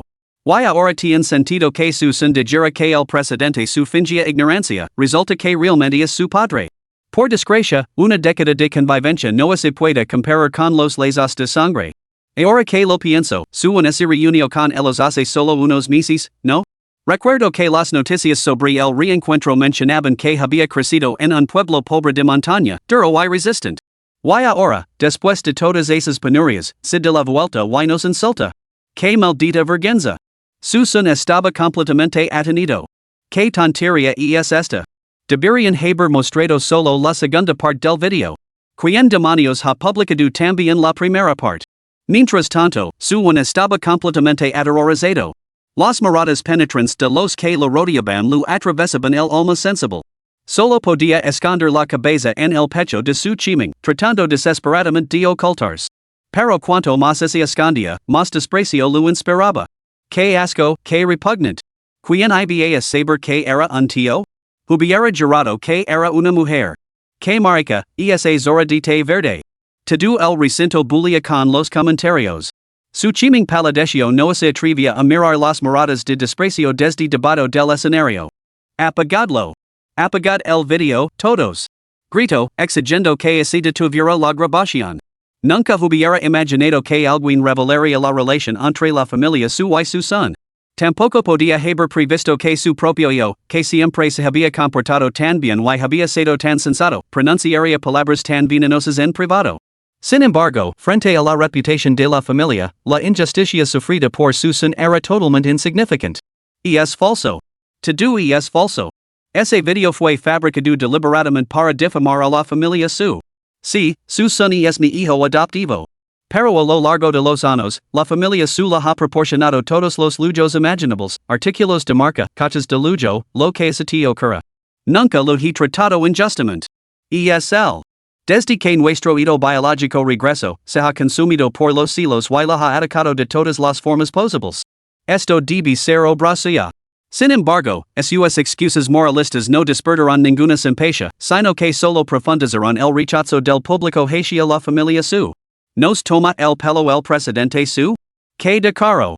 ¿Proporcionar coches de lujo? Probablemente su son ni siquiera tiene ropa por valor de 200 libras. Parece que todos esos años de maltrato que su son soportó en la casa de los su eran ciertos. Su propia familia no tenía ni idea de lo que había soportado. Y ahora lo están difamando. Y es realmente lamentable. Exacto. Cualquiera que conozca a su son sabe que es famoso por no tener un centavo. Se le ve trabajando en empleos a tiempo parcial por todas partes, dentro y fuera del campus. Siempre estaba agotado de trabajar sin descanso día tras día. La familia su es simplemente inhumana. Incluso algunos profesores en el escenario no pudieron soportar la campana de desprestigio de su chiming y alzarán la voz, señor su. Como padre de su son, ¿por qué su vida es tan pobre que ni siquiera puede pagar sus tasas de matrícula? Su son es un buen chico, siempre el primero de la clase, siempre dispuesto a echar una mano, incluso se enfrentó a un maten armado con un cuchillo. Sin embargo, apenas tenía para comer, ¿se dan cuenta? Ha estado compaginando trabajos a tiempo parcial durante los últimos años. En cuanto deja de trabajar, su supervivencia pende de un hilo. Incluso con el apoyo de la escuela, apenas liga a fin de mes. Sin embargo, su familia supone tanta riqueza, no puede siquiera proporcionar a su hijo lo básico? Ni preguntaba por qué su son, que suele ser tan serios, parecía tan agitado hoy, algo poco habitual en él. Resulta que su familia lo ha llevado a la desesperación. Incluso las mascotas que se tienen durante más de una década desarrollan afecto, pero ustedes descuidan a su propio hijo, incluso lo reprimen y lo difaman. ¿Y es así como debe comportarse un padre? Por un momento, su chiming sintió un nudo en la garganta. Había asumido que la afirmación de su de que su son era un mal estudiante era solo una charla ociosa, nunca imaginó que podría ser cierto. Pero no habían sido siempre los asuntos domésticos competencia de la esposa? ¿Cómo era posible que ni siquiera pudieran pagar las tasas de matrícula? Antes de que pudiera reflexionar más, una joya de verdura pasó zumbando por el aire, seguida de 4 o 5 huevos que golpearon contra el y su un. ¿Quién demonios ha tirado esas joyas de verdura y esos huevos? Su chiming miró a su alrededor y finalmente fijó la vista en un triciclo cargado de ingredientes. A su alrededor, un grupo de estudiantes había recogido más huevos y verduras para lanzarlos de nuevo. ¿Nos habías menospreciado? Pues dejad que vosotros, ricacones, probéis la ira de los plebeyos. A por ellos. El carro destinado al comedor se convirtió en un arsenal improvisado. Innumerables huevos, restos de verduras, incluso tomates y patatas volaban por los aires. Los profesores que estaban en el escenario esquivaban a su chiming y a su hijo como si fueran la peste. Su son incluso vio a varios profesores conocidos mezclando secretamente entre la multitud, lanzando objetos hacia arriba de vez en cuando. Sin duda, padre y hijo habían provocado la furia colectiva, especialmente los comentarios generales de su un, que enfurecieron a todo el mundo. En poco tiempo, ambos hombres estaban cubiertos de moretones y heridas, con un aspecto completamente desalinado. Los olores mezclados de sus heridas llenaban el aire, creando un hedor insoportable.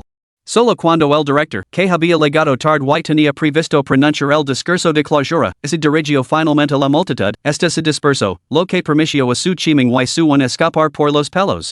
Sin duda, la ceremonia de orientación de ese año dejó una huella indeleble en los anales de la Universidad de Jiangcheng. También fue, sin lugar a dudas, el día más vergonzoso en la historia de la familia Su. Pero, ¿qué le importaba todo esto a su son? No solo había descargado su propia ira, sino que también había dejado a la familia Su en ridículo. Ahora solo le quedaba volver a casa y esperar a que lo echaran. Entonces, la buena vida que le correspondía a su son por fin comenzaría. Bien, vamos a hacer las maletas. Capítulo 13, ¿Por qué es tan difícil que te echen? Desagradecido miserable. ¿Cómo te atreves a aparecer por aquí? ¿La has puesto la mano encima a tu propio padre? ¿Acaso eres humano? Y mira a tu hermano, que la has hecho. No eres más que un monstruo. En cuanto su son llegó a casa, se encontró con una avalancha de insultos, como era de esperar. Al observar el arrebato histérico de Qin Xinlun, su son esposo una leve sonrisa antes de sentarse en el sofá. Cruzó las piernas con total indiferencia, sin mostrar ninguna preocupación. A Qin Xinlun, ya desconsolada al ver como golpeaban a su preciado hijo, lo enfureció enormemente esa actitud despreocupada. Cogió la regla disciplinaria y se dispuso a administrar el castigo habitual, como de costumbre. Pero su son ya no era el mismo niño. Lejos de someterse al castigo, lo arrebató la regla y la azotó contra el muslo de su un. Ah, mi pierna. Un gemido resonó en la sala de estar. Su un se quedó paralizado, haciendo una mueca de dolor. Nunca hubiera imaginado que su son se atrevería a levantar la mano delante de sus padres. Pequeño bastardo. ¿Cómo te atreves a pegarle? Niño miserable. ¿Has perdido la cabeza? Su chiming y su esposa estaban furiosos. Uno abrazaba a su hijo, desconsolado y al borde de las lágrimas, mientras que el otro señalaba a su son, hirviendo de rabia. Papa, mama, por favor, no culpen al hermano son. Quizás no fue su intención? Al fin y al cabo, fue culpa mía. Habla con dureza delante de todos. El hermano son tiene todo el derecho a estar enfadado. La pareja se siente profundamente arrepentida por no haber protegido a su hijo, y estas palabras no hicieron más que aumentar su culpa. Su chiming empezó a dar un paso adelante, pero la visión de su son blandiendo la regla lo detuvo en seco, lo que no hizo más que avivar aún más su aire. Maldito mocoso. ¿Qué demonios pretendes conseguir? ¿No tienes ningún respeto por las normas de decoro? Su son le lanzó una mirada destinosa y respondió con frialdad, ninguno. Ya lo he dejado claro, o me expulsas de esta casa o la pondré patas arriba. No creerás que estoy bromando, ¿verdad? ¿Qué has dicho? Su chiming abrió mucho los ojos. Golpeó la mesa de café con la mano con un fuerte estruendo. Miserable. ¿Crees que no me atrevería a echarte? Muy bien. A partir de este momento, tú. Imposible. Nadie vaya a echar a son. Maldita sea. Maldita sea. Maldita sea. Su son casi saltó del sofá enfurecido. ¿Por qué tenía que aparecer en este momento tan crítico? Esa su mayan debía de ser venenosa. Al ver que su son la miraba con sana, su mayan sintió un dolor vacío en el corazón. Antes, la mirada de su son solo contenía admiración y respeto, ahora estaba llena de furia y disgusto. Entendió lo que eso significaba, que su son debía de haber sufrido alguna nueva injusticia. Tras días de reflexión, se dio cuenta de cuántas cosas habían estado mal antes y comprendió que este hermano perdido hacía tanto tiempo no era tan inocente y bien educado como él había imaginado. Comenzó a examinar a su hermano, reconstruyendo el pasado. Sus sentimientos por su son no eran falsos, los años de convivencia lo habían convertido en una parte inseparable de su vida. Descuidada, sí, pero nunca lo había tratado como a un extraño. Sin embargo, inexplicablemente, desde su regreso, su corazón había cambiado por completo. Su era tan educado y sensato que su difícil situación lo inspiraba una sincera compasión. Mientras tanto, los defectos de su son parecían multiplicarse por mil, robar, mentir, atreverse el mérito del trabajo de otros. Sus transgresiones recientes superaban en número a las victorias de décadas pasadas. Si no hubiera sido por los acontecimientos recientes, quizá nunca se habría dado cuenta. Afortunadamente, no era demasiado tarde para darse cuenta. Nunca más volvería a tomar partido basándose en malas palabras. Muyu, ¿por qué has vuelto tan de repente? Su chiming frunció el seno. ¿Cómo no iba a volver? Si no lo hubiera hecho, habría sacado a mi hermano. Su mayan. Gritó su chiming, furioso. ¿Te das cuenta de lo que estás diciendo? Ese bastardo no solo agredió a Shawan, sino que también se atrevió a golpearme. Ni humillo ante miles de estudiantes y personal de la escuela, y tú te atreves a defenderlo. Padre. ¿Y si ha habido algún malentendido? ¿Has olvidado lo que pasó la última vez? Murmuró su mayan con cautela. Tonterías. No hay ningún malentendido. Esta pequeña monstruo está tramando una rebelión. Papa, investigar lo que pasó, pero eso no es motivo para actuar por impulso y echar a alguien. Su mayan. ¿Tú también te estás rebelando? Papa, ese son realmente se equivoco esta vez, te dar una explicación. Pero, por favor, no te precipites. Con eso, su mayan miró hacia arriba. Quinta hermana, deja de esconderte. Baja ahora mismo. Alvar Bajara su bañang, su sona se puso cada vez más inquieta. Si su mayan descubría toda la historia, ¿no la expulsarían una vez más? Basta. ¿A qué viene tanto griterio? Yo lo hice. Su mayan, ocupé de tus asuntos. Y tu calate. No tenías derecho a poner la mano encima a padre. Ya te lo hair pagar más tarde. Su son apenas se había levantado cuando lo empujaron de nuevo al suelo. Su mayan se volvió fría. Quinta hermana, ¿qué pasó exactamente? Afirmas haber presenciado todo el incidente, explícalo claramente. Hermana mayor. Realmente fue ese maldito Susan quien golpeó a alguien a plena luz del día. Susan cavó ligeramente los labios. ¿Ves? Te dije que todo era culpa mía. Pero fue little when quien empezó. Con eso, su bañan lo entregó las imágenes de la cámara a su hermana mayor. Susan, ¿ves ahora la diferencia entre nosotros? Yo estoy a punto de subir al escenario para dar un discurso, mientras que tú te quedas ahí fuera, bajo el sol, aferrando a un clavo ardiendo. Sin embargo, yo puedo sentarme codo con tus superiores, mirando desde el estrado a las masas. ¿De qué te sirve tu prestigioso título universitario? Incluso después de vivir en la casa de los su durante más de una década, recuerda esto, no eres más que un hijo bastardo, abandonado por ambos padres. Nicte ocurre que decir lo que es mío. ¿Qué diferencia supone vivir en la casa de los su? No eres mejor que la plebe que te rodea. Al escuchar las burlas despectivas del video y ser testigo de las maliciosas mentiras, la expresión de su mayan pasó de la sorpresa a la furia ardiente. Cada palabra y cada frase le cortaban como una daga. No solo su son, la víctima, sino cualquiera que escuchara esto sentiría como le subía la tensión arterial. Su mayan no se atrevía a imaginar la profundidad del dolor de su son en ese momento, y podía creer que su hermano menor, antes tan obediente, pudiera mostrar un rostro tan horrible. No solo había humillado a su son, sino que también había disparado indiscriminadamente a los inocentes espectadores. Ella, su mayan, había vivido en la casa de los su, creyéndose favorecida por el cielo, pero nunca había menospreciado a la gente común. Había olvidado su hermano tan rápidamente las penurias de la última década. Sin decir una palabra, su mayan se acercó a su y le dio una fuerte bofetada en la cara.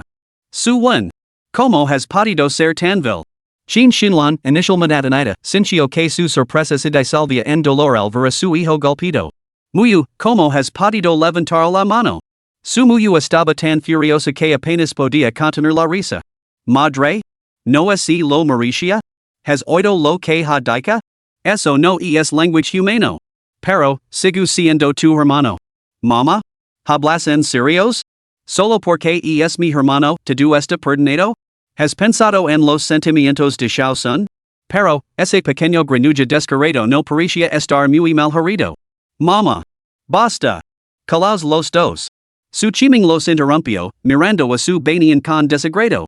Así que de ahí venía el video de la ceremonia, lo había grabado su propia y preciosa hija. Su mayan protegió a su bañan detrás de ella, con una mirada desafiante y desconcertada. Papa, ¿qué le pasa a la quinta hermana? Capítulo 14, no expulsada, sino víctima de una trama maliciosa. ¿Qué crees que quiero decir? Pregúntale a tu querida hermana que ha hecho. Se atrevió a difundir ese video públicamente. ¿Acaso cree que no ha hecho suficiente el ridículo? Al gritarlas a su banianas ileneran los ojos de lágrimas y su expresión es lleno de dolor. Hermana mayor, yo no difundi el video. Sigus intentando escabullarte. La prueba está en tus manos, si no fuiste tú quien más pudo ser. La expresión de su mayan es ensombricio. Sintió una panzada de decepción hacia el padre que tenía delante. ¿No debería ser ahora la prioridad arreglar lo que está mal? ¿Por qué los ojos de su padre solo ven vergüenza? Papá. Ya basta. La quinta hermana no ha hecho nada malo. La culpa es tuya por consentir a su esa indulgencia lo arruinará, ¿entiendes? Calate. Rugio su chiming. Soy tu padre. No te correspond darme lecciones. Al ver que la situación se agravaba, Shinlan, la madre, intervino para mediar. Nien, pide perdón rápidamente a tu padre. Pero, en serios, deberías saber que no se debe tomar fotos a ciegas y es una cosa, pero no deberías haberlas compartido imprudentemente. Why? Mama. Yo realmente no. Su baniana se secó las lágrimas mientras señalaba a su one. Fue el pequeño one. Dijo que me pediría prestada la cámara para tomar fotos del paisaje. Solo la recupera después. Que las expresiones de todos los presentes cambiaron abruptamente. Su temblaba ahora de pánico, incapaz de soportar las miradas dirigidas hacia él. Al ver esto, su chiming no pudo evitar darse cuenta de lo que había sucedido. Carraspio torpmente. Muy bien, dejemos esto atrás. Estoy cansado y no me apetece discutir con vosotros. Su mayan parecía totalmente incrédula. Papa, ¿hablas en serios? ¿No me has oído? Se acabó. ¿Tienes que obligarme a seguir pensando en las acciones de ese desgraciado? Ante esto, su mayan se quedó sin palabras. Su chiming resopló con frialdad y se dio la vuelta para subir las escaleras. Sintiendo la tensa atmósfera, Suan contuvo las lágrimas antes de caer de rodillas ante Shinlan. Madre, mi equivoque. Habla en un momento de ira estúpida. Debería haber soportado la disciplina de mi hermano. He avergonzado a nuestra familia. Shinlan se centró en el quid de la cuestión, con los ojos ardientes fijos en su son. ¿Qué demonios le dijiste para que pronunciara esas palabras? Susan, ¿qué intentas conseguir? Susan puso los ojos en blanco, exasperado, y se marchó furioso a su habitación. Sabía que esa supuesta madre nunca la había quedado bien, pero no esperaba que su favoritismo rayara en la estupidez más absoluta. De tan ají. ¿Es que no tienes models?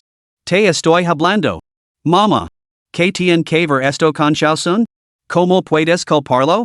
Protestó su mayan, completamente desconcertada. Hermana mayor. ¿Qué tipo de poción embadadora te ha dado ese pequeño granuja? El trata hacia tu madre y tu sigus poniendo de su parte. Oh, mama. No importa.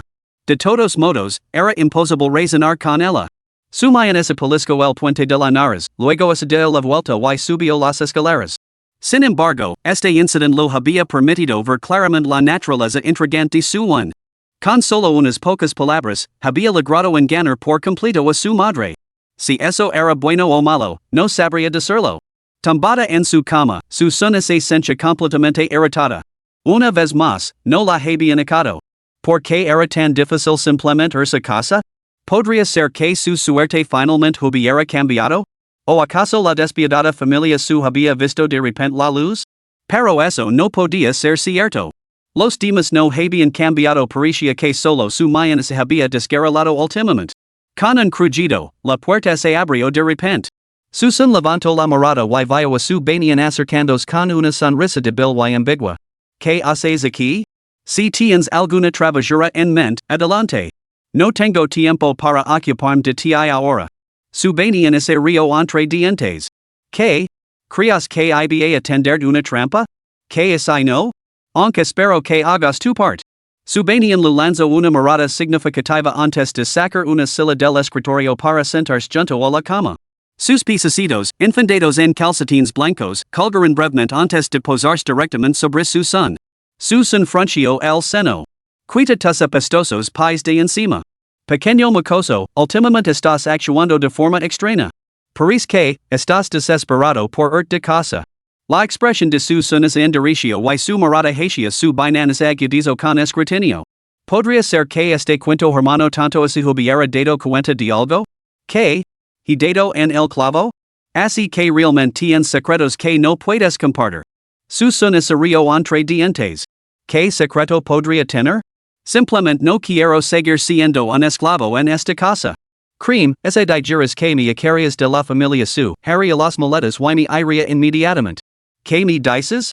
Su bañang también era miembro de la familia sus palabras deberían tener peso, ¿no? A decir verdad, su son no había descubierto que era realmente esa voz en su cabeza.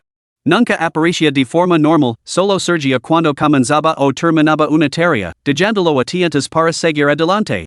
Maldita sea, ni siquiera era tan útil como un sistema. Al menos un sistema te daba indications, pero esa cosa en su cabeza no ofrecía nada. ¿Y bien? ¿Te apetece intentarlo? Su son lo animó con suavidad, esperando que su bañan dijera lo que quería oír. Sin embargo, su bañan entrecerró los ojos, como si hubiera descubierto algo. Ahora por fin entiendo por qué te has esforzado tanto en que te equiren. Su son, eres tan calculator. Su son ese cuedo paralizado. ¿Qué demonios? No te hagas el tanto. Hace tiempo que descubrí tu plan. Marcharte de casa por tu propia voluntad es asunto tuyo, pero si te expulsáramos, tendrías un pretexto para explotarlo más adelante. Estás conspirando contra nosotros. Susan frunció los labios. ¿Qué clase de lógica retorcida es esa? Deja de finger. He descubierto tu plan. Recuerda mis palabras, nunca escaparás de mis garras en esta vida. Ya. ¿Crees que podrás escapar? Conmigo aquí, tus planes no tendrán éxito. Sir Franco, ¿de verdad crees que no sabía lo que Shawan estaba tramando? La DESA cámara a propósito. ¿Por qué crees que publicó el video de toda vuestra discusión? ¿Lo tomas por tanto? ¿Por qué? Solo vio fragmentos editados. Ahora estás libre. Deberías darme las gracias. Si no hubiera cambiado las imágenes, nunca habrías limpiado tu nombre, ni siquiera aunque te hubieras tirado el río Amarillo. El rostro de su son ese ensombricio. Fuiste tú. ¿Por qué te entrometaste? Ya. ¿Por qué? Cuanto más intentas hacer algo, más me opongo. Me encanta frustrar tus planes. ¿Qué? ¿Cabreto? ¿Has perdido los nervios? Me encanta verte como un idiota. Hey que decir que su son estaba realmente molesto. Después de todo eso, el que la había sabatido por detrás resultó ser ese imbécil que menos se esperaba. Parecía que era hora de darle una lección a alguien. Con una risa fría, su son soltó un bufado. Su cuento, ¿te atreves a presumir delante de mí? ¿No temes lo que pueda hacerte? Su bañan ese burlo con destin, ¿tú? ¿Me atrevería? ¿No me atrevería? Tengo mucha curiosidad por ver si apretaras los dientes y me desafiaras, o si saldrás corriendo a chivarte. Cualquiera de los dos resultados me vale, pero no dejes que mi astuto plan tenga éxito. Su son se levantó bruscamente, agarró a su bañan, lo volteó y le dio una patada a la silla que tenía debajo. Finalmente, cuando su bañan se giró con terror en los ojos, agarró una zapatilla y le dio un golpe. Te enseñara meterte conmigo sin motivo. Te enseñara desafiarme. Te enseñara entrometerte en los asuntos ajenos. Capítulo 15, golpear públicamente a alguien solo para que lo echen. Quinta hermana? ¿Qué haces aquí? Su mayan frunció el seno cuando su bañan salió de la habitación con aspecto sombrío. ¿Qué pasa? ¿Por qué te agarras la cara? Su bañan parecía bastante afligido. ¿Me creerías si te dijera que ese maldito su son me ha dado una paliza? Puede que antes te hubiera creído, pero ¿qué piensas ahora? Entonces para qué lo preguntas? Su bañan se marchó enfadada, cuando humo. Su mayan observó su espalda hinchada y sintió una olita de irritación. Maldita mocosa, ¿qué te pasa ahora? Ven aquí y explicate. No voy a ir. Ven tú si te atreves. Su bañan. Tal y como su son había previsto, su bañan decidió tragar su orgullo. En el pasado, con su temperamento de niña mimada, nunca habría tolerado tal trato. Sin embargo, Ali estaba, conteniéndose deliberadamente solo para fastidiarlo. Las cosas empezaban a ponerse interesantes. Como la familia se negaba a dejarlo pasar, el atormentaría a su preciada hija menor a diario. Cuanto más aguantara su bañan, más fuerte la golpearía. A ver quién cedía primero. Shaosun, ¿qué le pasa a la quinta hermana? ¿Te ha vuelto a molestar? Nada grave, solo le di una buena paliza antes. Su mayan esbozó una sonrisa incómoda. Shaosun, sé que hablabas enfadado. Esta vez solo he venido a hablar. Entiendo tus quejas, pero sigo siendo nuestro padre. ¿Podrías haber abstenido de golpearlo antes? Basta. De jolo ya. Y es tu padre, no el mío. Xiao Sun. Ya basta. No voy a escuchar tus quejas. Ahora estoy descansando. Si no quieres irte, puedes quedarte ahí de pie mirando. Al final, la ansiada conversación sincera de su me encuentro sin cumplir. Entendía que su son todavía estaba furioso y que su percepción de esta familia no cambiaría de la noche a la mañana. Pero con el ali, creía que podría restaurar la armonía en esta familia. Y lo más importante era vigilar de cerca a su propio hermano para evitar que causara problemas. Los días siguientes trajeron una calma inquietante a la casa de los Suwon había aprendido claramente la lección y dejó de intrigar. Anteriormente, sus sutiles intentos de crear discordia siempre encontraban apoyo dentro de la familia. Pero ahora, con su hermana mayor visiblemente disgustada, estaba decidido a no decepcionarla de nuevo. Sin embargo, la repentina docilidad de Suwon resultó ser muy poco ventajosa para su son. Con Suwon calado, no encontraba ni un solo pretexto para armar problemas. Incluso cuando buscaba activamente el conflicto, Suwon lo evitaba deliberadamente. En resumen, mantenía la mayor distancia posible y rara vez se cruzaban. En un principio, su son había planeado montar una escena durante la cena de hoy y darle una paliza a Suwon. Pero Suwon, que normalmente holgazaneaba todo el día, se había quedado hasta tarde en el trabajo y no había vuelto a casa. Esto enfureció a su son sin límites. Entonces pensó en conformarse con una paliza de su chiming, pero este desapareció a mitad de la comida. Padre y hijo parecen haber anticipado su búsqueda de problemas. Con solo sus hermanas y Chin Shinlan presents, no podía poner las manos encima a una anciana. Sin otra opción, puso sus ojos en su banyan, el quinto hijo. Tanto quinto hijo, no me culpes por aplastar la flor. Culpate a ti mismo por llamar mi atención. Mientras tanto, la madre y las hijas estaban dispersas por la sala de estar, algunas viendo la televisión, otras pegadas a sus teléfonos. De repente, su banyan se estremeció y no pudo evitar mirar hacia su son, que estaba junto a la escalera. ¿Qué estás mirando? Sigo así y te sacar los ojos. Era como hace algún te diera una almohada cuando tienes sueño o agua cuando estás sediento. Sin decir una palabra, su son se abalanzó sobre su banyan, lo arrebató el teléfono y lo estrelló contra el suelo. Ah, mi teléfono. Pero eso no fue todo. Se dejó caer en el sofá, puso las rodillas de su banyan sobre su regazo y comenzó a golpear la cintura con una serie de fuertes bofetadas.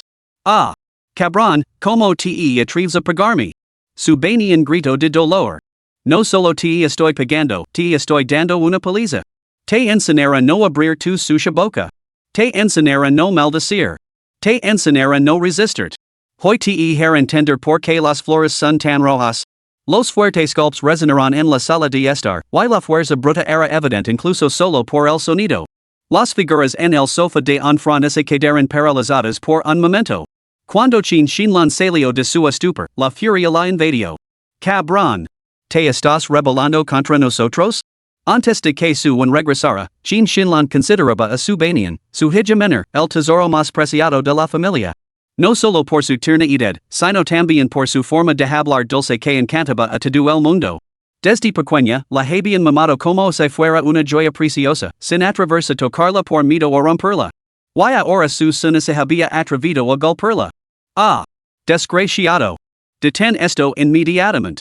Chin Shinlan miró alrededor de la habitación, cogió la regla disciplinaria y la blandió con cena contra su son. Bueno, ¿cómo sabías que mi bofetada te había dolido un poco? Su son levantó el brazo y la regla apareció en su palma. Bajo la mirada horrorizada de su banyan, la bajó con fuerza. Smack. El tiempo pareció detenerse. Todos los presentes se quedaron paralizados por la sorpresa. Entonces, un chillido atravesó toda la villa. Ah, cabrón. Su banyan estaba ahora realmente llorando de dolor.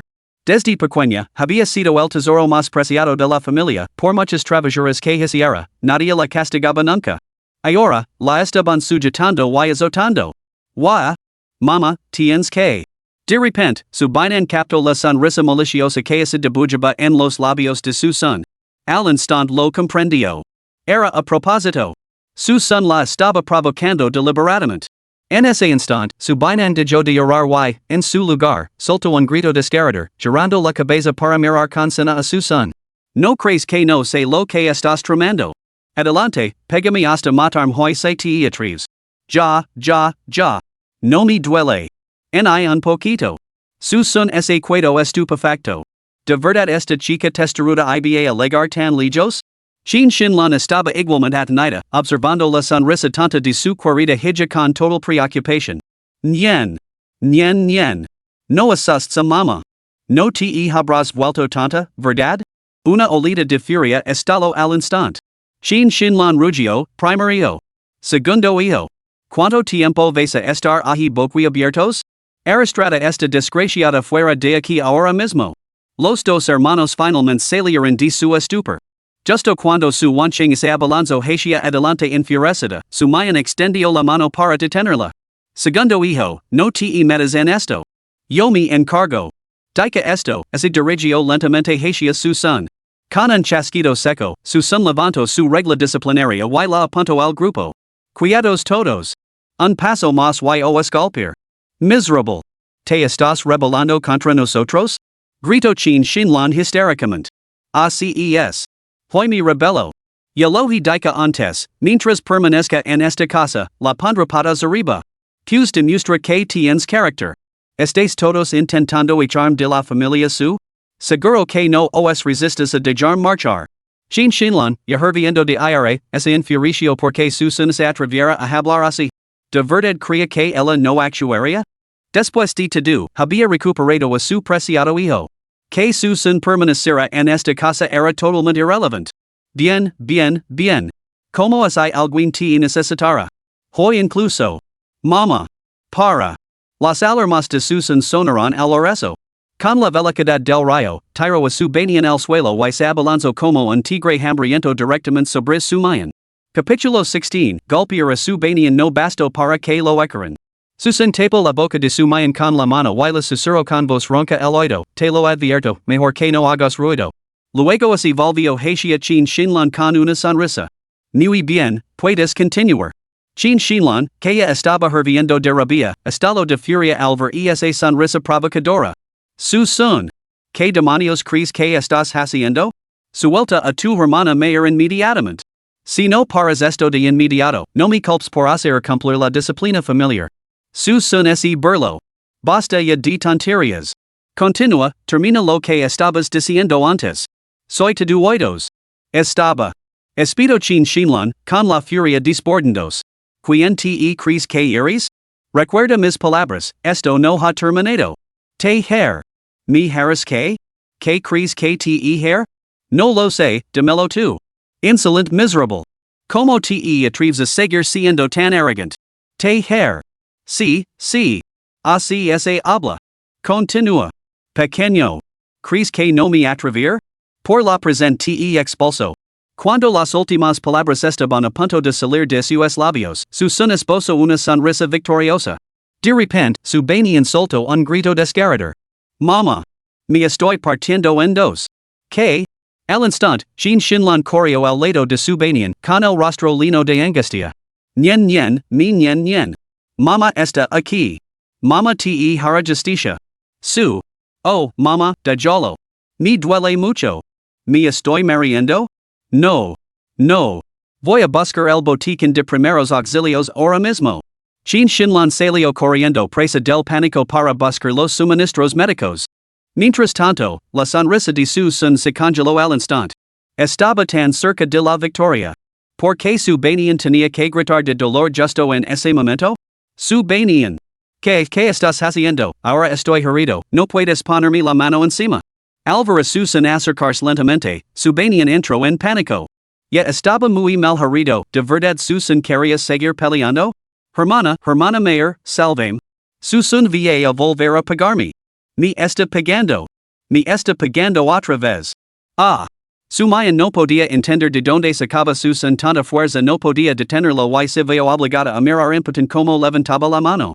Al ver ese brazo en alto, su baño casi se desmaya, pero el dolor insoportable que esperaba nunca llegó. Justo cuando el puño de Susan estaba a punto de golpear, se detuvo abruptamente. Golpeó ligeramente dos veces el objetivo previsto, con una expresión burlona y una media sonrisa. ¿Qué es lo que intentas hacer exactamente? Su bani entrego saliva nerviosamente, dandos cuenta de repente de que había ido demasiado lejos. Nada especial. Pero ya que te gusta jugar, te complacerá. Uf. Con eso, Susan subió tranquilamente las escaleras, como se solo hubieran jugado un juego sin importancia momentos antes. Solo cuando una sensación escalofriante la invadió, su banian se dio cuenta de que no solo la habían golpeado, sino que lo habían hecho de la manera más humillante. Y justo ahora, parecía que también se habían provocado de ella. Cabrón. Lucharé contigo hasta la muerte, ay. Por desgracia, esas heridas la dejaban en defensa el más mínimo movimiento le provocaba olidas de dolor por todo el cuerpo, obligándola a gritar de agonía. Las lágrimas de humillación le corrían por las mejillas mientras lloraba que Susan pagaría caro el humillante trato de ese día.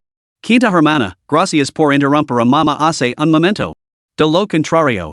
En ese momento, su mayan se acercó a su banian, con una expresión que mezclaba preocupación y gratitud. Su bañang apretó los dientes. Lo hice por mí misma. No dejaré pasar el incidente de hoy. No iré a ninguna parte hasta que me haya vengado. Quinta hermana, Shausen ha estado actuando muy mal últimamente. Está claramente al borde del colapso. ¿No puedes aguantar un poco más? Hermana mayor? ¿Hablas en serios? Mira lo que me ha hecho. Pero. ¿No fueron esas las palabras que le lanzaste? Además, lo acosabas constantemente cuando eran niños. Su bañang abrió los ojos de par en par. Hermana mayor. Basta. Esto no es discutible. Te compensar por esto. Y cancela el viaje de mañana con mamá. Quédate en casa y descansa bien. Al pasar junto a su wanching, su mañana se detuvo y añadió, segundo hermano, no te pongas del lado de tu quinta hermana. Ha sido rebel desde pequeña. Una buena paliza lo enseñará una lección. Pero. Segundo hermano. Ante la mirada gelada de su hermana mayor, su wanching solo pudo asentir con la cabeza. Al día siguiente. Después de aplicarse medicina y descansar toda la noche, su banian apenas podía caminar. Aunque Susan había golpeado con fuerza, esos golpes habían sido dispersos, lo que la había impedido quedar completamente incapacitado. Aún así, era preferible estar tumbado que sentado. La familia su estaba deseando. Su chiming y su wen también habían regresado a casa. Con el cabeza de familia presente, era necesario discutir los acontecimientos del día anterior. Bueno, ¿por qué no se ha unido a nosotros para desayunar tu preciado quinto hijo? ¿Acaso lo han golpeado tan fuerte que no puede levantarse de la cama? La mano de su mayan se quedó paralizada en el aire mientras ofrecía el desayuno. Su chiming frunció el seno ante el comentario, con un tono mezclado de ira y sospecha. ¿Qué quieres decir? ¿Has golpeado al quinto hijo? No solo la golpeé, sino que la dejé ensangrentada. Al resto, la furia de Chin Shinlan sería vivo y relato con gran detalle los acontecimientos de la noche anterior. Su chiming golpeó la mesa con el puño con un ruido sordo, desbordado por la aire. Miserable. Es tu quinta hermana. ¿Cómo te atreves a levantar la mano a tu propia hermana? Susun ese burlo con frialdad. ¿Qué tonterías estás diciendo? Yo te daría una paliza hasta dejarut inconscient, por no hablar de ella. Maldito mocoso. Su chiming agarró un plato, dispuesto a lanzarlo. Su mayan intervino rápidamente. Padre, por favor, comete. La quinta hermana se portó mal se merecía una lección. Que maldita lección. Ni preciosa hija, a la que nunca se me ocurriría hacer daño, golpeada así por ese sinvergüenza. ¿Qué derecho tiene? Oh, papa, solo son dos niños peleandos. No es para tanto. Hijo mayor, no defiendas a ese mocoso. Primero voy a ver cómo está la quinta y luego me ocupar de él. Después de que su chiming se marchara, la mesa se quedó en silencio sepulcral. Chin Shinlan estaba demasiado furiosa para hablar. Su mayan miró a Susan y suspiró profundamente, sin saber qué decir. Lo que Susan no había previsto era que su no aprovecharía el momento para agitar las aguas. Su docilidad lo resultaba casi desconocida. Que la condenaron si no veía cuánto tiempo podía aguantar calado ese pequeño ratón intrigante. Susan estaba pensando se golpear a su inmediatamente o buscar una excusa para dar otro golpe más tarde. Pero entonces, el grito de sorpresa de su wanching llamó la atención de todos. ¡Ay, Dios mío! Ha pasado algo. Su mayan frunció el seno, confundida. ¿Por qué tanto alboroto? ¿Ha pasado algo en tu buffet? Su wanching dejó caer el teléfono y negó con la cabeza, desconcertada. No. Es el grupo turístico. El grupo turístico de Mama y la quinta hermana ha tenido un accident. Capítulo 17, para que te echen, del otro punetazo a su banian. ¿Qué ha pasado? ¿Por qué iba a salir algo mal de repente? Preguntó su mayan, con expresión grave. Un accident de coche. Han tenido un accident de coche. Hace solo 20 minutos, el autobús turístico es estrelló de camino a otra ciudad. Según los informes, un camión perdió el control de repente. Cuando pisó el freno, el autocar que venía detrás no pudo evitarlo y chocó contra él, lo que provocó una reacción en cadena que causó un grave accident. Incluso ahora, el corazón de su Wanqing seguía lleno de profundo temor, y sus manos temblaban ligeramente bajo la mesa. Los billetes del viaje los había comprado su bufete de abogados. Como no podía ir ella, se llevó a casa el lujoso viaje de 7 días. Además, fue ella quien convenció a su madre y a su hermana para que se fueran de vacaciones, y que, al fin y al cabo, no tenían nada mejor que hacer. El grupo había salido a las 7 de la mañana. Nadie podía imaginar que poco después de entrar en la autopista se produciría una catástrofe. Si su madre y su hermana hubieran ido, temía que nunca se lo perdonaría. Cuando su mayan y Chin Shinlan vieron la noticia en sus teléfonos, se quedaron pálidas. Chin Shinlan sintió especialmente una punzada de arrepentimiento. Tenía muchas ganas de ir al viaje. Si su banian no hubiera sido golpeado y no hubiera podido asistir, probablemente ella misma habría sufrido el accidente. Chin Shinlan sintió de repente la boca seca y bebió un trago de agua. Esto no puede ser falso. ¿Cómo nos ha podido ocurrir tal desgracia? Su Wanqing no sabía qué decir. Mama, los familiares de mi colega también estaban allí. Me acaban de preguntar qué hacer. ¿Cómo voy a ser falso? Esto, así es como es. Menos mal que no fui. Chin Shinlan tomó otro sorbo y sintió una profunda sensación de alivio. Su mayan frunció el seno y miró a su Wanqing con frialdad. Segunda hermana, si no recuerdo mal, la quinta hermana no quería ir, ¿verdad? ¿Fuiste tú quien insistió en que acompañara a mama? ¿No tienes que dar alguna explicación? La expresión de su Wanqing es ensombreció.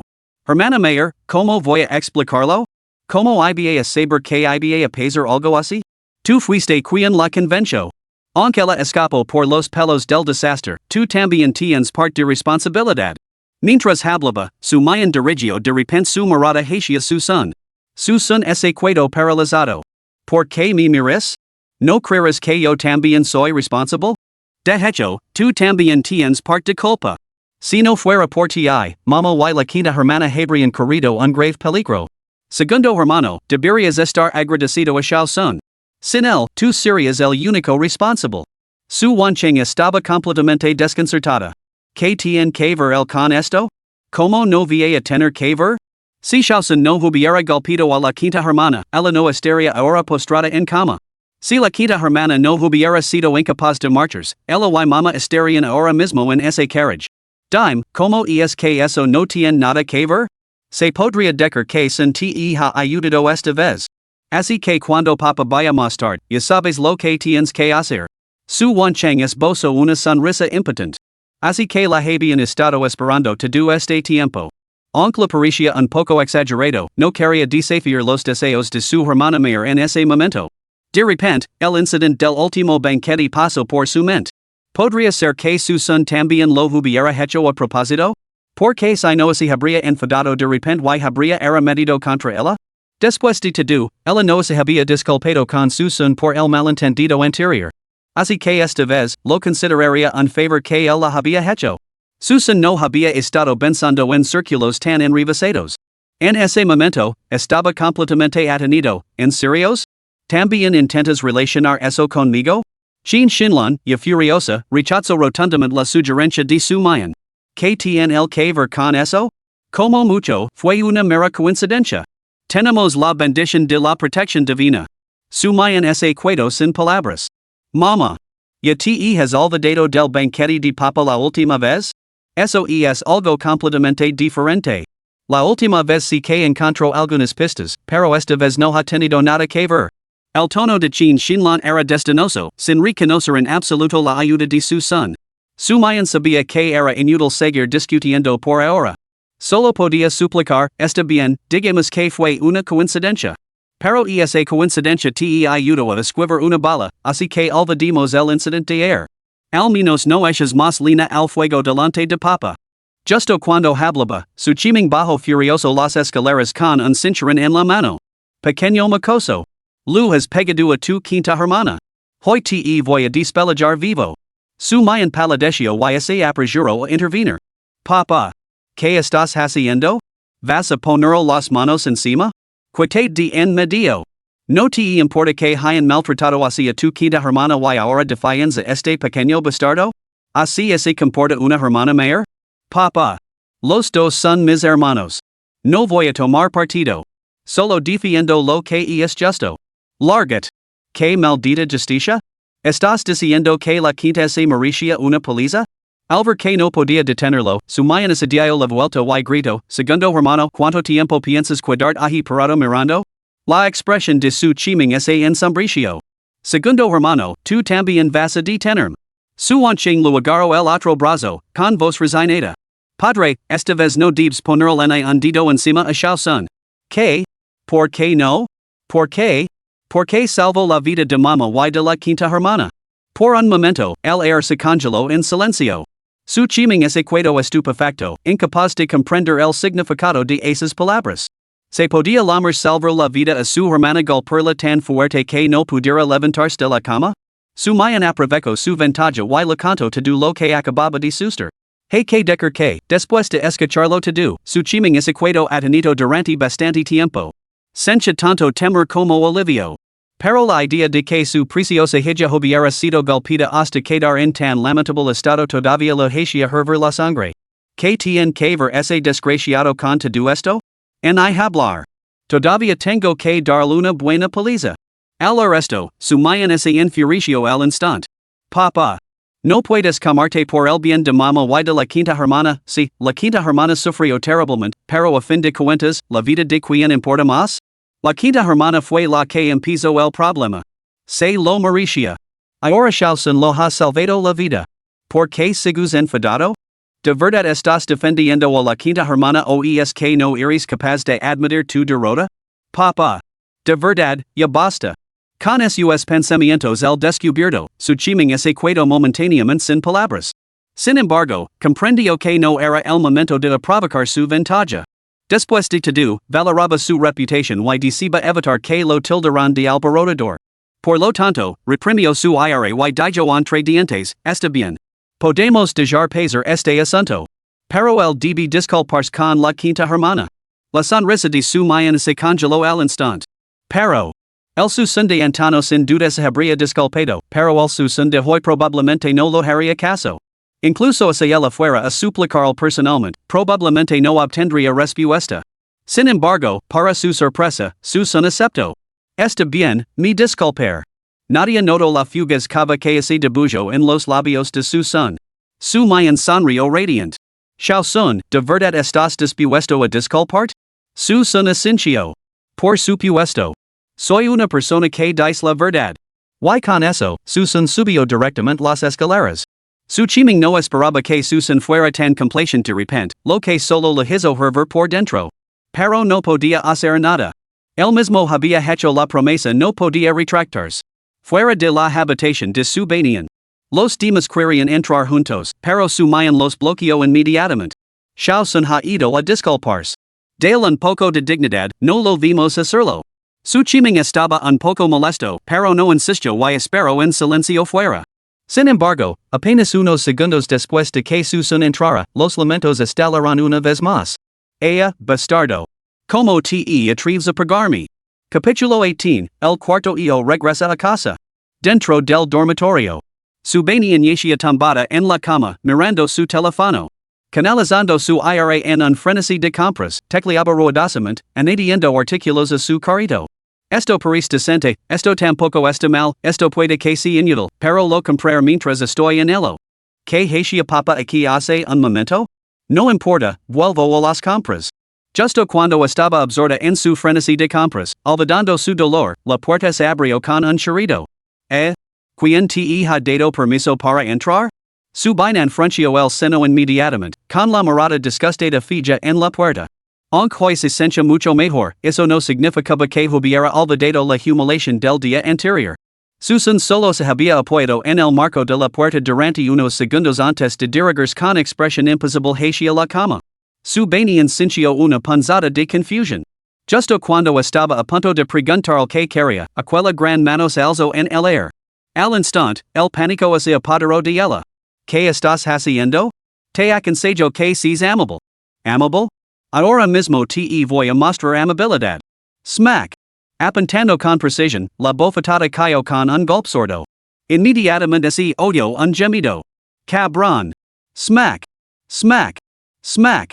La suave y rápida serie de golpes de su sundijo a su Banian al borde de las lágrimas. Al menos, había tenido una razón para golpearla. Hoy, la había golpeado sin decir una palabra. Hay que decir que su Banian estaba realmente aterrorizado. Volviéndose con los ojos llenos de lágrimas, adoptó una expresión lastimera y indefensa. Su son no mostró piedad. Agarrando por el dobladillo de la camisa, le propinó otra fuerte bofetada. Ah. ¿Qué estás haciendo? Para. No lo hair. Te hair pagar por causar problemas, por oponerte mí. A ver cuánto tiempo puedes aguantar esto. Por favor, shuen, me duele. No me atrever a volver a hacerlo. Deja de hacer la víctima. Ni siquiera te he pegado fuerte. Su Banian, humilada y enfurecida, espido, te lo advierto, así sigus a gritare. Adelante, grita. A ver quien viene a rescatarte. Ay. Socorro. Hermana Mayor, salvame.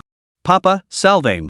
Fuera de la puerta, su chiming, alertado por el alboroto, intentaba abrirla frenéticamente. Para su sorpresa, estaba cerrada por dentro. Al instante, la pareja se enfureció. Chin Shinlan, furioso y desconsolada, no dejaba de gritar, viejo su. Abra la puerta, rápido. Su chiming hervía de aire, ese inútil ha cerrado la puerta con lave. El pequeño demonio. Es un sinvergüenza. Su Wanchang miró a su mayan con impotencia, como diciendo, ¿ves? Este es el buen hermanito al que has estado protegiendo todo este tiempo. Su mayan parecía igualmente consternada, totalmente desconcertada por el motivo por el que su son había perdido los estribos esta vez. ¿Podría ser que la quinta hermana hubiera provocado al pequeño son de nuevo? Padre, ¿dónde están las llaves de la habitación de la quinta hermana? No importa lo que diga mi hermano, sigo siendo un hombre. ¿Cómo puede la quinta hermana soportar tal trato? Su que había permanecido en silencio durante días, finalmente no pudo contenerse. Con todo el descubierto ante ellos, sería una pena no avivar las llamas y agitar las cosas. La expresión de Chin Shinlan se ensombrició al oír esas palabras y se apresuró a buscar la llave. Mientras tanto, su chiming seguía intentando forzar la puerta, retorciéndola y pateándola. De repente, sin previo aviso, la puerta se abrió de par en par. Ah, mi pierna. La patada de su chiming falló por completo, y terminó haciendo una apertura de piernas digna de un libro de texto. El dolor le hizo enrojecer el rostro. Chin Shinlan, que había ido a investigar el ruido, regresó en un santiamén. Al instante, el grupo entró en pánico. Via, haciendo una apertura de piernas para nosotros, a tu edad, ten cuidado de no abrir la entrepierna. Su chiming casi puso los ojos en blanco, exasperado por el comentario, y señaló a Susan con el dedo, temblando de rabia. Chin Shinlan estaba furiosa. Susan. ¿Qué diablos estás haciendo? ¿Qué quieres decir? No he hecho nada. Susan se encogió de hombres inocentemente y movió los pies como si fuera a volver a su habitación. Pero al pasar junto a su pie se detuvo bruscamente y, de repente, le propinó una bofetada. Hijo. Susan. De tan ahí mismo. Los gritos de Chin Shinlan fueron en vano. Suan se quedó paralizado, agarrándose la mejilla con desconcierto. Ni siquiera había dicho una palabra, realmente merecía una paliza por eso? Al instante, una olida de furia brotó dentro de él.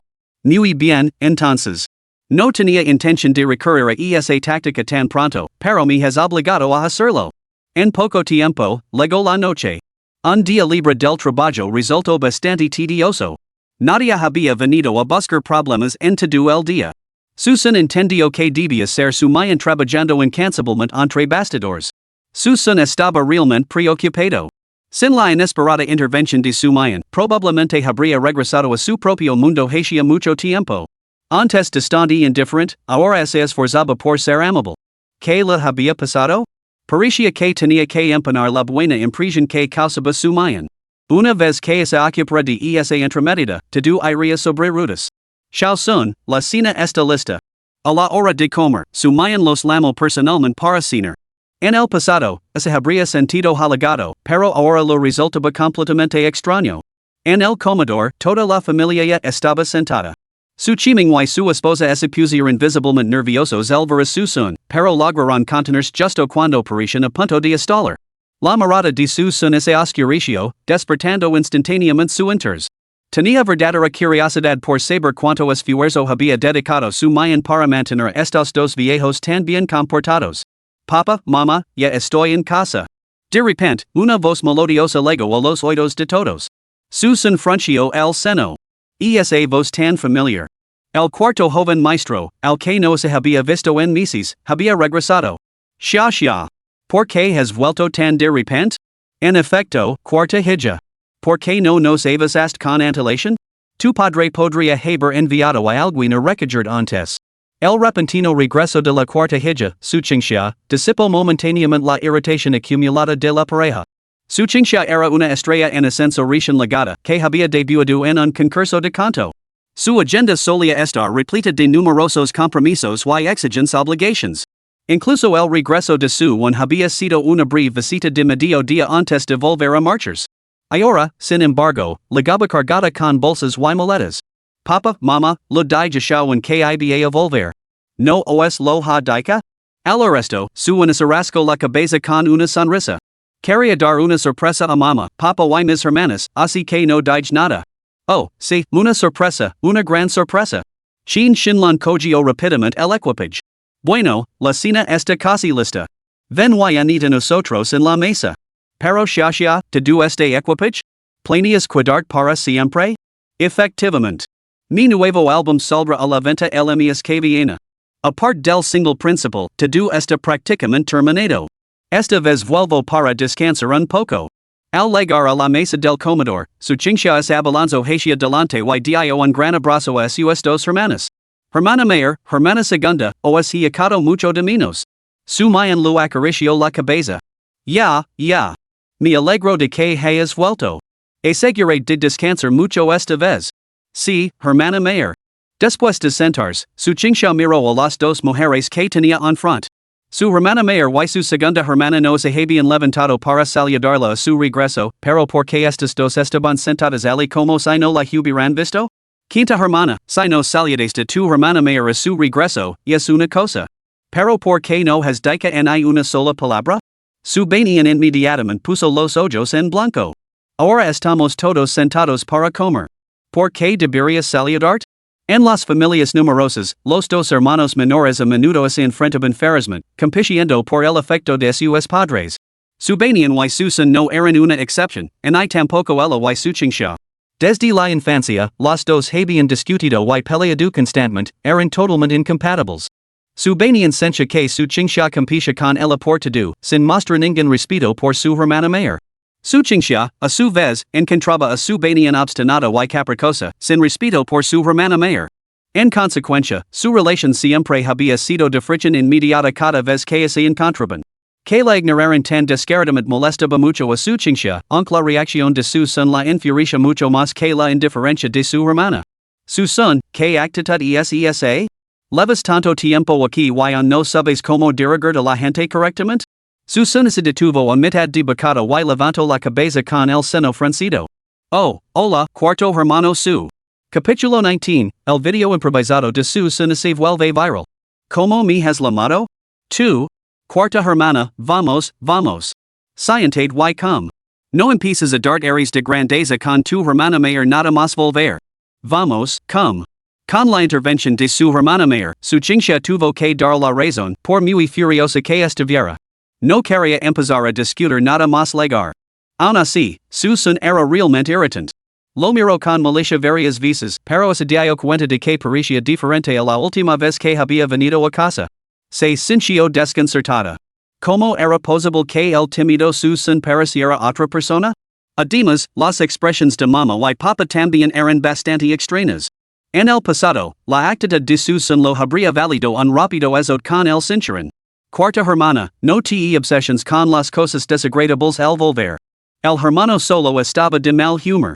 No te lo tomes a pecho. Al resto, su chincha esposo una leve sonrisa. El pequeño Juan es el sensato. Por cierto, pequeño Juan, has mencionado una sorpresa para mí.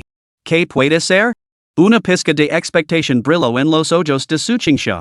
De camino a casa, su Juan había mencionado una sorpresa que podría resolver su dilema de larga data sobre la canción principal de su álbum. Aunque no tenía muchas esperanzas, era el primer regalo que le hacía su hermano menor. Aunque resultara ser una porquería, no dejaría que su sentimiento se cara a perder. La sonrisa de su Juan se congeló al resto. Cuarta hermana. Si la sorpresa ocurre en público, ya no sería una sorpresa. No pasa nada. De todos modos, todo el mundo se enterará tarde o temprano. Y es la oportunidad perfecta para demostrar a todos lo considerado que eres, pequeño Juan. Pero, eso no está bien. No pasa nada. A mí no me importa, ¿por qué debería importarte a ti? Date prisa. Ante sus palabras tan decididas, su Juan no quiso decepcionar las expectativas de todos. Volvió brevemente a su habitación y regresó con una hoja de papel A4. Antes de desplegarla, lo lanzó una mirada significativa a su son. Aunque fue solo una mirada fugaz, su son la notó y no pudo evitar sentirse desconcertado. Su confusión se reflejó en la expresión de su chincha cuando tomó el papel. Sin embargo, cuando su chincha vio el contenido, su expresión se alteró visiblemente. Xiao Juan? ¿Has escrito tú esta letra? Su Juan asintió con la cabeza, rascándose la cabeza con timidez. Sí, la escribí por impulso. Espero que no sea demasiado vergonzosa. Aunque no estoy seguro de si le servirá de algo a la cuarta hermana. ¿Útil? Por supuesto que útil. Las palabras de ese papel eran posiblemente la letra más profunda que había leído nunca. Esfuerzo, ambición, perseverancia. A juzgar por la letra, era claramente una canción inspiradora. No se parecía en nada a las letras superficiales que había visto antes. Estas tenían un significado profundo. Su sencillo principal había permanecido sin decidir durante tanto tiempo precisamente porque no podía crear letras con sustancia. Y estas letras que tenía ante ella eran nada menos que un regalo del cielo. Cuarta hermana, me alegro de que te sean útiles. Y es una pena que no sepa nada de música, solo tengo la letra, no la melodía, suspiro. Su chincha negó con la cabeza repetidamente. No pasa nada. Una buena letra no necesita una melodía especial, cualquier melodía podría complementarla. Xiao Juan, realmente me has salvado. Los demás, igualmente ignorantes en materia musical, compartirán su alegría. Su chiming y chin Shinlan se alegrarán mucho al descubrir que su preciado hijo poseía un talento oculto. Su cuarto hijo adoraba la música, así que uno podía imaginar lo que había despertado tal entusiasmo en él. Verdaderamente digno de ser un hijo de la familia su. Solo su son permaneció indiferente, regresando a su habitación inmediatamente después de la cena. Después de todo, la música en este mundo era extremadamente atrasada. Para alguien como él, que había probado lo mejor, la música disponible en el mercado era absolutamente insoportable. ¿Y su Juan? ¿Qué tipo de letras tan buenas podría escribir? Palabras como coches, dinero y mujeres eran suficientes para agotar sus neuronas. ¿Qué tanto provinciano? Aunque su son hablaba en voz baja, su chincha lo oyó. ¿Cómo podía ser tan grande la diferencia entre hermanos? Uno ya era capaz de componer letras de tal valor, mientras que el otro solo podía hervir de envidia. La diferencia era abismal. Durante la cena, su chincha había empezado a componer melodías en su mente. Una letra tan esplendida merecía nada menos que el arreglo musical más perfecto. Sin embargo, después de dar vueltas toda la noche, las melodías que se le ocurrían siempre parecían carecer de esa chispa crucial. Buscó inspiración en su Juan, pero él tampoco le ofreció una solución satisfactoria. Toda la noche la dejó completamente agitada. Su son tampoco había estado ocioso. Desde que su chincha regresó a casa, su teléfono había sido como una máquina infectada por un virus, inundada de videos sobre ella y un sinfín de clips de canciones. Mientras que antes, como mucho, se tapaba con un video relacionado con la música entre cada día en Douyin, ahora aparición en masa. ¿Era este el poder de los macrodatos? Sin embargo, él no había estado buscando nada al azar. El verdadero problema era lo insoportablemente molestos que resultaban estos videos de canciones y retransmissions en directo. Furioso, su son decidió tomar cartas en el asunto y mostrar al mundo cómo sonaba la verdadera música. Afortunadamente, su dormitorio había servido anteriormente como trastero y alla yacia olvidada una guitarra. Cogió el instrumento, apuntó con su teléfono hacia el y se sintió listo para atacar. Sumergido en el agua durante un minuto entero sintiendo la miseria de tocar fondo. Ultimamente he estado trabajando duro, abriendo camino hacia la cima dirigiendo hacia la vista que creas que era tuya. Susan siempre había comprendido las cosas sin esfuerzo desde su infancia, especialmente la música. Para decirlo sin rodeos, siempre se había considerado un prodigio, aunque resultó que se trataba simplemente de una habilidad perfeccionada o aprendida a lo largo de innumerables vidas. Desde pequeño, había proporcionado a su ciencia innumerables inspiraciones musicales, y esta canción fue escrita originalmente solo para ella. Quería que se establecera de verdad en el mundo de la música, forjándose una reputación inigualable por sí misma. Pero después de recuperar sus recuerdos y ver a esta familia tal y como era, naturalmente no había seguir presionando su calidad magilla contra su frío hombro. De todos modos, se iría tarde o temprano. Más valía dejar que este mundo escuchara como suena la verdadera música antes de irse. Después de grabar el video, Susan lo subió directamente a la plataforma. Casualmente, el streamer musical local mejor clasificado estaba buscando un duelo en directo. En busca de diversión y un poco de expectación, Susana se puso inmediatamente en contacto con él. Al principio, el streamer, al saber que Susan no era cantante ni estudiante de música, se mostró totalmente destinoso. Incluso le dio una charla y lo dijo a Susan que se largara. Incluso la avalancha de comentarios daba por hecho que Susan solo estaba allí para reírse. Pero una vez que Susan terminó su canción, el chat explotó con nada más que 666. No es de extrañar, en un mundo en el que incluso Smoke Distance podía arrasar, la voz de Susan era de otra liga. Joder, 666 para el otro streamer. ¿Era eso una canción de amor? Absolutamente impresionante. Por supuesto. La letra empieza siendo muy optimista y ambiciosa, pero luego se convierte en una balada arby suave y melódica. Genial. Streamer, cantala otra vez. Se me ha derretido el corazón al escucharla, y es demasiado bonita. La versión completa está en la página del streamer. ¿Id todos a escucharla? ¿Por qué el streamer no muestra su rostro? Con una voz tan bonita, debe de ser guapísimo. Me encantaría escucharlo canta en directo.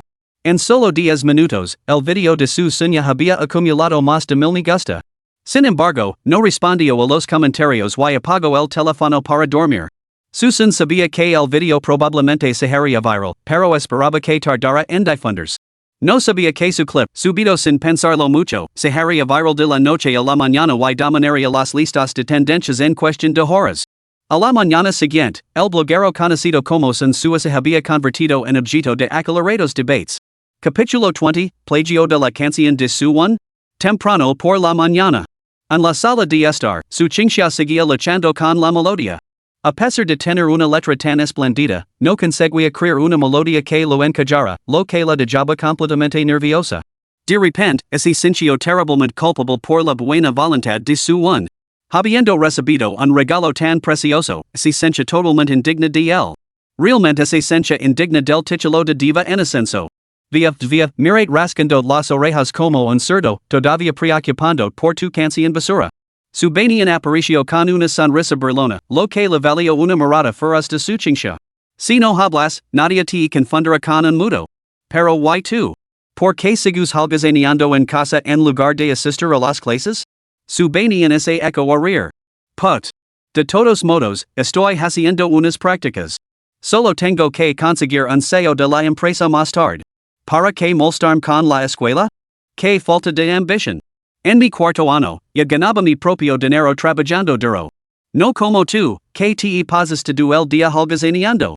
¿Qué te pasa? ¿Crees que la riqueza de nuestra familia depende de mí? Soy perfectamente feliz cuidándome en casa, ¿qué tiene que ver eso contigo? Cuando las palabras no logran conectar, incluso media frase es demasiado. Ambos encontraban insoportable la compañía del otro. Su banian se trasladó al sofá de enfrente y se tumbó para jugar con su teléfono. Las canciones de mi ídolo son simplemente divinas. ¿Cómo te atreves a llamar música a tus melodías basura? Al abrir doin esa mañana, se encontró inundada de contenido de tendencia. Al principio hizo clic por simple curiosidad, pero al instante quedó hipnotizada por las voces. ¿Por qué? Era absolutamente impresionante. Decker que era celestial no sería exagerado. En comparación con las canciones del cuarto hermano frente a ella, era una derrota total.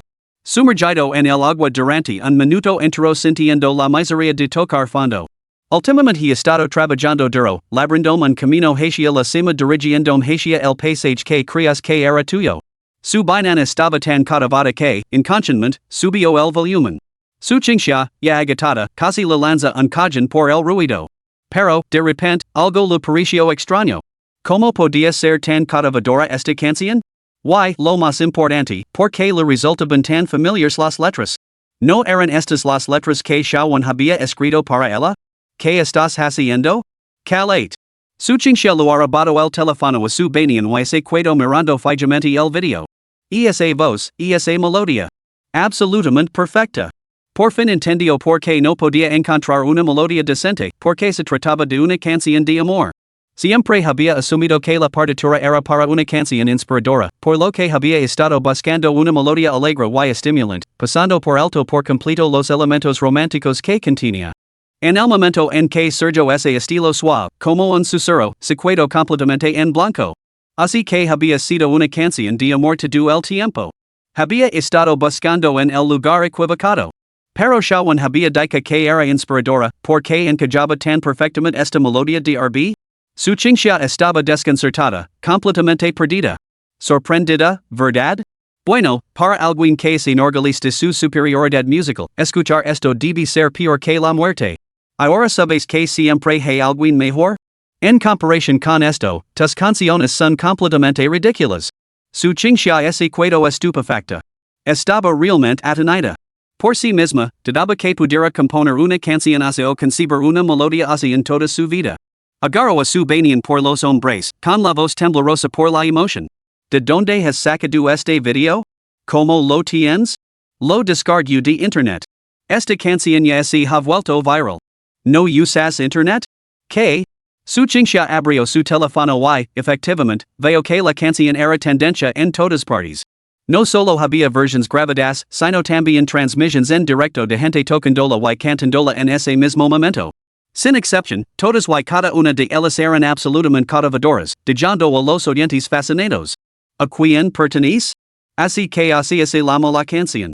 Pero ¿por qué la letra es exactamente la misma que la que me dio Shawan? Su chinchilla volvió al sofá aturdida, reproduciendo los videos de su teléfono una y otra vez. Tonta, ¿qué estás murmurando? ¿De verdad vale la pena ponerse tan nerviosa? Su banian no se molestó en prestar la atención y siguió enviando mensajes privados a Sun Tzu. Idolo, ¿cuándo vas a aparecer? ¿O cuándo vas a dar un concierto en directo? Si todo lo demás falla, saca un sencillo.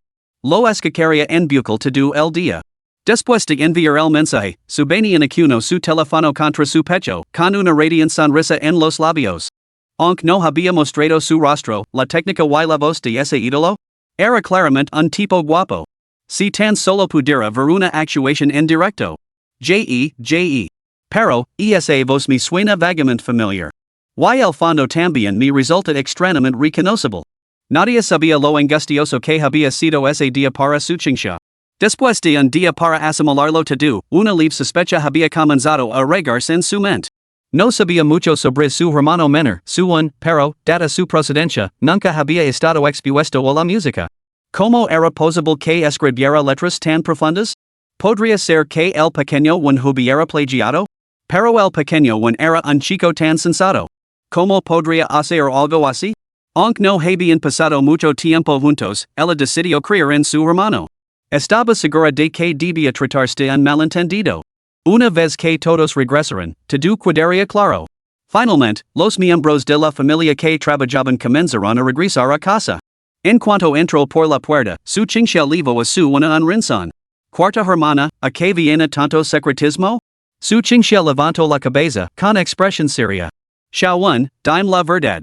¿De verdad escribís tú esa letra? El corazón de su dio un vuelco, aunque su expresión permaneció impasible. ¿De qué estás hablando, cuarta hermana? Por supuesto que la escribí. ¿Por qué lo preguntas? Entonces, ¿qué es esto? Con eso, su chinchilla abrió su teléfono. Cuando su envió el video, frunció ligeramente el seno, pero mantuvo la compostura. El sabía desde el principio que la cuarta hermana no haría una pregunta así sin motivo, pero no esperaba que existiera este video. Aún así, estaba preparado para cualquier cosa. ¿Por qué iba a temer las dudas de los demás? Al instante, adoptó una mirada de inocencia herida. Cuarta hermana, ¿me estás cuestionando? La expresión de su chincha se suavizó de inmediato. No, solo me preguntaba si podría haber algún malentendido, o si tú filtras la letra y alguien más la copió. Su ese quedó en silencio. Sin embargo, cuanto más tiempo permanecía calado, más inquieta se ponía su chincha. Estaba casi segura de sus suspecas y no tenía intención de seguir presionando. Pero entonces, inesperadamente, Suwan declaró, tienes razón, cuarta hermana. Alguien me ha plagiado. ¿Qué? Se quedó paralizada su chincha. Cuarta hermana, alguien me ha plagiado. No sé cómo se ha filtrado, pero esa letra es mía sin duda. Exacto. Las cámaras de seguridad. Las cámaras de seguridad lo pueden demostrar. ¿Por qué escribí esa letra en el estudio hace un mes? Las dos se apresurarán a ir al estudio para comprobar las imágenes de las cámaras de seguridad.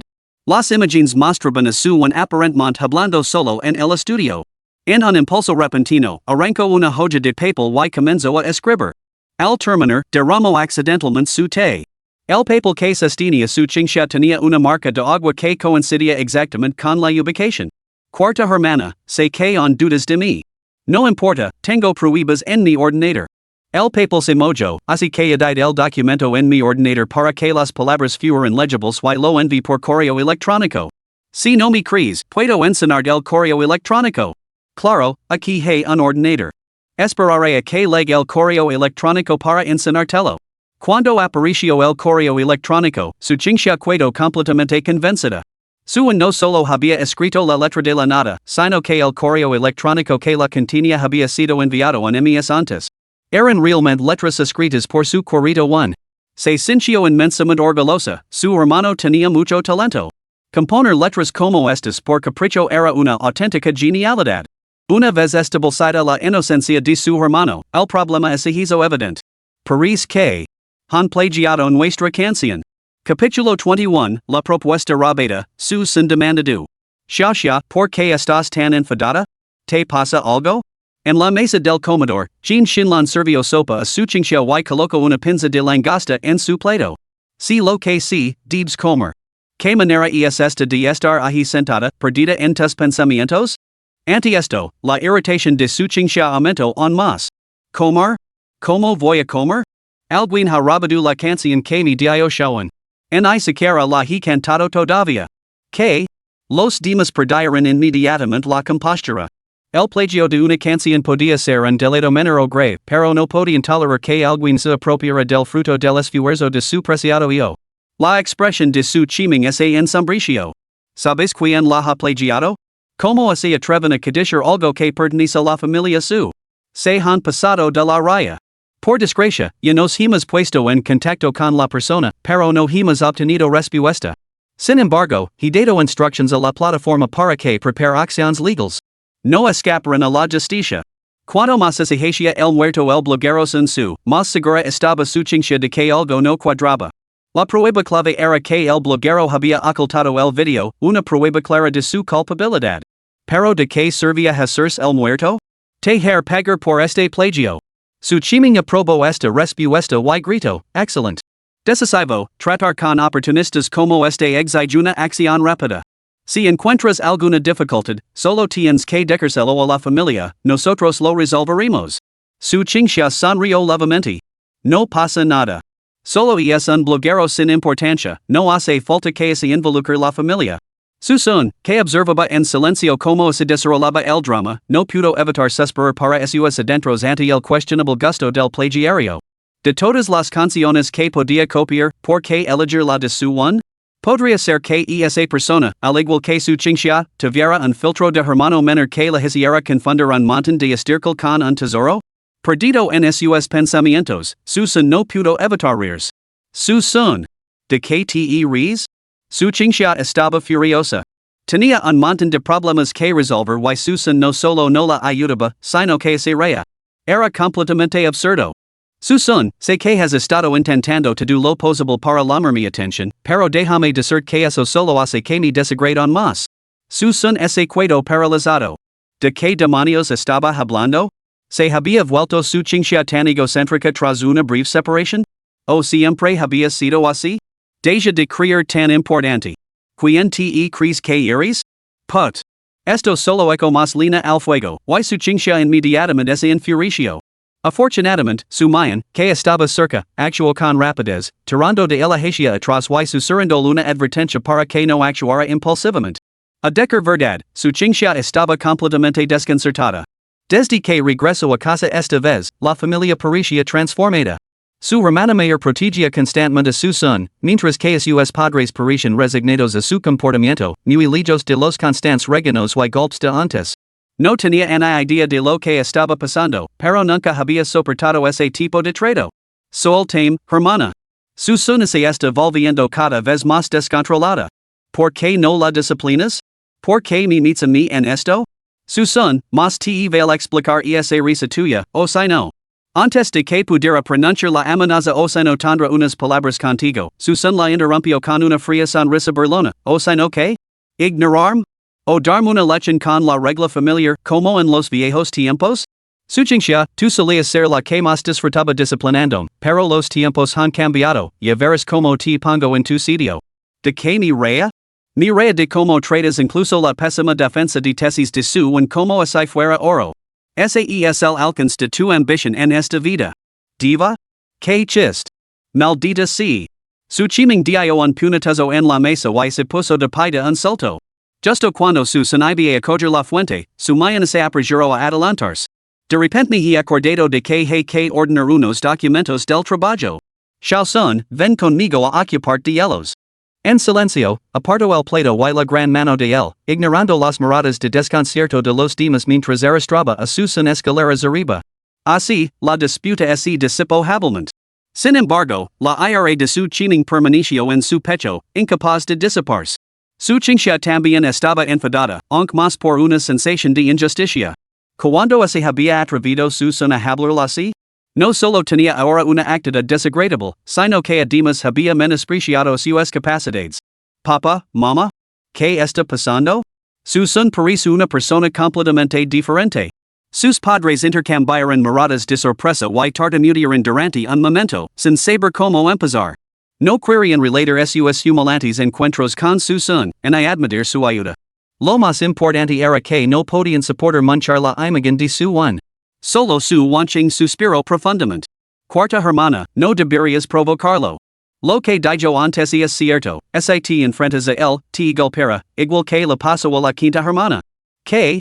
Todas las miradas se volvieron instantáneamente hacia su banyan. Su banyan se sintió incómoda y avergonzada. ¿Por qué sacar a relucir esas cosas? La segunda hermana era realmente increíble. Por Dios, ¿por qué así lo has contado? Que aprenda la lección con una buena paliza. Ya estoy harta. Dejando caer su cuenco y los palillos, su bainan subió furiosa las escaleras, con las mejillas enrojecidas por la indignación. Su chinchilla, por su parte, estaba completamente atonida. Conocía bien a su quinta hermana, nunca era de las que se quedaban de brazos cruzados cuando la golpeaban. Y ahora había sido golpeada por su son. Y lo más importante, dada la naturaleza vengativa de su quinta hermana, porque no había buscado venganza. Incluso sus padres parecían imperturbables. Su chinchilla estaba completamente desconcertada. ¿Qué demonios había sucedido en su ausencia? Tras despedir a su mayan, su son yacía solo en su cama, perdido. Su dedo se cernía sobre la pantalla, pero se detuvo a mitad del movimiento. El video se había vuelto mucho más viral de lo que había previsto. Al abrir su teléfono, descubrió una avalancha de comentarios y mensajes privados, que superaban con creces sus expectativas. La avalancha de invitaciones a gremios lo provocaba un verdadero dolor de cabeza. De todos modos, había publicado la canción por capricho. Una vez logrado su objetivo, borró el video con casi 10 millones de me gusta.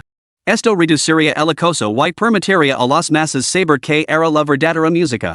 Realmente había cumplido su tarea y se había escabulido, ocultando tanto su identidad como su fama.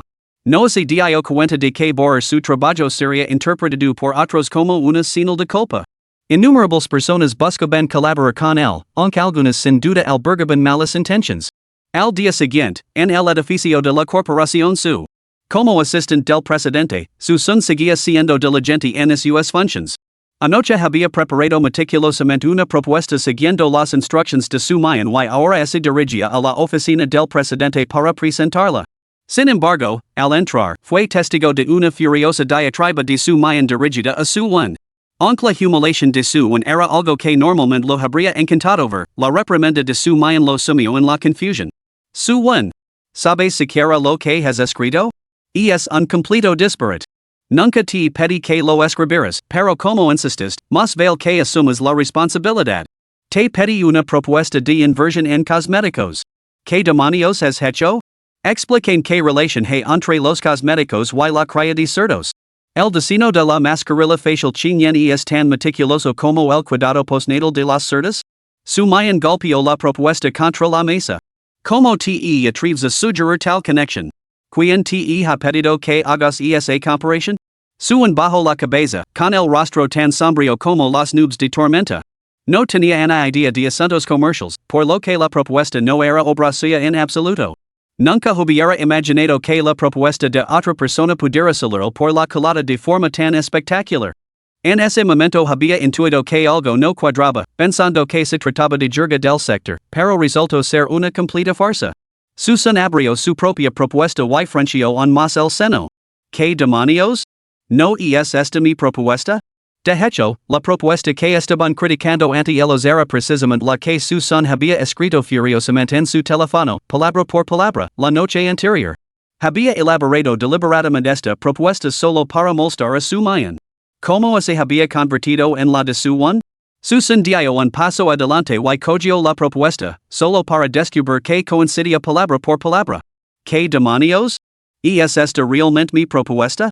Pero el plan había estado en su teléfono todo el tiempo, y solo lo había fotocopiado al llegar a la oficina. ¿Podría su one haberlo robado cuando fue al baño? Sun, estás aquí. La expresión de su mayan se suavizó ligeramente al ver a Susan, aunque su mirada seguía siendo de disgusto cuando miró a su one. Muy bien, puede ser. La próxima vez que quieras atraber el marito, esfuérzate un poco más. Su one salió. Su mayan sacó una botella de zumo del cajón y se levantó. Sun, debes de estar agotado. Toma un poco de agua. ¿Qué te trae por aquí? De repente, su mayan se fijó en los documentos que Susan tenía en la mano. Oh, ¿también has venido a presentar tu propuesta? Antes solo bromeaba, no esperaba que realmente escribieras una. Déjame verla. Sin embargo, justo cuando extendió la mano, Susan se apartó. Su mayan frunció el seno, confundida. Sun, ¿qué pasa? En realidad, aún no la he terminado. No pasa nada, déjame echar un vistazo primero. Quizás pueda dar algunas sugerencias. Su mayan lo arrebató la propuesta, pero al ver su contenido, la sonrisa de sus labios se congeló gradualmente. Esto. ¿Cómo se relaciona con Shawan? Sí, lo escribí yo. En ese instante, su mayan lo entendió todo, y sintió una profunda olida de ira. Su se estaba volviendo cada vez más escandaloso. Normalmente provocaba problemas o sembró la discordia, y ahora incluso robaba el trabajo de otros para atraberse el marito. Maldita sea. Sabía que estaba actuando de forma tan desesperada. Resulta que lo robó todo. Susan se quedó paralizado. ¿Te lo crees tan fácilmente? No soy estúpida. Sé exactamente de lo que es capaz Susan. Ten por seguro que se lo pagar. Susan se quedó estupefacto. Espera, ¿no estamos pasando por alto lo importante? Solo redacte esa propuesta de forma apresurada, está completamente equivocada. Suan está cada vez más desquiciado. ¿Cómo es que nunca lo sigues tal y como es en realidad? Hoy, ¿me estás escuchando? Estamos perdiendo el hilo. Esto no puede ser. Voy a enfrentarme a él ahora mismo. De repente, el sonido de un teléfono llamó la atención de ambos. Al ver un número desconocido, Susan colgó inmediatamente. Pero, en cuestión de segundos, volvió a sonar. Susan no contestó hasta el cuarto intento. ¿Quién es? No voy a contratar ningún seguro ni comprar ninguna propiedad. Una voz completamente inexpresiva se escuchó al otro lado de la línea. ¿Eres el bloguero de Doing conocido como Sun Tzu? Soy el representante legal de Eternal Media. Tenemos la intención de emprender acciones legales contra ti. Deja de plagiar inmediatamente. Capítulo 22, Así que eres tú. Aunque no estaba en el altavoz, su mayan escuchó lo esencial y se preocupó. ¿Qué pasa? ¿A qué se refieren con plagio? Ni idea. Y es totalmente desconcertante, su son ese encoggio de hombres igualmente por plagio. Pero, ¿cuál es el problema? ¿Has sacado una canción? ¿Por qué te acusan de plagio y amenazan con emprender acciones legales? Ni idea. Su son estaba realmente desconcertado. ¿Cómo podía ser plagiada una canción que él había compuesto? ¿Podría ser que alguien celosa estuviera inventando acusaciones? Normalmente, la redacción seria, cesa inmediatamente con el plagio o iniciaremos acciones legales. Sin embargo, esto era, iniciaremos acciones legales contra usted. Cesa inmediatamente con el plagio. Que de caro. Su son sencha verdadera curiosidad, de donde sacaba la otra parte tanta confianza? Era como si tuvieran pruebas concretas. Su son se mantuvo relativamente tranquilo, pero su mayan estaba fuera de sí por la preocupación. Aunque desconocía los detalles, confiaba en que su son nunca plagaría. Además, esto podría ser una oportunidad para reparar su relación. Por lo tanto, su mayan dijo con expresión grave, Xiao Sun, ¿qué está pasando? Si esto no es culpa tuya, her que se haga justicia. Al arresto, su son se sumió en sus pensamientos. Aunque podía resolverlo sin la ayuda de su mayan, hacerlo él mismo sería complicado y le llevaría mucho tiempo. Y lo más importante, el sabor de ser acusado falsamente era completamente desagradable. No quería alargar el asunto, no fuera a ser que lo que no era un problema se convirtiera en uno. Su son no es anduvo con rodeos y expuso la situación. Su mayan se quedó completamente atenida al enterarse de la canción viral. ¿Qué? Esa canción, belongs, la cantes tú? La quinta hermana no ha dejado de ver ese video, sonriendo como una idiota. Si supiera que su ídolo está aquí mismo, a su lado, se volvería loca de alegría. ¿Loca de alegría? Su son serio, pero no lo vea así. Venga ya. Si descubriera que su ídolo soy yo, probablemente rompería sus gafas de color de rosa. Incluso podría pensar que he mancelado a su ídolo ante sus ojos. ¿Loca de alegría? Más bien así volvería completamente loca. Ante esto, su mañana se quedó en silencio. Quería discutir desesperadamente, pero recordando el temperamento de su quinta hermana, sabía que una sola palabra de refutación sería inútil. Olvídalo. Mejor no mencionarlo, no sé que las dos empiezan a discutir de nuevo. Durante el resto del tiempo, su mañana se dedicó a limpiar el nombre de su son. Incluso sin pruebas, habría luchado con unas y dientes por él, y mucho más ahora que su son había presentado pruebas en forma de canción. Después de haber viajado por las rutas comerciales durante años, ¿qué tipo de personas no había conocido? Lo veo claro de inmediato, alguien celoso y buscando problemas, que ve a su son como un aficionado al que intimidar y de quien sacar ventaja. Un plan tan retorcido se había atrevido a apuntar a ella, su mayan. ¿Cómo podía tolerarlo? Sin demora, marcó un número. Xiao Xiao, concierta una reunión con los representantes de Eternal Media. Diles que queremos discutir el asunto del plagio. Xiaowan, por fin has vuelto. Al entrar en la casa y ver la expresión eufórica de su chinchia, Suan no pudo evitar sentirse desconcertado. Cuarta hermana, ¿qué pasa? ¿Qué te tiene tan contenta? Hermano, hemos contactado con ese Sun Su. Han aceptado reunirse con nosotros mañana. Ya veremos quién se atreve a robar el trabajo de mi hermano. Su chinchia sintió una olida de desprecio hacia Sun Su. Los intentos normales de contactar con ellos no habían dado ningún resultado, pero en cuanto a sus abogados se involucraron, la otra parte sacó atrás. Incluso habían intentado negociar en privado, claramente temerosos de que el asunto se agravara y desesperados por llegar a un acuerdo discreto. Recordó a sus propios comienzos en la industria, cuando ella también había sido víctima del plagio. Era una canción que había escrito ella misma y que había compartido de buena fe con un amigo. Sin embargo, poco después, apareció una canción sorprendentemente similar a su nuevo lanzamiento. Presentó pruebas con su nueva canción, pero nadie le creyó. El plagiario alcanzó una modesta fama gracias a su canción, mientras que ella, la creadora original, se enfrentó a falsas acusaciones de copia. Aunque el incidente ya ha quedado en el olvido, y aunque ella no es la persona que era. Ese periodo sigue siendo una espina clavada que nunca olvidará. Desprecia a quienes roban el trabajo de otros más que a nada en esta vida. Puede que se reúna con ellos en privado, pero resolver los asuntos en privado y es algo totalmente impensable. Shawan, ¿qué pasa? Al resto, su envolvió a la realidad y la dedicó a su chincha una leve sonrisa. Nada solo me preguntaba quién podría ser esa persona para hacer algo tan descarado. Su chincha soltó una risa fría. Si quién sí, cuando lo vea mañana, lo haré responder por cada detalle. Ah, pero no es eso un poco duro?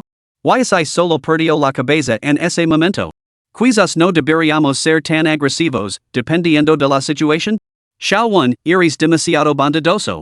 No debemos tolerar a los villanos. Bueno, está bien, entonces. Sin que los demás lo vieran, bajo la resignada concesión de su buena se escondía una pícara sonrisa. Sabía muy bien lo que lo esperaba mañana. Sin embargo, no sentía miedo, porque tenía las pruebas, y los derechos de autor estaban firmemente de su lado. Mañana, no solo asistiría, sino que la vería a su familia con él. Les demostraría a todos que su supuesto hermano mayor no solo era un ladrón insignificante y moralmente corrupto, sino un plagiario habitual que robaba el trabajo duro de los demás. Por cierto, cuarta hermana, ¿dónde ha quedado la otra parte para reunirse con nosotros mañana? Preguntó su buen de repente. En el pabellón de jade en el cielo. Han elegido un lugar bastante elegante. Parece que están dispuestos a gastar generosamente para resolver el asunto. Los ojos de su buen se iluminaron mientras fingía sorpresa. Es esplendido. He oído que su cocina occidental es bastante buena. Ya que es poco probable que cenemos civilizadamente con nuestros adversarios, invitemos también a mamá, papá y a las hermanas. Lo convertiremos en una reunión familiar. Su chincha sonrió ante su sugerencia. Excelente idea.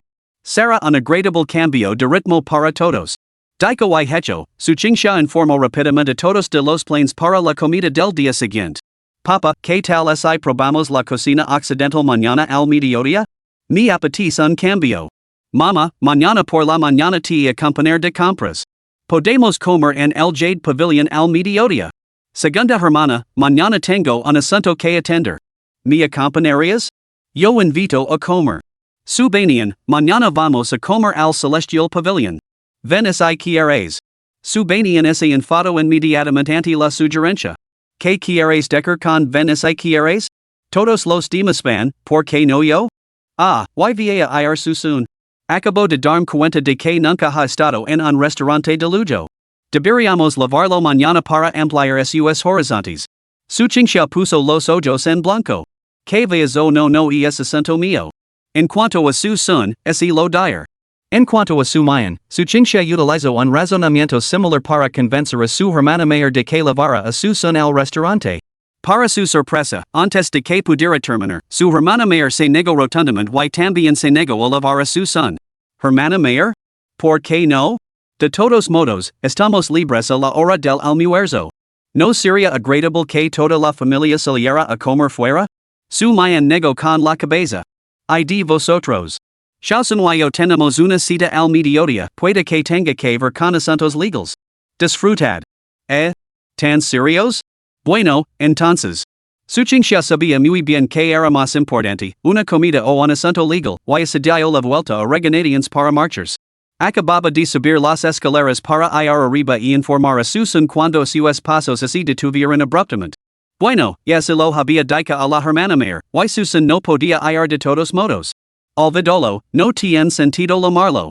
Se lo tiene merecido por poner esa cara de amargado todo el día.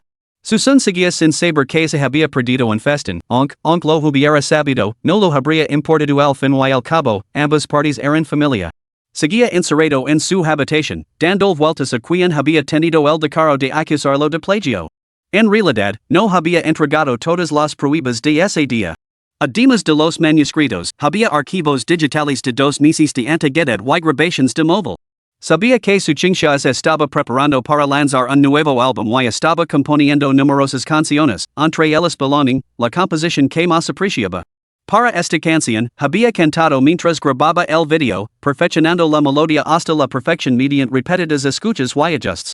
Y en ella había innumerables toques sutiles que había elaborado meticulosamente. Solo ahora, nunca más tendría que soportar el destino. A su son le pareció todo el asunto bastante sospechoso. El calibre musical de este mundo era de sobra conocido, ¿quién demonios codiciaría música de su calibre?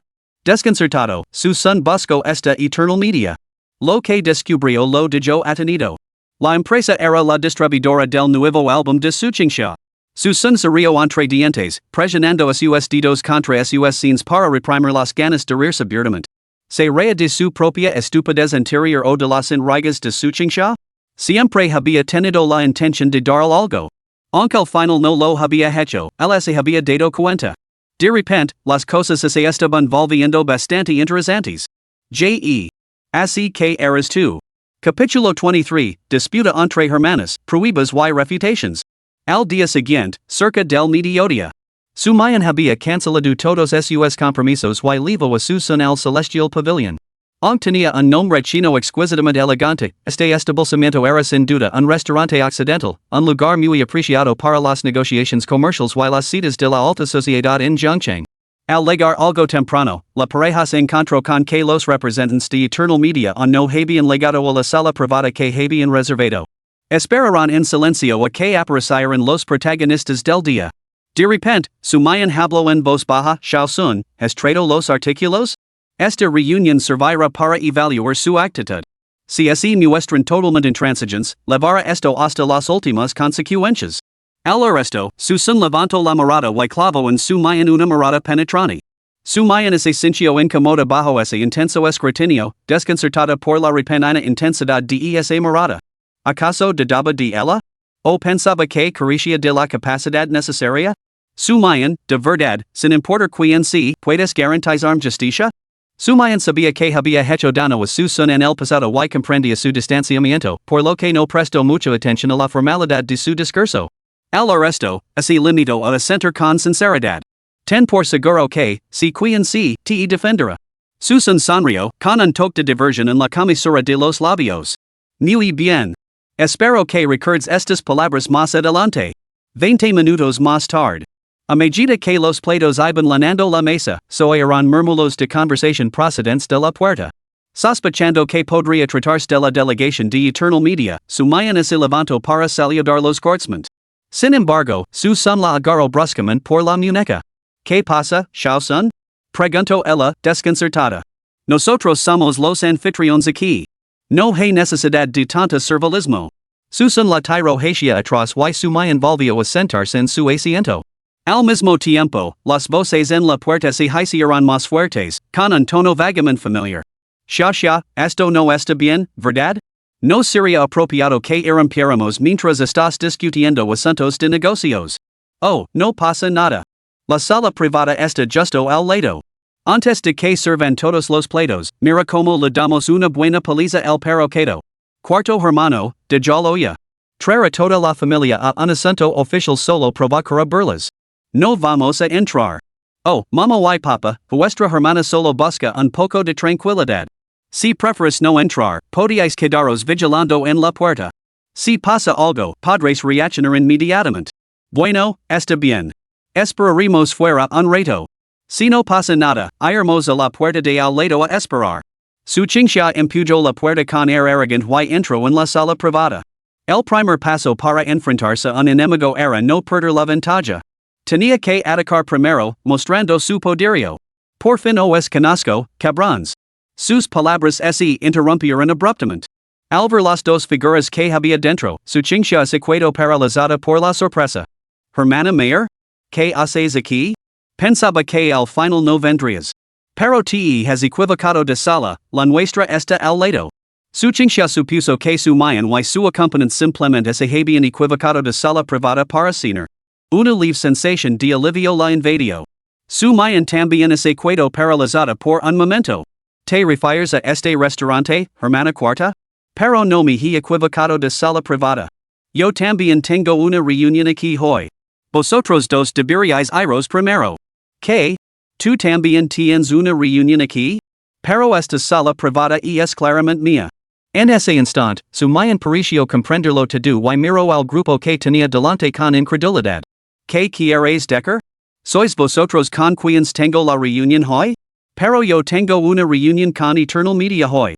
¿No se llama tu agencia Summer Culture?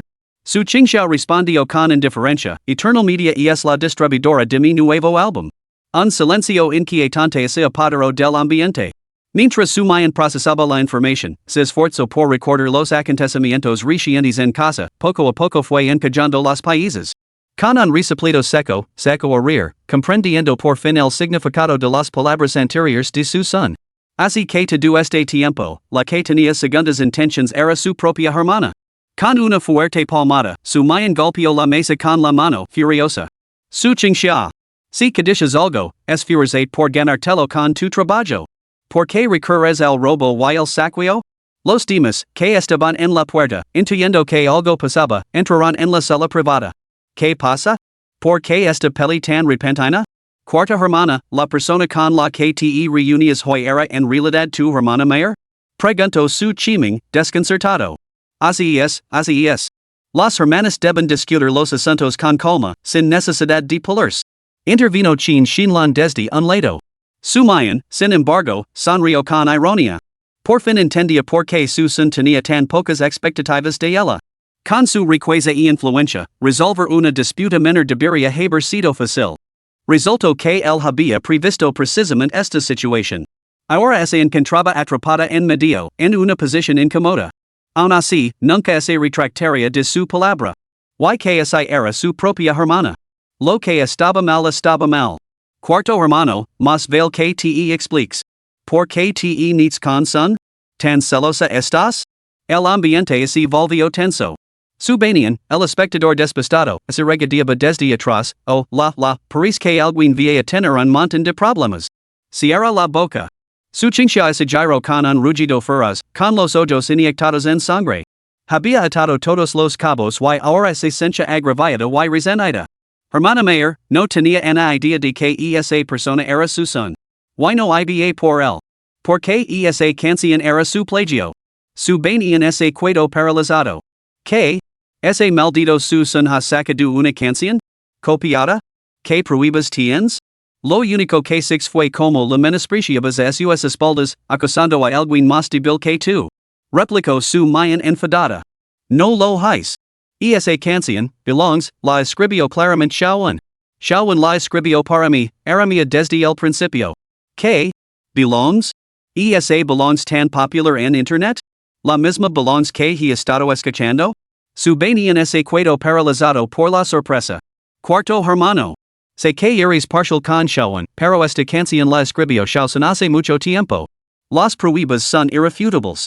¿De verdad crees que Xiaowen tiene la capacidad de escribir canciones para ti? ¿Por qué no iba a tenerla? Hermana mayor, vas a encubrirla, presentar pruebas para demostrar que te equivocas. Esta canción fue creada por Xiaowen hace en mes imágenes de CCTV, documentos y registros de correo electrónico. ¿Quién es aquí el que vi todo de color de rosa? ¿Qué? ¿Nadie va a responder a mi pregunta? ¿Qué demonios está pasando? Murmuró Subanian impotente. Bien. Entonces presenta tus pruebas. Adelante. Xiaowen, reúne todas las pruebas. Suwen dudó con renuencia. Olvidólo, cuarta hermana. Solo quería respuestas porque se trataba de un extraño. Como se trata de Sungu y tú estás involucrada, dejémoslo estar. Al fin y al cabo, somos familia, de igual quien la cante. Cuanto más protestaba, más sentía su Qingxia que no podía dejarlo pasar. Las cosas están claras. Aunque somos familia, hay cosas que deben quedar claras. Vamos, cuarta hermana, no pongamos a la hermana mayor en una situación difícil. Encontrar la manera de escribir una nueva canción. No se trata solo de mi nueva canción. Se trata de que ese pisati tu duro trabajo. Debemos exigir una explicación. Enseñales el teléfono. Su Chiming y su esposa suspiraron profundamente, totalmente desprevenidos para que su alegre comida se convirtiera en una disputa entre hermanos. Se apresuraron a mediar, pero las dos mujeres, con los ojos enrojecidos por la ira, se negaron a escuchar ningún consejo externo. De repente, Qin Shinlan lanzó una mirada feroz a su son. Definitivamente eres tú.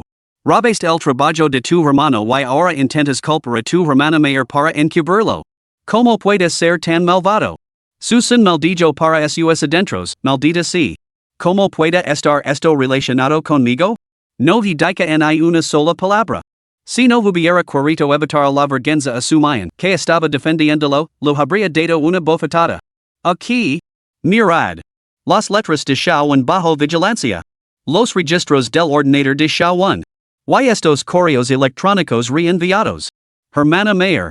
Mira bien estas pruebas. Mira quien tiene el filtro activado.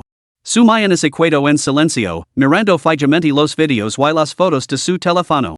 Su chincha pensó que la victoria estaba asegurada y una sonrisa de satisfacción se dibujó en sus labios. No sabía que, de repente, una risa burlona rompió el silencio momentáneo. ¿Esta es tu supuesta prueba? Su mayan levantó ligeramente la cabeza y su mirada se volvió gelida. No es suficiente. ¿O también quieres los derechos de autor? Shawan no entendería estas cosas, de lo contrario, ¿cómo podrían otros haberse provocado de ella? Su mayan negó con la cabeza repetidamente y su ira se convirtió en risa. No es necesario. Porque Shausen también tiene todas estas pruebas. Y son incluso anteriores. Capítulo 24, Suwan. No es tan sencillo. Caramba, ¿alguien me está escuchando? ¿Qué demonios está pasando? Me siento un poco aturdida. Su Banian necesitaba desesperadamente entender lo que estaba sucediendo. ¿Cómo era posible que su ídolo lejano se hubiera materializado de repente ante sus ojos? Dio un paso adelante para preguntar, pero antes de que pudiera hablar, su mayan la empujó a un lado. Su mayan volvió a su asiento, sacó una pila de documentos de su bolsa y los dejó caer sobre el regazo de su chincha. Li esto tú misma. Tengo los archivos digitales que querías y también tenemos los registros de los correos electrónicos. Y estos borradores escritos a mano. Si no me crees, tengo pruebas en video de Shausen haciendo cambios mientras cantaba. Mira las marcas de tiempo. Son mucho anteriores a las pruebas que tienes. Mientras hablaba, su mayan sacó su teléfono y comenzó a reproducir videos del proceso creativo de su son. Se podría decir que su furia actual no solo se debía al robo de maridos por parte de su chincha, sino también a la obstinada negativa de esta a reconocer la verdad, y a su deseo de reivindicar a su son. Su mayan se sentía realmente afortunada de haber centrado recientemente su atención en su son.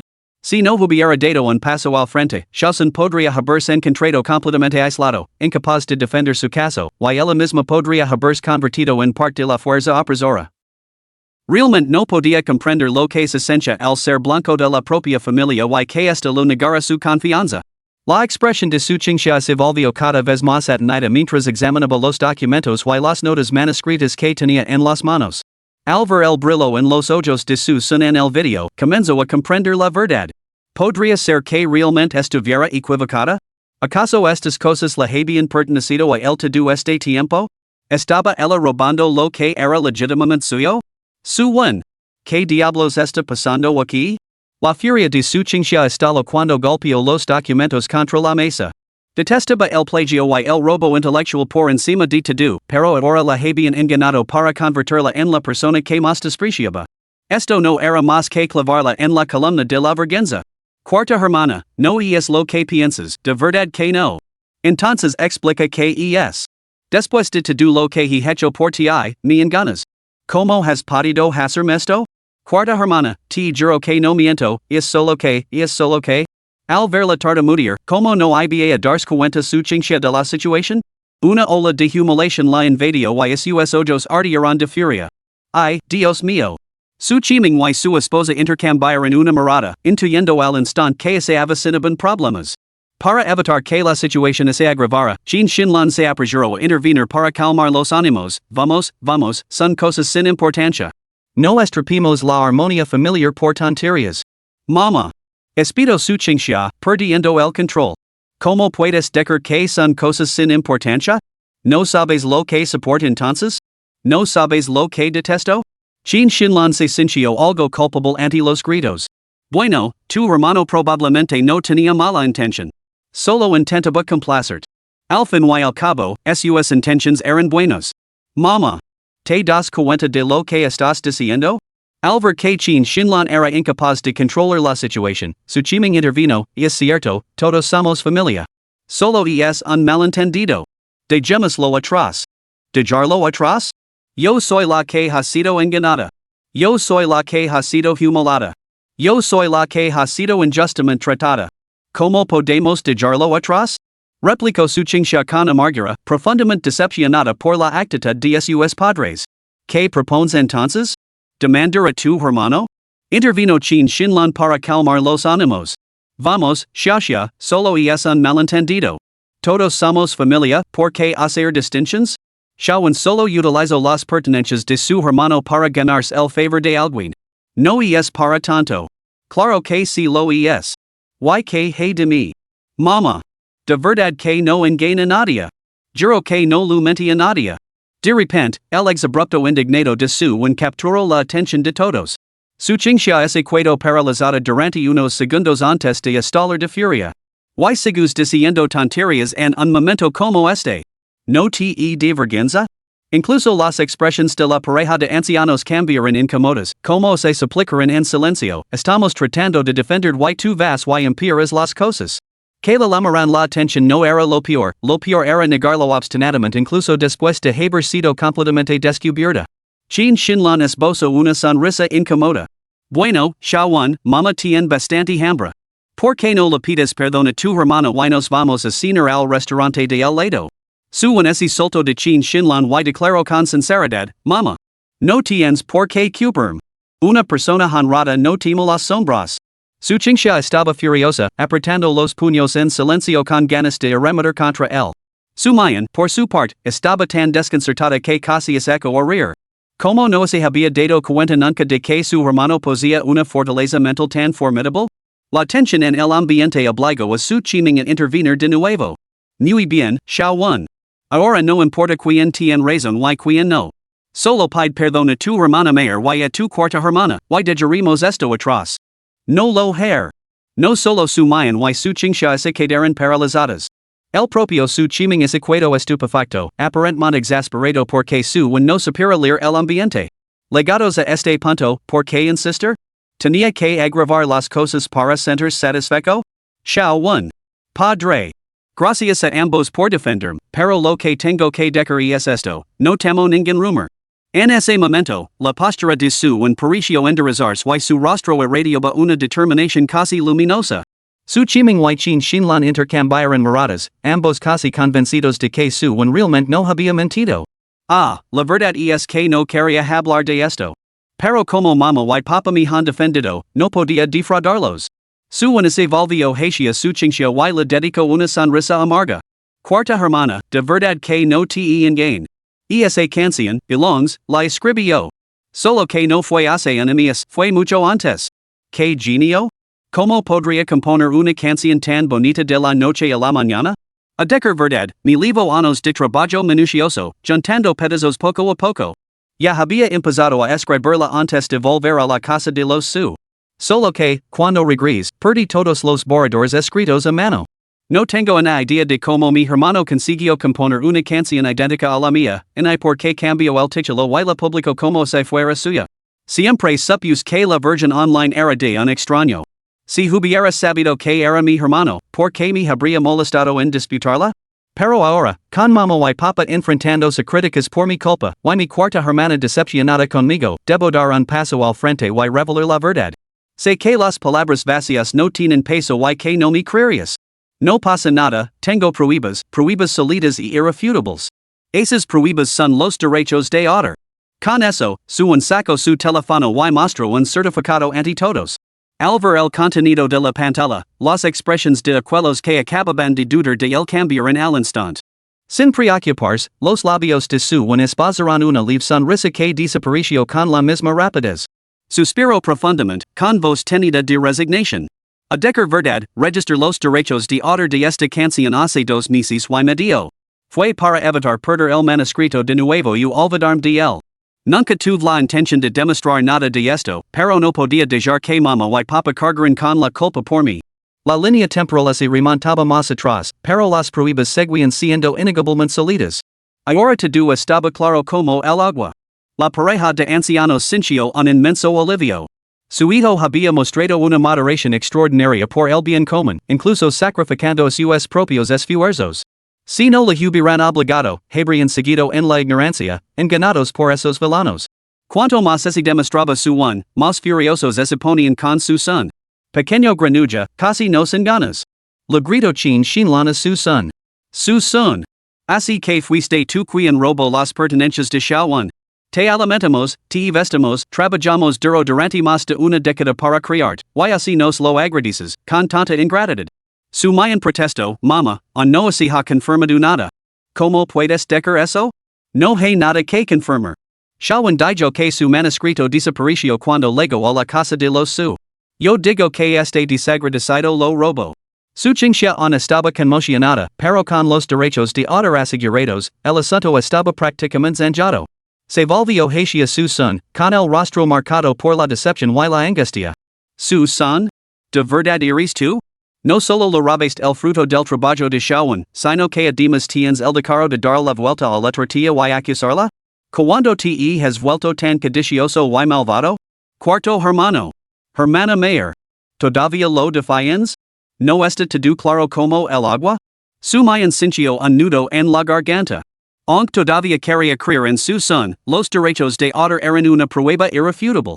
Por un momento, miró a su son con impotencia. Xiao Sun, ¿qué diablos está pasando? ¿Cómo han conseguido los derechos de autor?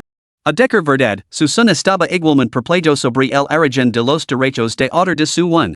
2 meses y medio antes, había registrado con éxito sus propios derechos de autor. Sin embargo, anoche, al consultar la página web, no solo habían desaparecido sus derechos de autor, sino que el nombre del titular original de los derechos había sido sustituido por el de su one. Interesante. Muy interesante, de hecho. Este tal su one. No parece nada sencillo. Capítulo 25, La trampa, el contraataque de su son. Muy bien, dejemos esto atrás. Como algunos dicen que los malentendidos familiares no son gran cosa, no voy a discutir con vosotros sobre quién tiene razón y quién no. Nadie había previsto la respuesta de su son. Su mayan sintió una punzada de decepción. ¿Podría ser realmente culpa de Xiao Sun lo ocurrido hoy? Sin embargo, ella había visto las pruebas que él había reunido, cada una de ellas cuidadosamente recopilada, imposibles de falsificar. Estaba a punto de seguir discutiendo cuando su son la detuvo de repente. Xiao Sun, no digas nada. Solo observa el espectáculo. Su son sonrió levemente, esperando a que ciertas personas arremetieren contra él. Efectivamente, Jin Xinlan recuperó el sentido común y inmediatamente lo acusó con ira. ¿Quieres pedir pagina? Después de lo que has hecho, ¿cómo te atreves a pedir seguir adelante? Su son sonrió levemente. ¿Qué? ¿No fuiste tú quien dijo que la familia se mantiene unida? Así que los problemas de tu hijo se pueden barrer bajo la alfombra como si nada hubiera pasado, pero los míos deben ser repetidos sin cesar? Cierra la boca, miserable. Rugió su chiming con su fachada destrozada. Cuando dijimos que todo estaba bien? No importa de quién sea la culpa, no lo toleraremos. Ah, sí? ¿En serios? Pero tu actitud de hace un momento no lo sugería. El rostro de su chiming se retorció de furia. Si realmente fuera culpa de Shawan, lo castigaríamos severamente una vez en casa. Pero ahora se ha descubierto la verdad, claramente fue culpa tuya. Al fin y al cabo, es porque te hemos malcriado, dejando que tu corazón se volviera tan venenoso. Entonces, ¿qué piensas hacer? Frunció ligeramente el seno su son. ¿Qué debemos hacer? Resoplo chin Xinlan con frialdad.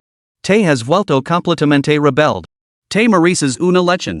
Pero como somos tus padres, recibirás 50 azotes con la vara disciplinaria y estarás arrodillado toda la noche. Eso resolverá el asunto. De lo contrario, emprenderemos acciones legales. No te protegeremos. Mama. Protesto su mayan contra la decisión. Mayan, sé que te engañarán. No te culpemos, pero no debes interferir. Pero. Susan tiro de su mayan hacia atrás y se colocó delante de Chin Xinlan con una leve sonrisa. ¿Es realmente necesario? No es algo trivial, pero tampoco es una ofensa grave. 50 azotes con la vara? ¿Te das cuenta de que podría quedar lisiado? ¿Y me demandarías si me niego al castigo?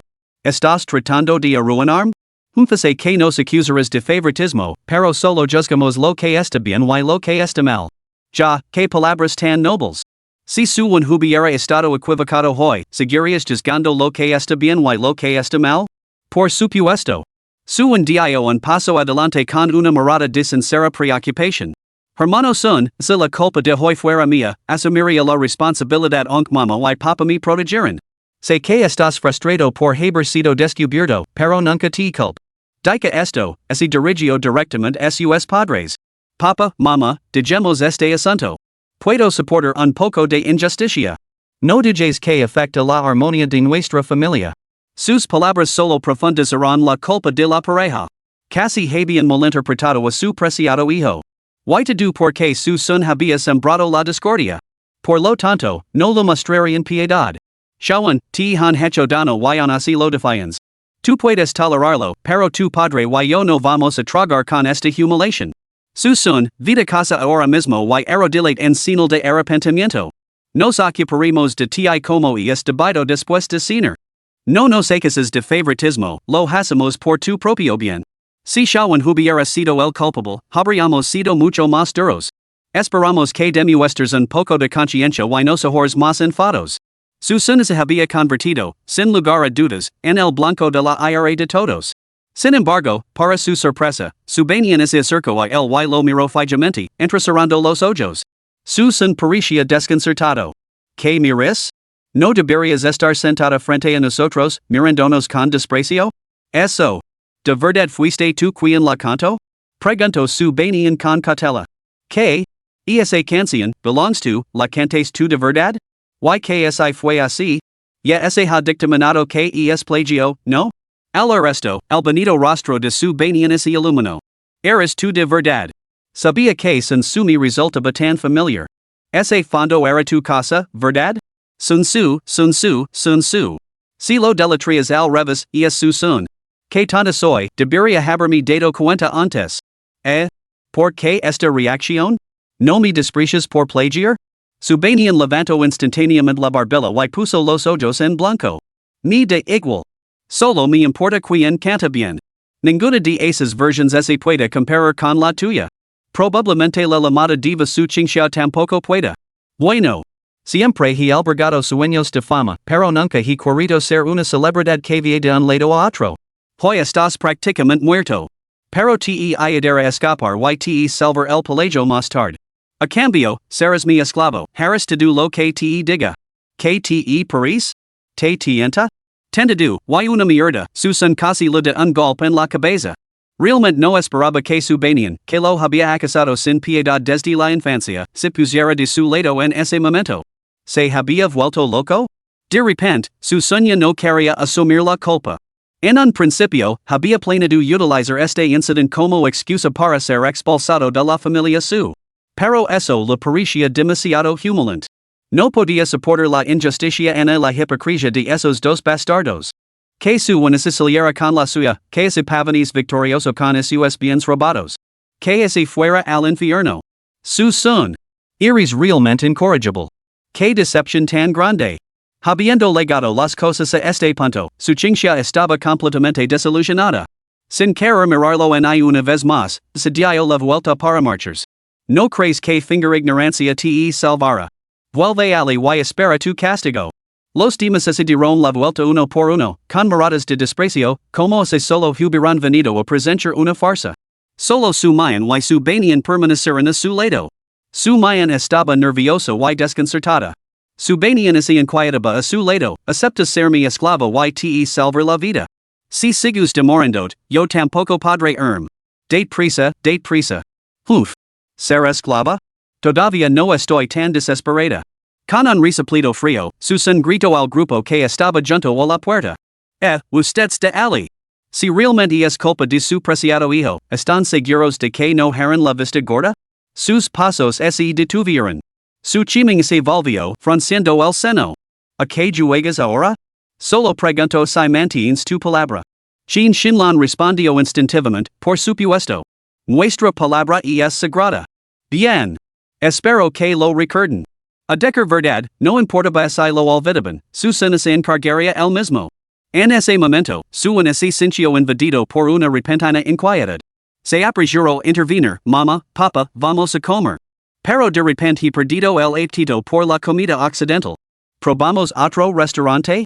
Juan, intentando escapar, ¿verdad? Qin Shinlan se enfureció al instante. ¿Qué tonterías estás diciendo? ¿Tú eres el que la ha fastidiado, por qué iba a escapar Shawan? Bueno, Wen, ya que has escrito la canción, imagino que estará llena de pequeños detalles ingeniosos, El comentario repentino dijo a todos momentáneamente estupefactos.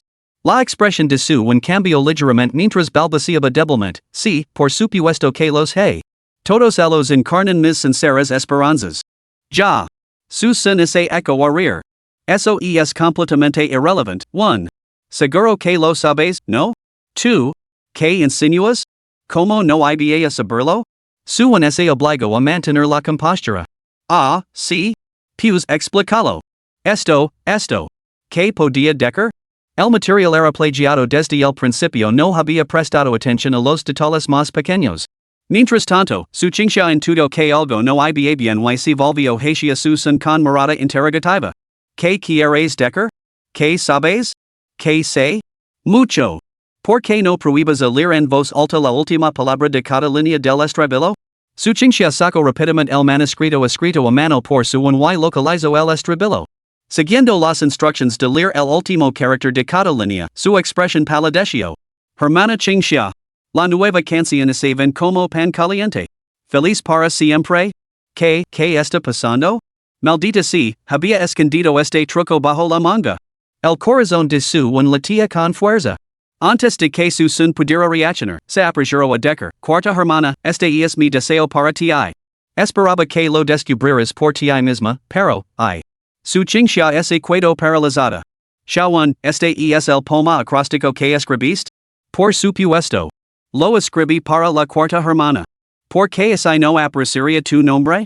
Realmente existe alguien tan descarado en este mundo. Susan no pudo evitar admirar la audacia de esta persona. Suan. Tienes más de caro que las morales de la ciudad.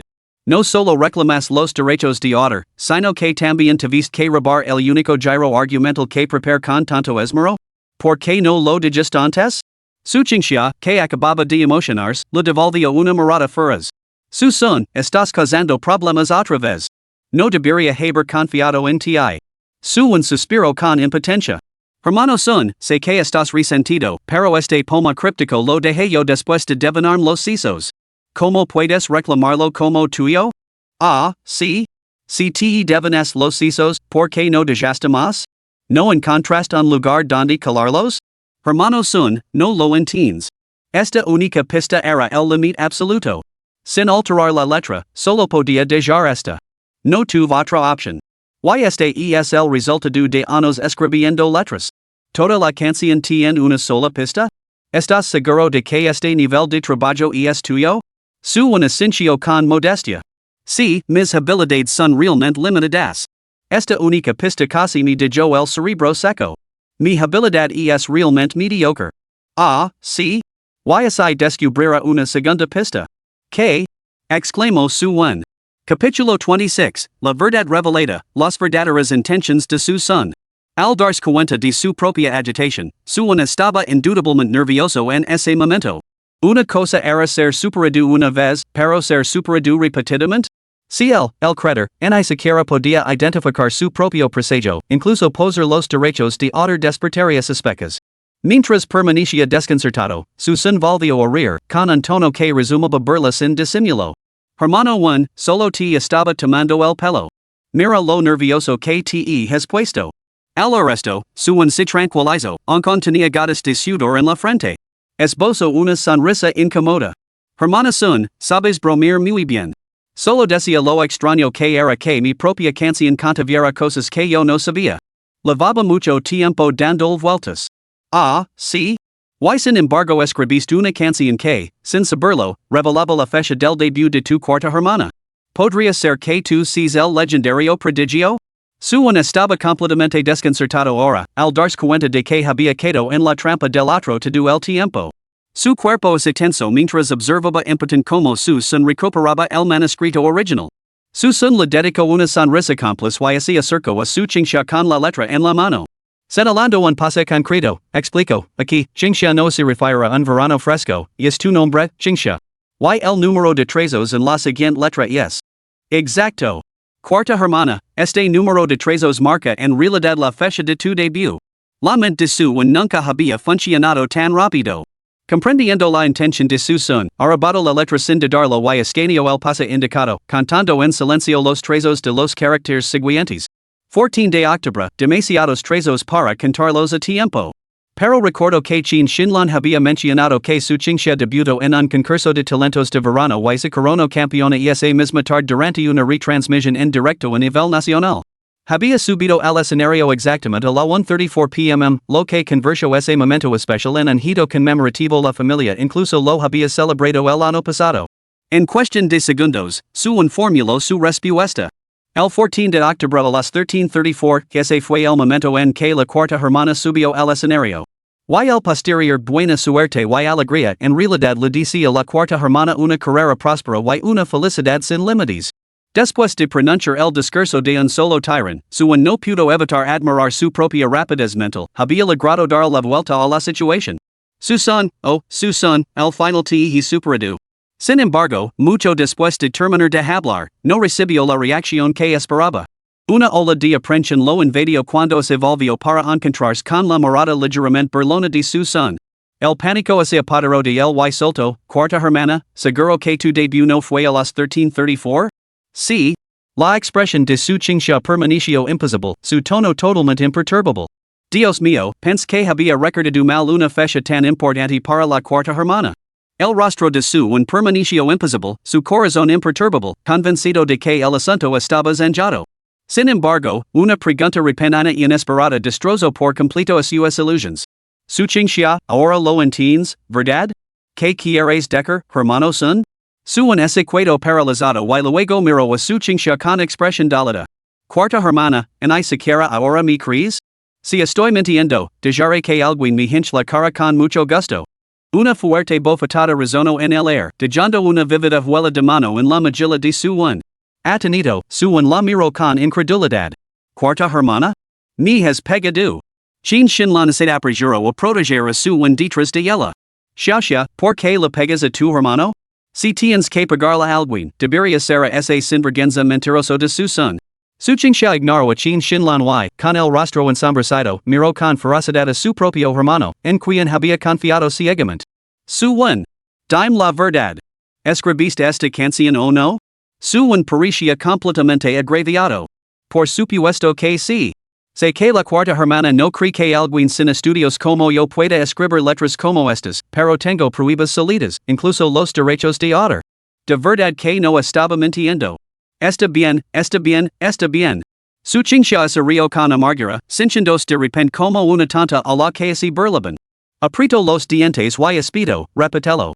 ¿Qué fecha es el 14 de octubre? Es el día de tu debut, cuarta hermana. Incluso sé la hora exacta conmemorativa. ¿No lo acabas de admitir tú misma? Sí, la hora es correcta, pero... Su Qingxia hizo una pausa y luego rogió, el 14 de octubre no es mi fecha de debut, es mi cumpleaños. ¿Qué? Suwon se quedó paralizado, completamente atenido. Después de jurar y perjurar durante tanto tiempo, ¿cómo podía ser su cumpleaños? Había dicho claramente que era la fecha de su debut. En ese momento, oyó la suave risa de Susan. En ese instante, lo entendió todo.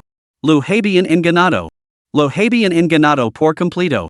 Cada vez que pensaba que había escapado de la trampa, resultaba que todo lo que había estaba deliberadamente preparado. Suwon apretó los dientes, con el corazón oprimido por la furia reprimida. Susan. Eres tan calculator. El juego había terminado. Era hora de que todo acabara.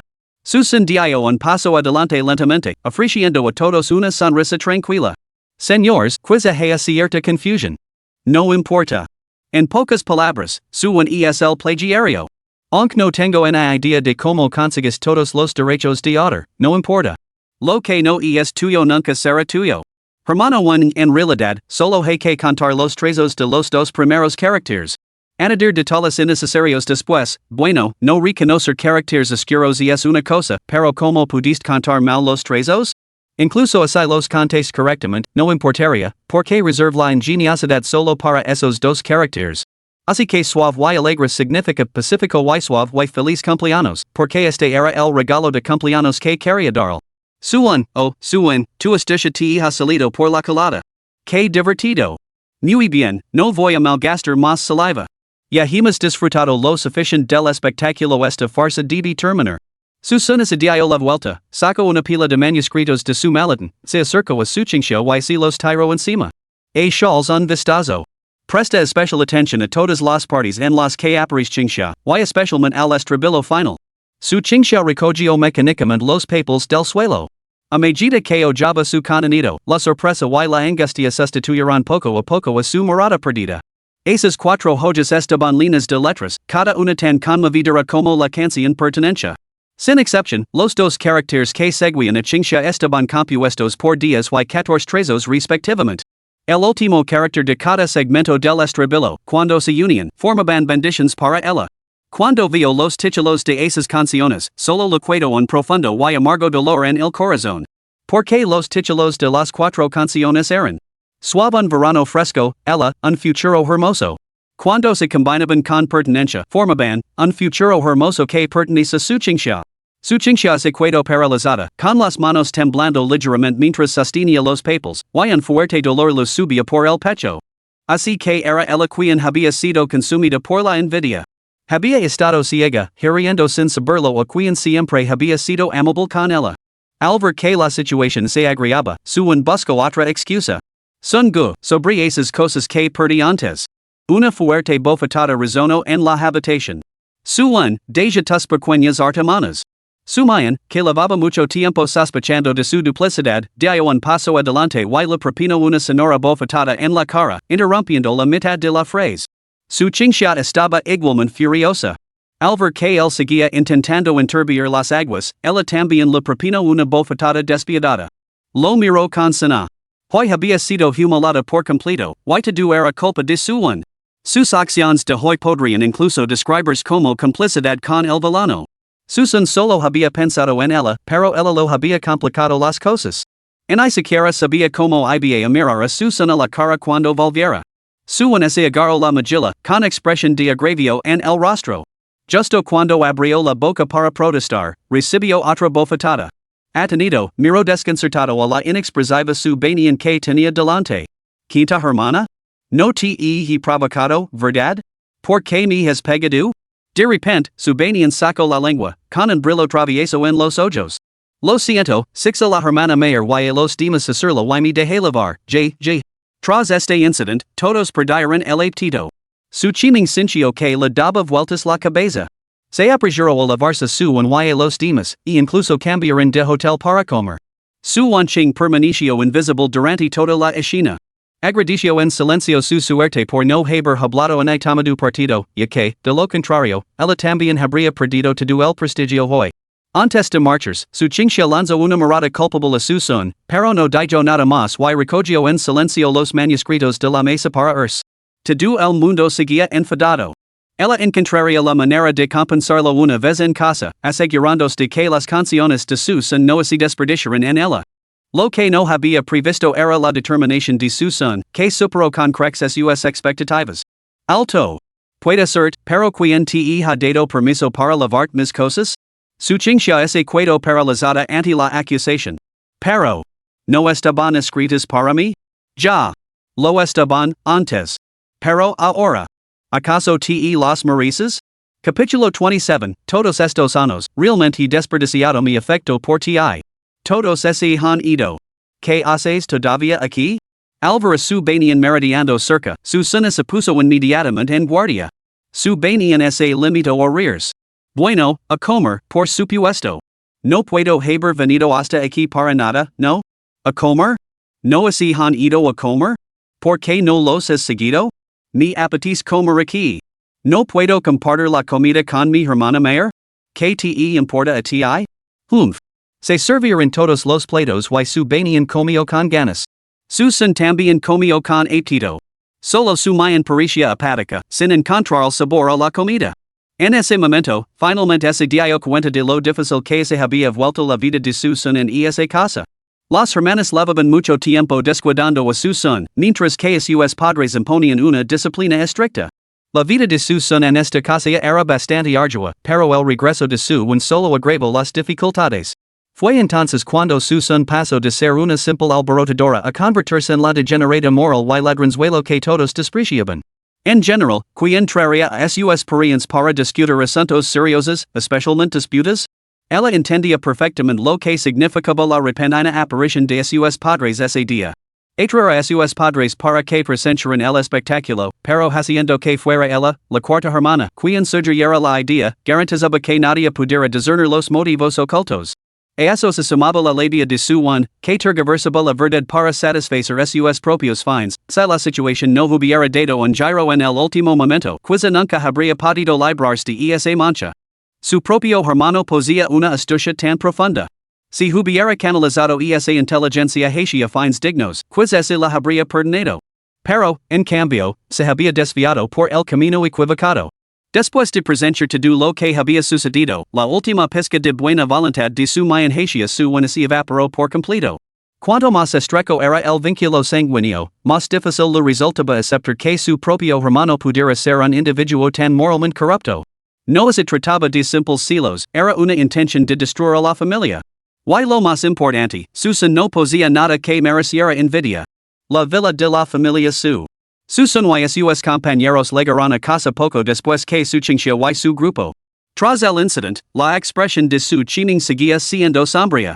Aunque logró finger alegría hacia su incomodidad era palpable al ver a Susan y su mayan. Chin Shinlan, sin embargo, parecía indiferente al bien o al mal del asunto. En cambio, conmovida por las lamentables quejas de su sentía que su hijo era realmente digno de lástima.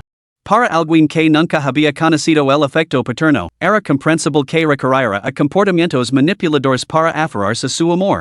Su ni siquiera había logrado de verdad, solo había derramado unas pocas lágrimas, pero Chin Shinlan se lo había creído por completo, y incluso había hablado en su defensa ante su chinchilla. Su chinchilla, sin embargo, estaba completamente exasperada y se negó a entrar en el juego. Sin embargo, como se hubiera un acuerdo tácito, todos parecían creer que el asunto estaba zanjado, y nadie planteó la cuestión de la responsabilidad. Justo cuando su se sentía seguro de la victoria, la aparición de su son destrozó a sus ilusiones. Caballeros, no habrán olvidado lo que se dijo, ¿verdad? ¿Que alguien me castigaría más severamente? Seguramente no pensaron que se ha acabado solo porque yo no lo haya mencionado.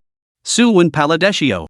Enterrando la cabeza en el hombro de Chin Shinlan, dijo entre sollozos, mamá, no quiero poner en una situación difícil. Esta vez, realmente fue culpa mía. Por favor, no culpes a mi hermano más tarde. Chin Shinlan no pudo soportar eso. Ni siquiera podía mimar lo suficiente a su propio hijo. ¿Cómo iba a permitir que un intruso lo intimidara? Lo acarició la cabeza a su tranquilizándolo, ten por seguro que esta casa no la dirige. Con mamá y papa aquí, nadie puede intimidarte. Señora Chin, ¿ya ha olvidado su solemne promesa? Pero no importa, yo buscaré mi propia justicia. El rostro de Chin Shinlan es ensombreció. ¿De qué estás hablando? ¿Y cómo me has llamado? Mocoso maleducado. Bien. Te mostraré lo que es realmente la falta de modales. Justo cuando su son se disponía a marcharse, el estruendoso grito de su chiming resonó en toda la villa. Niño desagradecido. ¿No has causado ya suficientes problemas?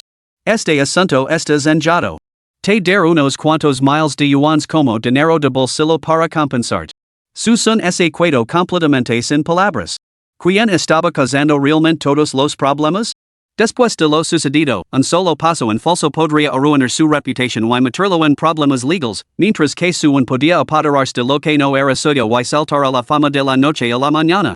La familia su era inmensamente rica, unos cientos de miles no significaban nada para ellos, y unos simples 10,000 eran calderilla. Lo siento, mi decisión es definitiva. Hoy no me detendrás. Su son no malgastó más palabras. Hoy golpearía a su hasta dejarlo inconsciente delante de toda la familia. Se negaba a creer que esos dos viejos tontos pudieran tolerarlo por más tiempo. Hoy sería expulsado. Completaría su misión y volvería a casa. Bajo la atenta mirada de todos los presentes, su son arrancó a su de los brazos de Chin Shinlan. Un puñetazo golpeó la cara de su dejándolo aturdido. Lo siguieron varias bofetadas rápidas, inmovilizándolo. Luego, Susan golpeó con fuerza la cabeza de su contra la mesa de café, infligiendo más daño. Esta lluvia de golpes dejó a su tambaleandos. Y todo sucedió en cuestión de segundos. La multitud observaba conmocionada. Chin Shinlan gritó y se abalanzó hacia delante para protegerlo. Vete al infierno. Pero con un solo revés, Susan la envió de golpe contra el sofá. Maldito mocoso. Su chiming estalo de furia, pero en cuanto llegó al lugar, un rápido revés lo hizo tambalearse hacia atrás. En ese momento, su chiming sinchio como ese un volcán hubiera entrado en erupción dentro de su pecho. Aunque reconoce que su un había cometido un error ese día, lo que le resultaba mucho más intolerable era el descarado desprecio hacia su autoridad. Además, yo le había ofrecido una compensación. ¿Qué más quería ese desgraciado? ¿Estáis muertos? Ideally y sujetadlo ahora mismo. Su chiming rugio furioso a las mujeres, que se quedaron paralizadas por el terror. Su wanching y su chinxia se despertarán sobresaltadas y instintivamente se lanzarán hacia delante para apartarlo. Sin embargo, el cuerpo de su son parecía tan pesado como 1000 kilos y se negaba a moverse ni un centímetro.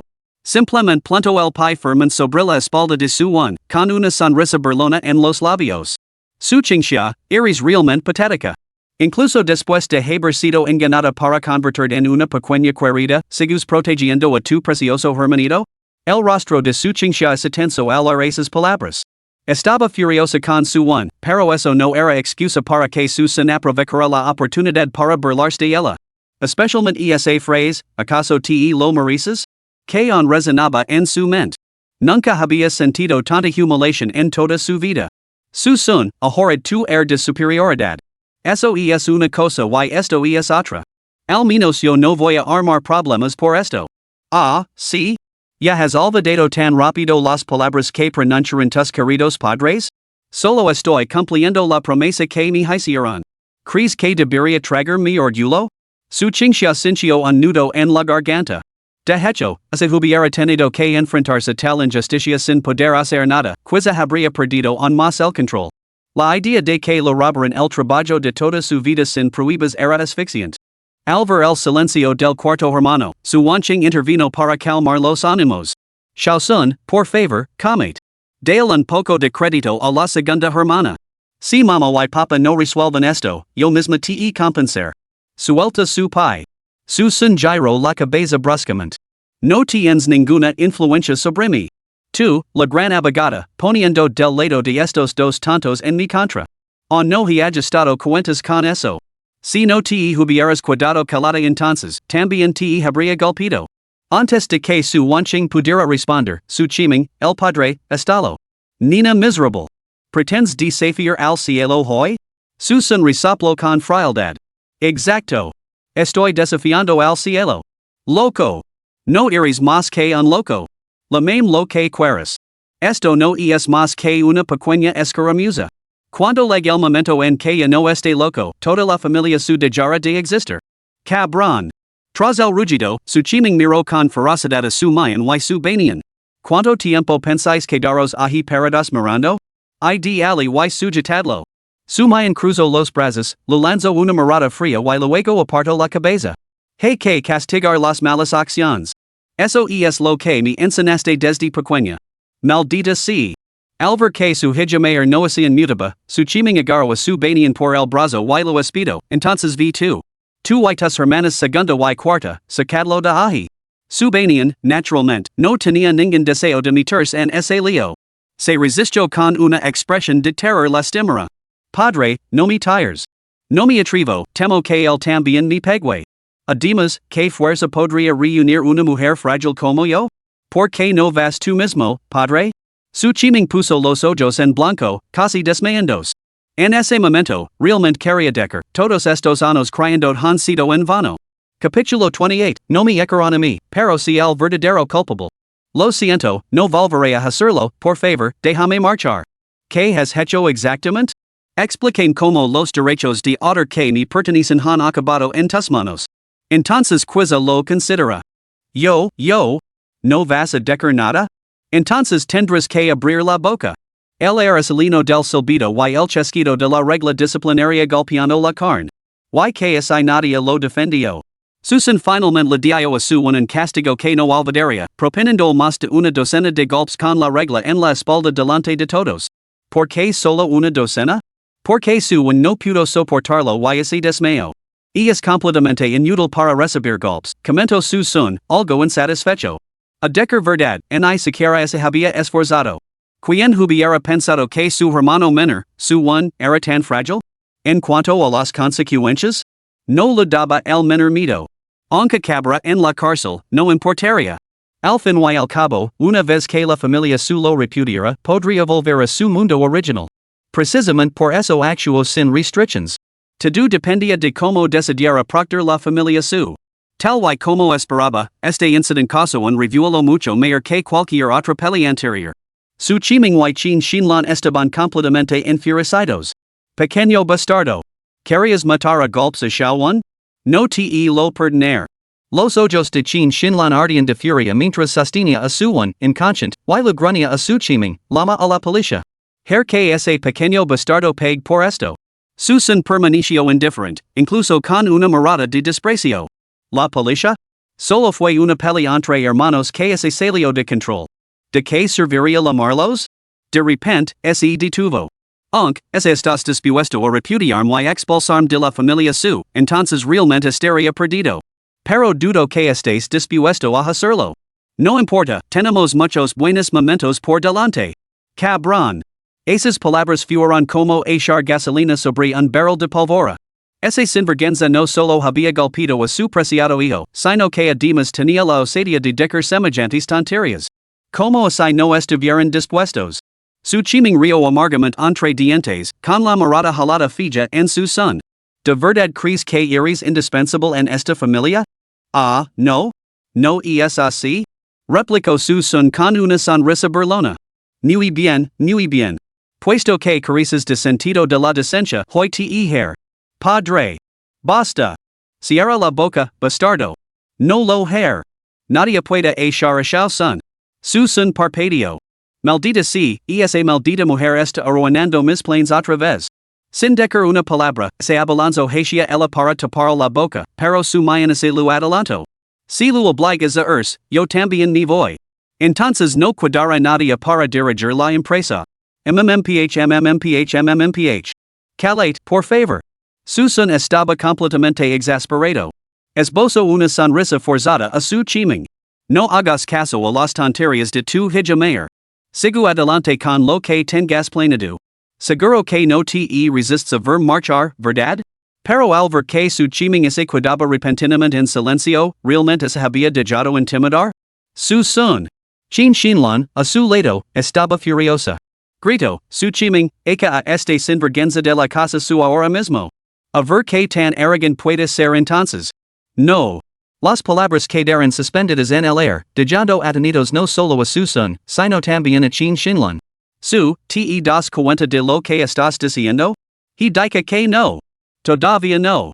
Aunque la familia su tenía muchos hijos y hijas, solo la mayor, su mayan, y el tercer hijo, que estaba fuera, eran considerados capaces de asumir grandes responsabilidades. El tercer hijo se negaba obstinadamente a dedicarse al comercio, dejando todo el peso de la responsabilidad sobre los hombres de su mayan. Antes del regreso de su mayan había sido preparada como la heredera de la familia su. Ella demostró estar a la altura de las expectativas depositadas en ella. Bajo su liderazgo, la empresa su no solo había superado la crisis, sino que había ascendido gradualmente en nuevas cotas de prosperidad. Su chiming estaba envejeciendo. Con todo el peso recayendo ahora exclusivamente sobre los hombres de su mayan, si ella se marchaba, no habría nadie para ocupar su lugar. ¿Qué sería entonces de su vasta empresa su? Aunque tuviera que marchar, desde luego no podía ser ahora. Su chiming estaba realmente furioso. En aquel entonces, para consolidar la posición de la familia su dentro del conglomerado, había implementado el control familiar. Ahora, no podía encontrar un sucesor adecuado, y incluso si lo hiciera, no se sentiría seguro. Por lo tanto, tendría que tragar su aire por hoy. Como mínimo, debía esperar hasta que su se hubiera establecido. Su chiming apretó los puños, y una decisión fue tomando forma lentamente en su interior. Pero antes de eso, hermana mayor, ¿estás realmente dispuesta a desafiar a nuestros padres por él? Su mayan tenía la boca tapada, lo que lo impedía hablar, pero su chiming vio la respuesta en su mirada inquebrantable. Él conoce el carácter de su hermano mayor mejor que nadie, terco, incluso obstinado, nunca vacilaba una vez que había tomado una decisión. Ahora lo entendía todo. Hermano, no culpes a padre por ser despiadado cuando llegue el momento. Está bien. Ya que estéis dispuestos a abandonar a toda la familia solo por él, cuidaos vosotros dos. Nosotros nos vamos. ¿Qué? Su son estaba desconcertado. ¿Qué significaba eso? ¿Por qué la trama daba un giro tan inesperado? Siguiendo las instrucciones de su chiming, todos regresaron a sus habitaciones para hacer unas maletas ligeras. A juzgar por los preparativos, realmente tenían intención de marchas. ¿Qué es todo esto? ¿Cómo es que os marchéis sin mí? ¿Habías perdido la cabeza? Su chiming apretó los dientes. No te crees tan superior. Puedes estar protegido por un tiempo, pero no para siempre. No me creo superior. De verdad quiero ¿Por qué no lo dices Wimiacas? Así se acabaría todo. Esas palabras solo echaron más leña al fuego. Su chiming sintió que no podía quedarse más tiempo en esa casa, tarde o temprano lo llevaría a la tumba. Al fin y al cabo, el hogar es donde está el corazón. Esta casa se la puede dejar a su son por ahora. Su chiming lo ignora y se volvió hacia su banyan. Quinto hermano? Todos los demás han hecho las maletas. ¿No tienes nada que llevarte? No importa, si no quieres llevártelo, compra cosas nuevas. Vámonos. No tenía intención de no tienes intención de comprar. Espera, ¿qué? ¿No tienes intención de qué? Su banyan mantuvo la cabeza gacha, jugueteando con los dedos mientras balbuceaba timidamente. Bueno, dije que no me voy. Su banyan. Su chiming estaba furioso.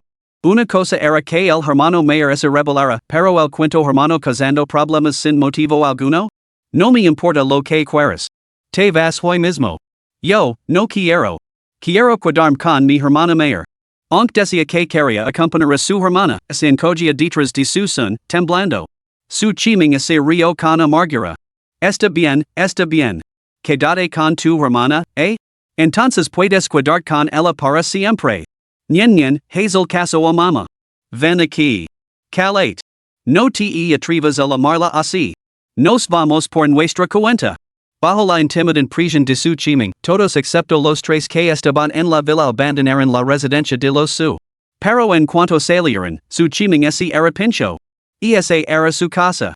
Si alguien tenía que irse, debían ser esos tres. ¿Por qué estaba echando a toda su familia? En cuanto a su son, los acontecimientos se desarrollaron con demasiada rapidez y brusquedad como para que pudiera procesarlos por completo. Solo pretendía completar su misión y volver a casa, como había acabado quedándose mientras el grupo principal era expulsado. ¿Qué situación era esa? Y todo por culpa de su mayan. Su son se tensó y giró la cabeza con un deseo genuino de estrangularla. ¿Qué era eso? Todo este tiempo juntos y nadie se dio cuenta? Y ahora, justo antes de separarse, surge un profundo afecto. Al ver la expresión sombría de su son, su mayan le tomó la mano, con una sonrisa tan cálida como la brisa primaveral. Xiao son, no te enfades. Que todos digan de lado sus prejuicios y te aceptan. Su son se echo a reír. Tomó una decisión, realmente estrangularia a la mujer que tenía delante. Su mayan. Capítulo 29, Hermosa dama, no quieres que te descubran, ¿verdad? ¿Qué pasa? Al ver que su son extendía los brazos, su mayan dio un paso adelante y le dio un fuerte abrazo. Los brazos de su son se quedaron paralizados en el aire, sobre los hombres de ella, con una sonrisa forzada en los labios. Por dentro, estaba completamente sin palabras, diciendo poder desaparecer. Estaba agotado, realmente agotado. ¿Había juzgado mal el quid de la cuestión? ¿Debía resolver primero lo de su mayan para lograr su objetivo? Estoy agotado. Voy arriba a descansar. Susan subió las escaleras con la intención de reflexionar sobre su próximo caso de acción. Habiendo vivido tantas vidas, no permitiría ningún paso en falso en esta última. Hogar, debía volver a casa. Se te equivocas, pierdes su confianza esas ciertas, no consigues que te comprenden. Con unos padres tan parciales, Xiaosun debe de estar sufriendo terriblemente esta vez. Su Baiyang, porque tengo la sensación de que estás sufriendo por tu culpa, hermana mayor? ¿Qué tonterías estás diciendo? Xiaosun no es irreasonable. Al fin y al cabo, soy la única que está a su lado. Bueno. Quiero decir. ¿Podría ser precisamente por eso? Tonterías. Cierra la boca. Con cada incidente sucesivo, su mayan llegó a reconocer el adorador alcance de la parcialidad de sus padres, una parcialidad que les impedía ver lo que estaba bien y lo que estaba mal. El solo hecho de observarlo resultaba asfixiante. Sin embargo, la figura que se alejaba ante sus ojos había soportado tantos años. Si hubiera prestado más atención en aquel entonces, no habrían legado las cosas a este punto? Con tanta gente desaparecida de repente de la villa de la familia su, el lugar se sentía bastante desolado por un tiempo. Susan había supuesto que sus padres se habían ido enfadados y que volverían en unos días. En cambio, realmente no iban a volver. Después de todo, la familia suponía más de una villa podían quedarse en cualquier lugar. Así que, durante los últimos días, Susan había disfrutado de una existencia más tranquila, pero también sentía cierto vacío. Iba y venía entre la empresa y su casa todo el día, y se había acostumbrado a la vida de un oficinista corriente. En otro tiempo había fantaseado con ello, pero no era el resultado que deseaba. Necesitaba agitar las cosas. Pequeña nyen. Je. En la mesa del comedor, Susan de repente lanzó una mirada amenazante a su lado, y su boca se torció en una risa siniestra. El corazón de su banien dio un vuelco y, asustado, dejó caer el pan sobre la mesa. ¿Qué estás tramando? Te aconsejo que no se te ocurra nada. La hermana mayor te está vigilando. Ya. ¿Crees que le tengo miedo? Todos se han ido, ¿por qué tú no? Siempre estás parlateando, siempre intentando oponerte a mí, ¿no? Mira mi puño dorado. En un instante, su bañang sintió como si un taladro eléctrico lo hubiera perforado la espalda, y el dolor la hizo saltar en el acto. Bastardo, lucharé contigo hasta la muerte. Tras el grito, su baianas abalanzó sobre Susan, aranándolo salvajemente. Susan aprovechó el momento, la sentó en su regazo y le propinó una serie de fuertes bofetadas, todo ello mientras lanzaba una mirada burlona a su mayan. Como diciendo, estoy pagando a tu hermana delante de ti, ¿o no has reaccionado? Espera, ¿por qué se está riendo? Susan estaba desconcertado. Su mayan no solo no estaba enfadada, sino que parecía bastante divertida por la situación. No se daba cuenta de que su mayan no solo no se había visto afectada por el incidente, sino que, de hecho, había percibido una nueva armonía entre los dos. La pareja que había chocado más ferozmente desde la infancia ahora discutía más a menudo, pero también hablaba más. Estas disputas juguetonas resultaban bastante agradables. Ella había notado el cambio de personalidad de Susan, y no era el solitario taciturno, sino que se había vuelto mucho más abierto. Mientras que antes se guardaba sus quejas, ahora se negaba a sufrir cualquier injusticia. Esto no era necesariamente algo malo. Además, ella había discernido que, aunque Susan parecía buscar peli sin motivo, nunca se metía realmente con Nadia. La última vez, cuando supuestamente la quinta hermana fue golpeada hasta quedar postrada en cama, fue en gran parte una actuación. El verdadero objetivo de Susan siempre habían sido a sus padres y ese supuesto hermano menor, Suan. Suspiro, ¿cuándo resolvería esta familia sus profundos resentimientos? Tras el alboroto, llegó la hora de dirigirse a la empresa. Abandonado solo en casa, su banien, ese holgazán ocioso, se unió a ellos en la corporación su, gritando todo el tiempo que se vengaría. A decir verdad, su banien rara vez visitaba la empresa familiar, por lo que pocos lo reconocen. Esta vez, sin embargo, acompañó a Susan para holgazanear, lo que inmediatamente llamó mucho la atención. Especialmente la de ciertas personas con malas intenciones. Joven maestro Juan, he visto a Susan. No solo liga tarde, sino que ha traído a un extraño a la empresa. Ahora mismo están charlando animadamente en la zona de descanso. Bien. Sigo vigilando. Mejor aún, encuentro la manera de avisar a mi hermana. La corporación su no tolera a los garones. Entendido, su one. Me asegurar de que el director general venga personalmente a detenerlo. En un rincón de la sala, un hombre corpulento de mediana edad lavaba un rato observando. Susan había esperado días de que su one actuara, aunque viera este imbécil no era muy eficaz. Que tedioso. Que has dica? Que he dica? Acabas de decir que no tiene sentido? ¿Te has provocado de mí y ahora dices que no tiene sentido? No lo voy a tolerar, ni vas a compensar. Susan se quedó sin palabras. La maldita chica se atrevió a agarrarlo por el cuello. Se giró y la inmovilizó sobre su regazo. Te lo advierto, no me obligues a ocuparme de ti en la empresa. Cabrón. Te aproveches de mí y ahora voy a vengarme. Deja de decir tonterías. Una cosa es difamar mi carácter, pero cuestionar mi gusto? Los hermosos ojos de su banien se abrieron con indignación mientras lucaba por levantarse. Maldito idiota. ¿Cómo te atreves a menospreciarme? Es evidente que lo hiciste. ¿Por qué si no ibas a golpear mahi? Vamos, vamos, me estás haciendo una injusticia. Si no hubiera sido en las partes carnosas, debería haber golpeado en la cara?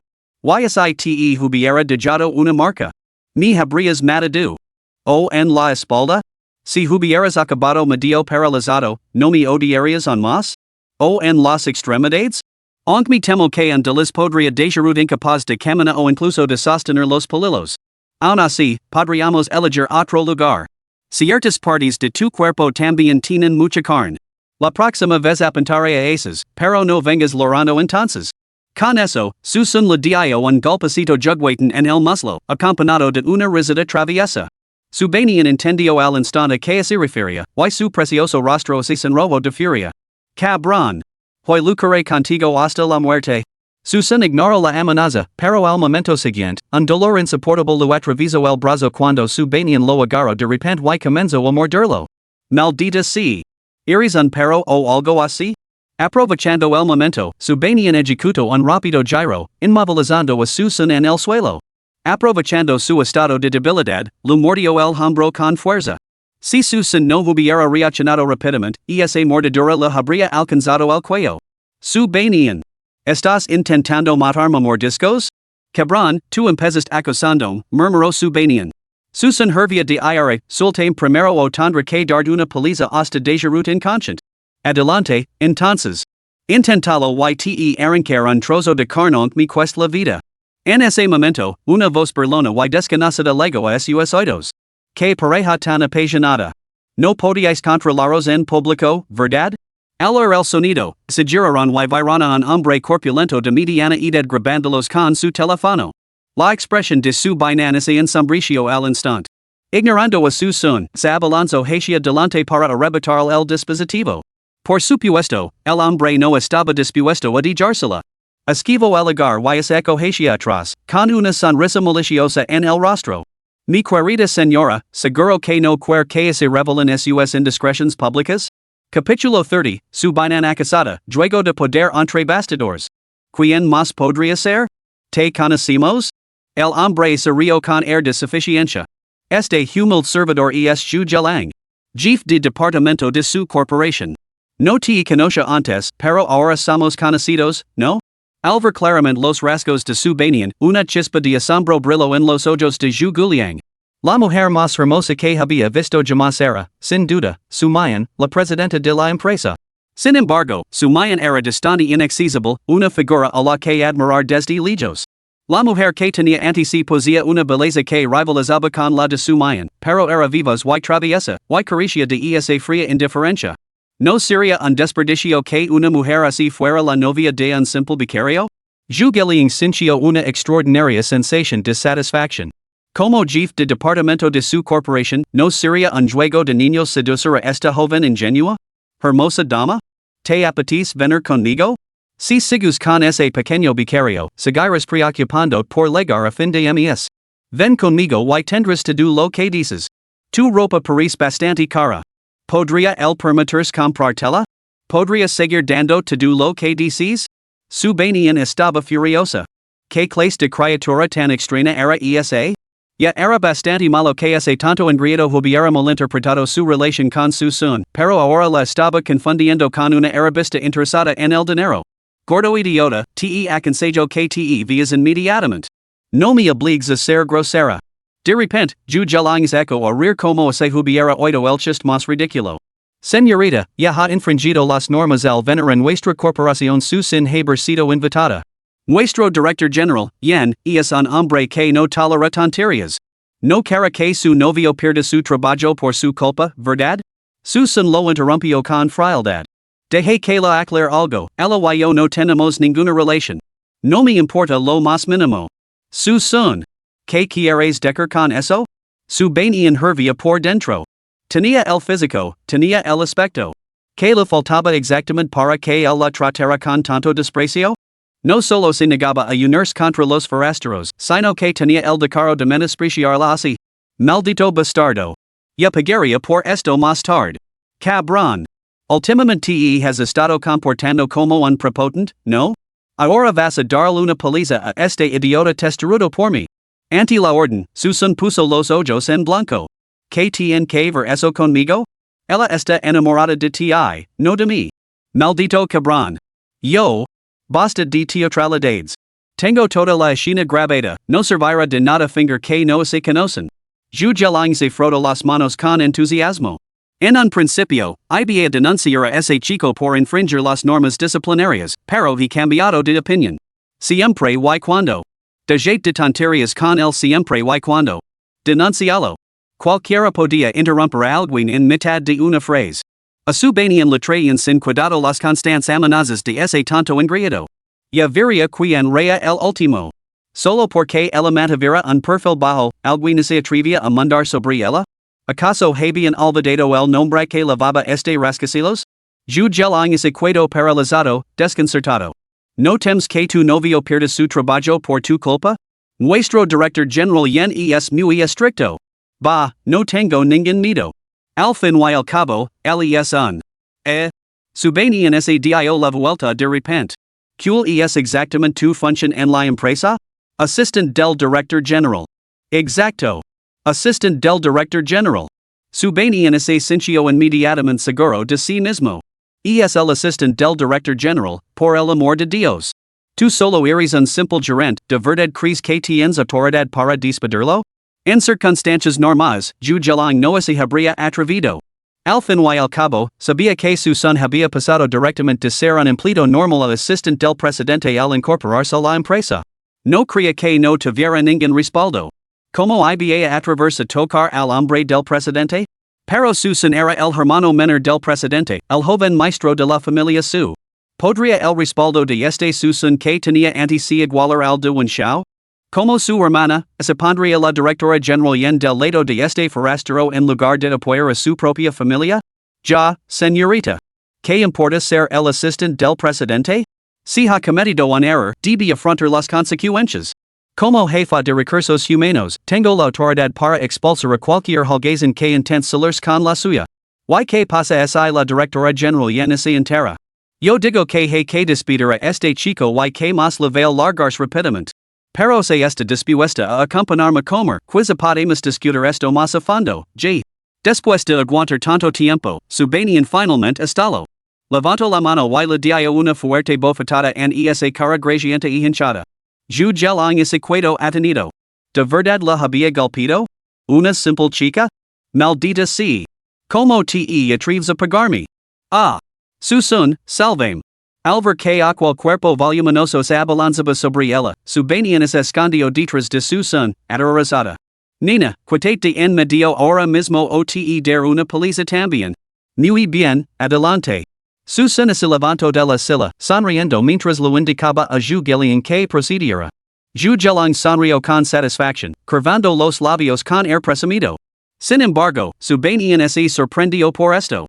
Se aferró con fuerza al brazo de su son, negándose a soltarlo, mientras murmuraba enfadada, date prisa. Deténlo por mí, o nunca te lo perdonar. ¿De verdad es tan adorador? ¿Lo tienes miedo a tu propio personal? Si liga el caso, llama a tu hermana mayor para que se ocupe de él. Lo sé, pero la cuestión es que mi hermana mayor no está aquí. Rápido, se está acercando. Su banían rodeó a su son tratando de evadirlo, mientras Zhu Gelang la perseguía persistentemente por detrás. Ella huya, él la perseguía. No podría escapar en ion tuviera alas. Su corpulencia pronto dejó a Zhu Gillian jadeando, sin aliento. Lo estaban haciendo a propósito, llegando conmigo deliberadamente. Maldita sí, como te atreves a esconderte. Lo pagarás más tarde. Su banían apretó los dientes. Maldito idiota. Soy la hermana de su mayan. Cuando llegue mi hermana, te las verás con ella. Ya. Que chiste. La quinta señorita de la familia su es una dama refinada que nunca sale de casa, protegida también por la familia su. ¿Cómo podría ser una mocosa malhablada y fagosa como tú? ¿Cómo te atreves a insultarme? Espera a que llegue mi hermana mayor, estarás acabado. Está bien, está bien, está bien. Vosotros dos, tortolitos, estáis montando todo un espectáculo. Esperad a que llegue la señorita yen y vea a gente causando problemas en la empresa. Y a ver cómo os explicáis. Apenas había terminado de pronunciar esas palabras cuando se oyó un fuerte pum. Zhu Gelang salió volando varios metros. Su Banian is equado at nido, mirando con incredulidad la pierna de su son, que se retiraba. Era su son quien la había dado una patada? Una sola patada podía enviar un gordo de 90 kilos volando varios metros? Debía de ser un efecto óptico. Sin duda era un efecto óptico. En ese momento, Zhu Zhelang sintió que su estómago se revolvió violentamente, llenando de rabia. Sin embargo, lo único que podía hacer era agarrarse el vientre, acurrucado en el suelo, maldiciendo entre dientes. A medida que el alboroto se hacía más fuerte, atrajo a una multitud de curiosos. Muchos asumieron que su son y su Banian eran nuevos empleados y les lanzaron miradas compasivas. Zhu Zhelang era conocido por ser difícil de tratar después de recibir una paliza así, no lo dejaría pasar. Varias compañeras de trabajo que reconocieron a su son se sorprendieron por la escena. Su son, seguro que no hiciste eso? Su son negó con la cabeza. Yo no lo pegué. Uf. Menos mal. Empezaba a pensar. Lu di una patada. Que? Las personas que tenía delante se quedaron paralizadas, con expresiones como si hubieran visto un fantasma. Señorita Su, usted es nueva aquí, así que quizá no lo sepa. Ese es el señor Zhu, de Recursos Humanos. Su tío es el subdirector del grupo. Se ha metido en un buen lío. Esa es la conexión, su son sonrió, indiferente. Se volvió hacia su Banian, que estaba a su lado. No pasa nada. La señorita que está aquí lo arreglará por mí. Ella fue la que empezó. Ella? Todas las miradas se posaron en su Banian, desconcertadas por cómo una joven podía resolver ese tipo de asuntos. El rostro de su Banian se sonrojó y palideció alternativamente. No esperaba que su son la traicionara tan fácilmente. Maldito bastardo. No solo te has negado a ayudarme, sino que además me echas toda la culpa a mí. Si que te he ayudado. ¿No le he dado una patada por tu bien? Por el amor de Dios. ¿Cómo puedes ser tan irritante? Sin prestar atención a los espectadores, su Banian pisoteó el suelo con furia y se abalanzó sobre él para darle un puñetazo. Si no se vengaba de su son hoy, temía que esa furia reprimida la persiguiera por el resto de su vida. El alma más miserable en ese momento era, sin duda, Zhu Zhelang. Golpeado hasta quedar hecho papilla, tenía que soportar ver a esos dos sinvergüenzas peleándose y coqueteando. Dos bastardos. No os lo perdonar. Juro que no os lo perdonar. Al arresto, su Banian no se quedó atrás. Adelante, entonces. Como es hay alguien te temera. Ya ver quien se atreva a ponerme un dedo encima en este edificio. Bien. Ya ver si puedo poner un dedo encima. En cuanto pronuncio estas palabras, un resoplido frío acompañado de una voz grave resonó en los oídos de todos. Un hombre de mediana edad y rostro severo se acercó a su Banian con expresión adusta. Así que eres tú quien decía esas tonterías? ¿Cómo te atreves a golpear a mi sobrino? Vimos este subdirector tiene autoridad para ocuparse de ti hoy. Justo cuando todos pensaban que la situación era irremediable y comenzaban a lanzar miradas compasivas, otra voz fría cortó el aire. Subdirector Zhu, ¿qué demostración de autoridad? Pero hoy, realmente careces de esa autoridad. La recién legada no era otra que su mayan, que había acudido corriendo al enterarse del alboroto.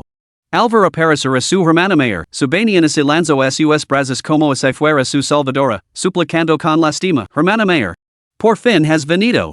Si no hubieras legado, hoy habrían acusado a tu hermana pequeña hasta la muerte. ¿Qué? ¿Hermana mayor? La multitud jadeó sorprendida. Capítulo 31, Su Wen, la espectadora. ¿Qué diablos está pasando? No habrás estado acusando a otros por tu estatus, ¿verdad? Conociendo el carácter impulsivo y dominante de su Banian, su mayan no pudo evitar sospechar que estaba causando problemas otra vez. Su Banian protestó vehementemente, con voz llena de resentimiento, no lo he hecho. Ese gordo idiota me acosó primero. Cuando me negó, intentó ponerme las manos encima. Hermana mayor, tienes que poner de mi parte. ¿Qué? Esto no era más que acosar a los hombres y oprimir a las mujeres.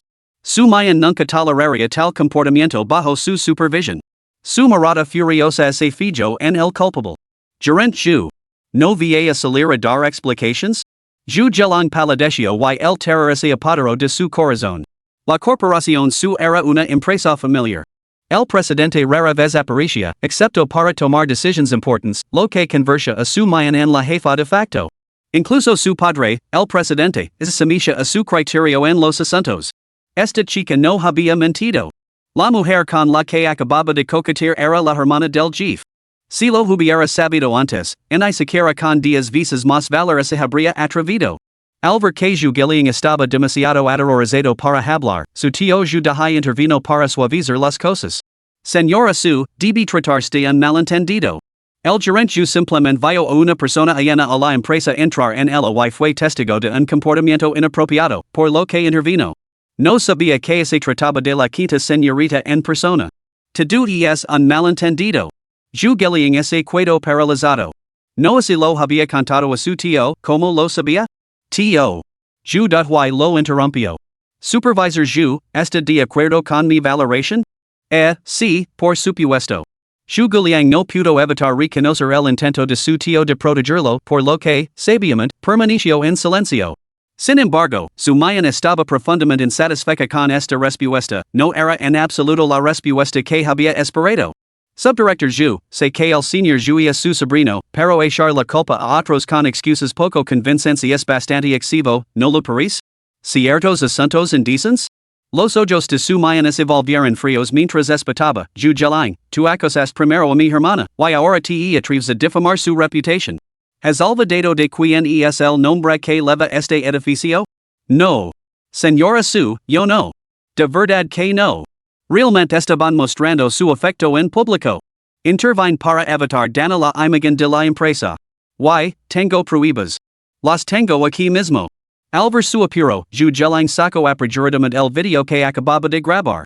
Aunque solo se veía la silueta de su banian, ella estaba sentada a horcajadas en el regazo de su son, con la cabeza apoyada íntimamente contra su cuello. La expresión de su mayan se ensombreció al instante. Agarró a su banian por la oreja y lo exigió, explíqueme esto ahora mismo. Su banian parecía completamente agravada. Hermana Mayor, yo no he hecho nada. Esto es falso. Tiene que ser falso. Su banian. ¿Me tomas por tonta? ¿Qué demonios está pasando? Podría ser que tú. Espera. Interrumpió su son, exasperado, la especulación infundada. Aunque lo gustara, no lo haría en el caso. ¿No sabes cómo es tu propia hermana? Su son. ¿Qué demonios quieres decir con eso? Su mayan apartó al furioso su bainan y se acercó a grandes zancadas. Examinó a su son, que tenía delante, y de repente, sin previo aviso, le bajó el cuello de la camisa. ¿Qué demonios estás haciendo? Efectivamente, vio marcas de mordiscos en la clavícula de su son, que resumaban un ligero rastro de sangre. Evidentemente, no había sido un mordisco leve. Su mayan se dio la vuelta, frunciendo el seno. Quita hermana, ¿qué demonios es esto? ¿Qué demonios? Su banian respondió débilmente, solo lo mordí un par de veces. Él me estaba molestando. Su mayan perdió los estribos, pero con tanta gente presente, solo pudo descargar su ira señalándola con el dedo acusador. Está bien. No voy a ocuparme de ti ahora, pero lo pagarás más tarde. Pero te lo preguntar una vez más, ¿de verdad te acoso? ¿O exageraste la historia? Al arresto, su banian abrió mucho los ojos. Hermana Mayor. ¿No me crees? ¿Cómo podría mentir sobre algo así? Ese gordo no solo me acoso, sino que también me amenazó, diciendo cosas como, no quieres que tu novio pierda su trabajo, ¿verdad? Entonces tendrás que acompañarlo a cenar. Hey cámaras de CCTV por toda esta zona, compruébalo tú misma si no me crees. De acuerdo, lo entiendo. Una vez comprendida la situación, su mayan recuperó su actitud fría y distante, con una expresión tan gelada como siempre.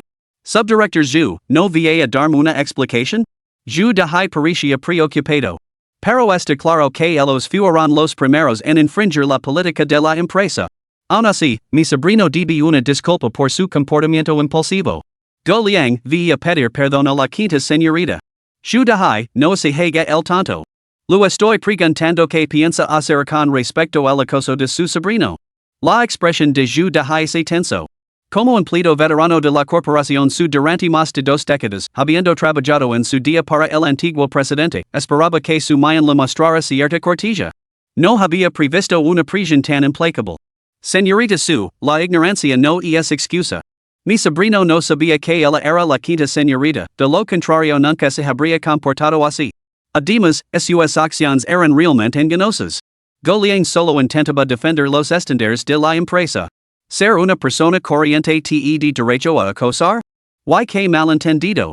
Una es mi hermana, la otra es mi. Basta ya de tonterías.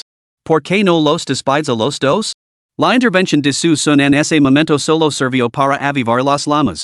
El rostro de Zhu Dahai se oscureció de furia. ¿Cómo se atrevía un simple becario a dar lecciones? Era evidente que no tenía ningún respeto por la autoridad de Zhu. ¿Qué derecho tiene un simple becario a hablar? Todo el derecho del mundo. Sus palabras son las mías. Su mayan recorrió la sala con la mirada, con tono gélido. Zhu Dahai tenía la intención de dar una oportunidad y de marchar. Pero has decidido confabular con tu sobrino. Siendo así, estás despedido de su enterprises. Zhu Dahai es quedo atenido. Señorita Yin? ¿Qué quiere decir? Aunque él es el novio de la quinta señorita, yo soy un veterano de la empresa. ¿Cómo puede tratarme así? Jugar la carta de la compasión no funcionará conmigo, Zhu Dahai. Te he mostrado más indulgencia de la que mereces a lo largo de los años. Pero ahora has desperdiciado tu oportunidad. Así que has las maletas y abandona su corporación con tu sobrino. Vite con dignidad o tus infractions os llevarán a ambos a pesar unos años entre ríos. Zhu Dahai entró en pánico, arrepentido de su intromisión. Su corporación ofrecía generosos beneficios con mínimas exigencias. Su alto cargo implicaba poco trabajo pesado. En unos años cumpliría 60. Sin su corporación, nunca volvería a encontrar un empleo tan favorable. No, señor Yen. Me equivoco. No volveré a interferir. Todo es culpa de mi maldito sobrino idiota. Haga con él lo que quiera. No diré ni una palabra, incluso lo ayudaré a darle una lección. Inútil. Arrodillate y pide perdón a la señorita Wu inmediatamente.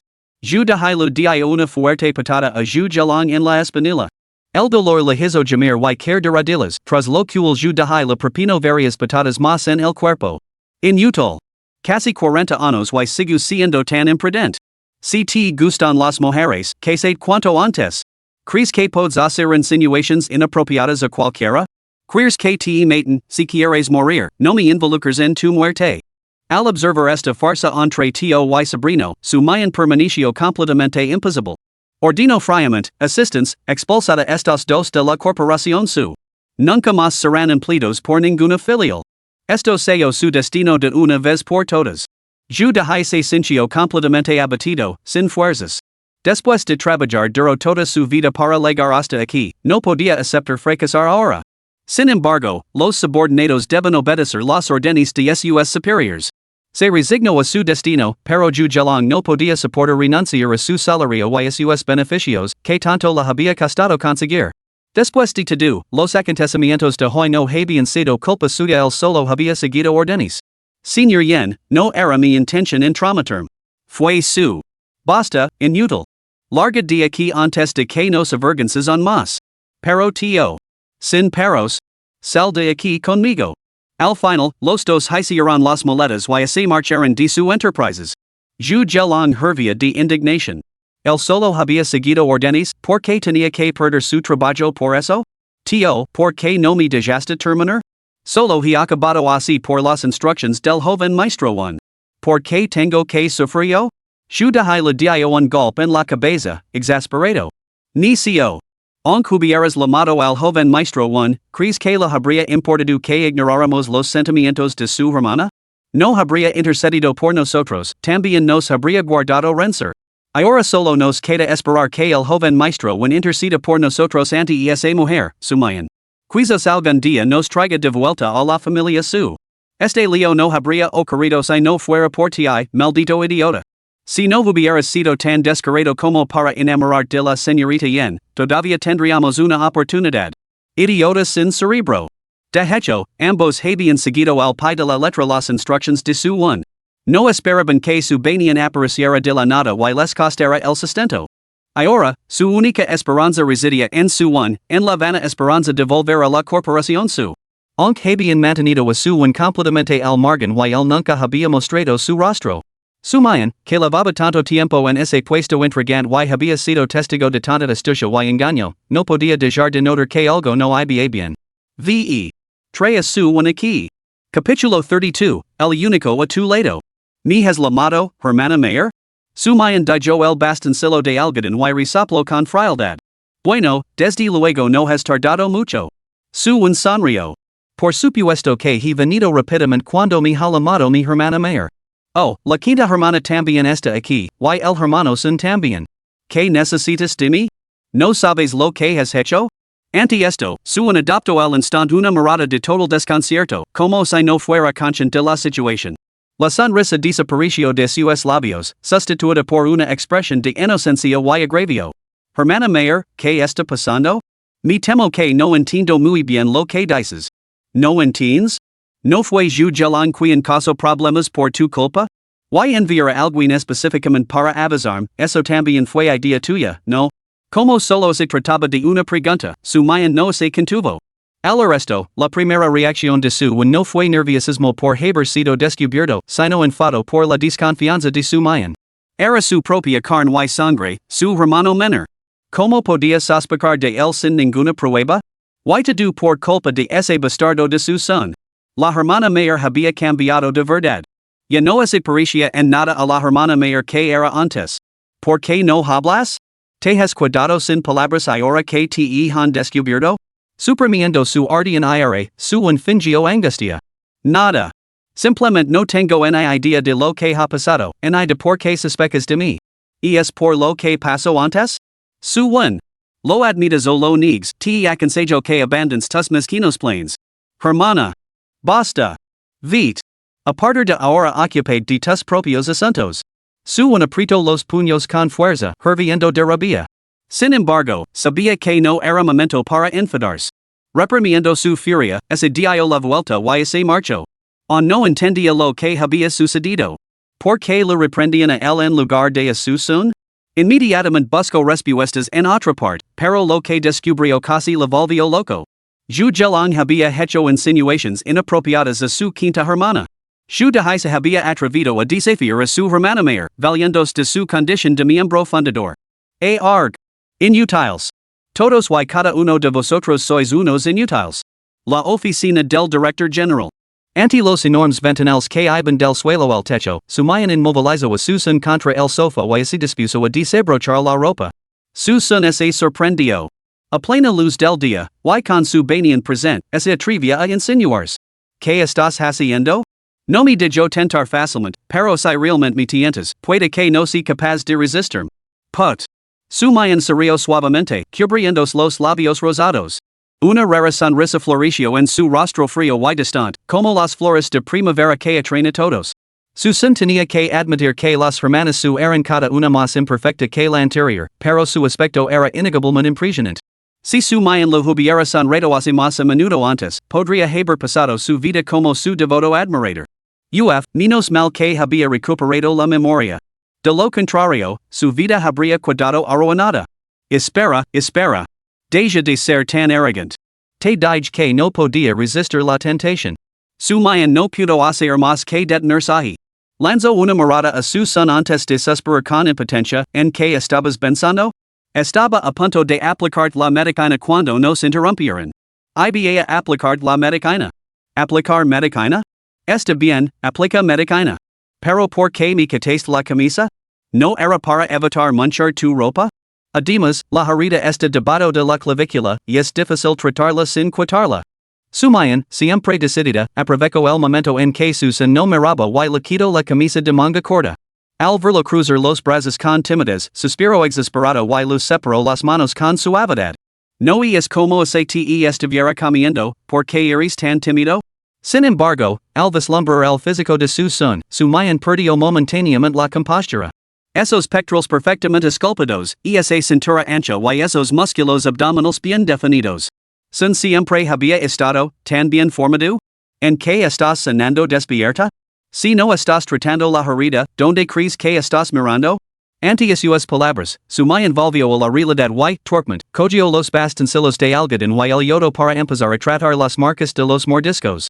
Su son pareció percibir su confusión y lo explicó. Tu viajabas en coche mientras yo caminaba, tu te diversas mientras yo trabajaba. He cargado con pesadas cargas, he trabajado duro en obras de construcción y incluso he repartido comida a pie. Aunque pesar hambre era algo habitual en tu casa, yo comía en casa de mis compañeros de clase, en casa de mis profesores. Por miedo a pesar hambre por la noche, seguía comiendo hasta sentir mal. Así que, naturalmente, no era tan frágil como imaginas. Porque sabía que si mi cuerpo se rendía, tarde o temprano, me matarían a golpes. ¿Ves lo bien que estoy ahora? A medida que mejoraba la comida, gain más de 5 kilos de músculo. Golpear a la gente se ha vuelto más fácil, la fuerza es el único poder real. Aunque lo dijo en broma, Sumayan percibió la profunda amargura que se escondía tras esas palabras. Sin que nadie se diera cuenta, aquel niño tímido llevaba ya mucho tiempo desenvolviéndose en la sociedad. La familia Su, con toda su riqueza y prestigio, había enviado a su propio hijo a mendigar comida a otros lugares solo para evitar pasar hambre. ¡Qué ridículo!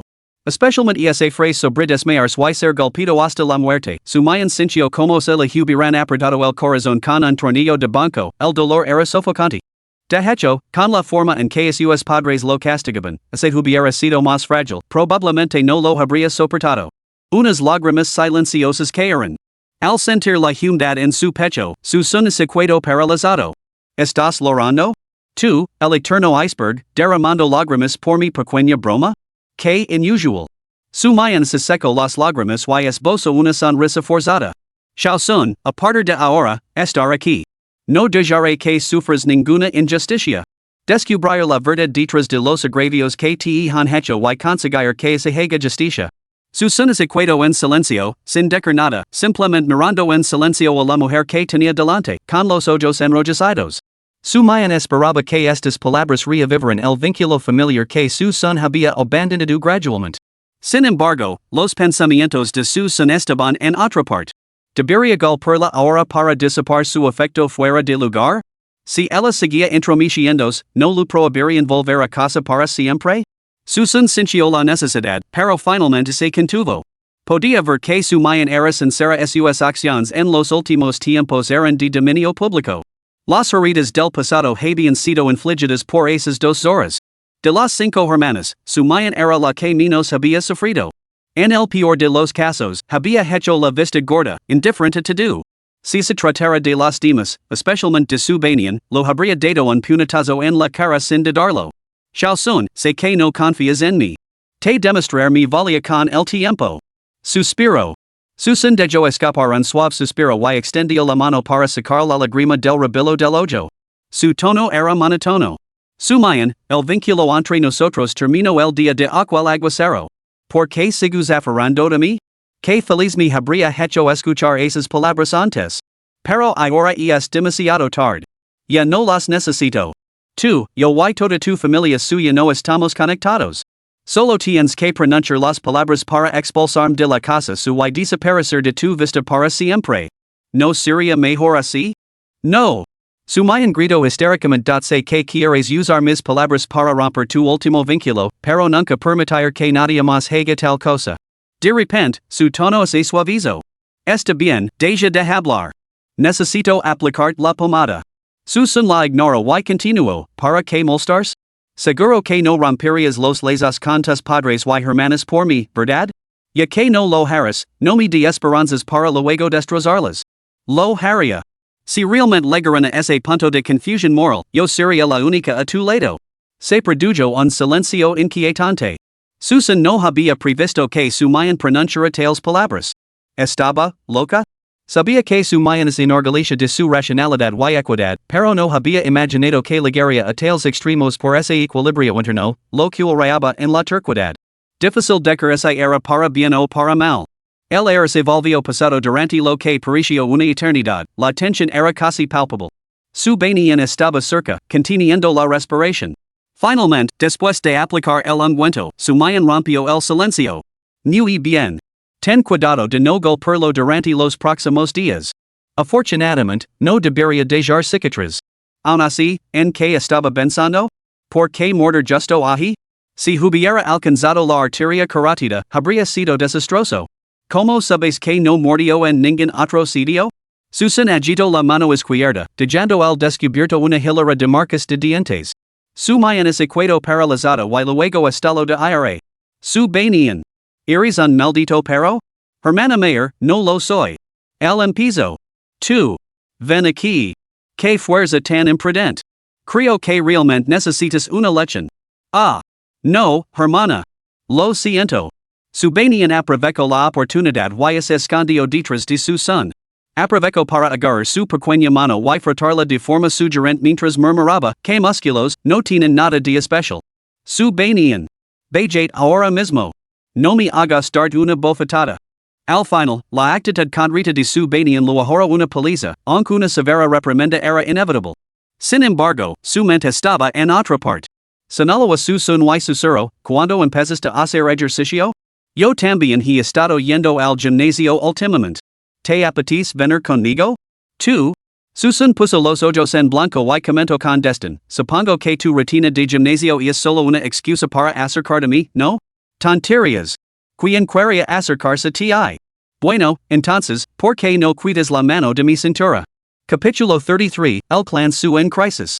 Habían pasado 2 semanas desde que la familia su se marchó. Los su eran muy pacientes realmente hablaban en serios cuando dijeron que no volverían. A medida que pasaba el tiempo, su son se aburría cada vez más. Le picaban los puños. Acaba de menos la sensación de golpear a Wendy en la cara. Sin embargo, esos días de reclusión le habían traído otros problemas a su son. Las discográficas llamaban a su puerta para ofrecer contratos, Subanian lo acosaba constantemente para que cantara y sumayan la hacía todo tipo de insinuations. Solo entonces se dio cuenta de que la siempre fría Sumayan podía ser tan gentil. Aunque su tenura parecía fuera de lugar, su son tenía la intención de dar el paso con Sumayan. Tras días de vigilancia, descubrió movimientos en el frente de su one. La corporación su había lanzado recientemente una nueva línea de cosméticos, un proyecto que su one había tomado el relevo a mitad de camino del anterior gerente. Para reducir costes, su one había utilizado generosamente materias primas de calidad inferior, lo que había dado lugar a niveles traza de metales pesados tóxicos como el plomo y el mercurio que superaban los límites de seguridad. El lote inicial se había producido siguiendo normas estrictas, pero la producción posterior se había visto afectada por la reducción de costes. La astucia de su one consiste en asegurarse de que los excesos fueran marginales, insuficientes para provocar incidentes inmediatos. Incluso se surgen problemas, podía descartarlos como errores de gestión, protegido de la censura familiar por el control de daños de la corporación su. Sin embargo, la corporación su se había mantenido inquebrantable en Jiangcheng durante mucho tiempo, con una reputación válida en la calidad y la integridad. Si se difundía la noticia de los riesgos para la salud de estos cosméticos, las acciones de la corporación su se desplomarían. Antes de que la corporación su pudiera reaccionar, su son aprovechó sus habilidades como hacker de una vida pasada para difundir innumerables comunicados de prensa. Pronto, las acusaciones de que los productos de la corporación suponían en peligro la vida se extendieron por Internet.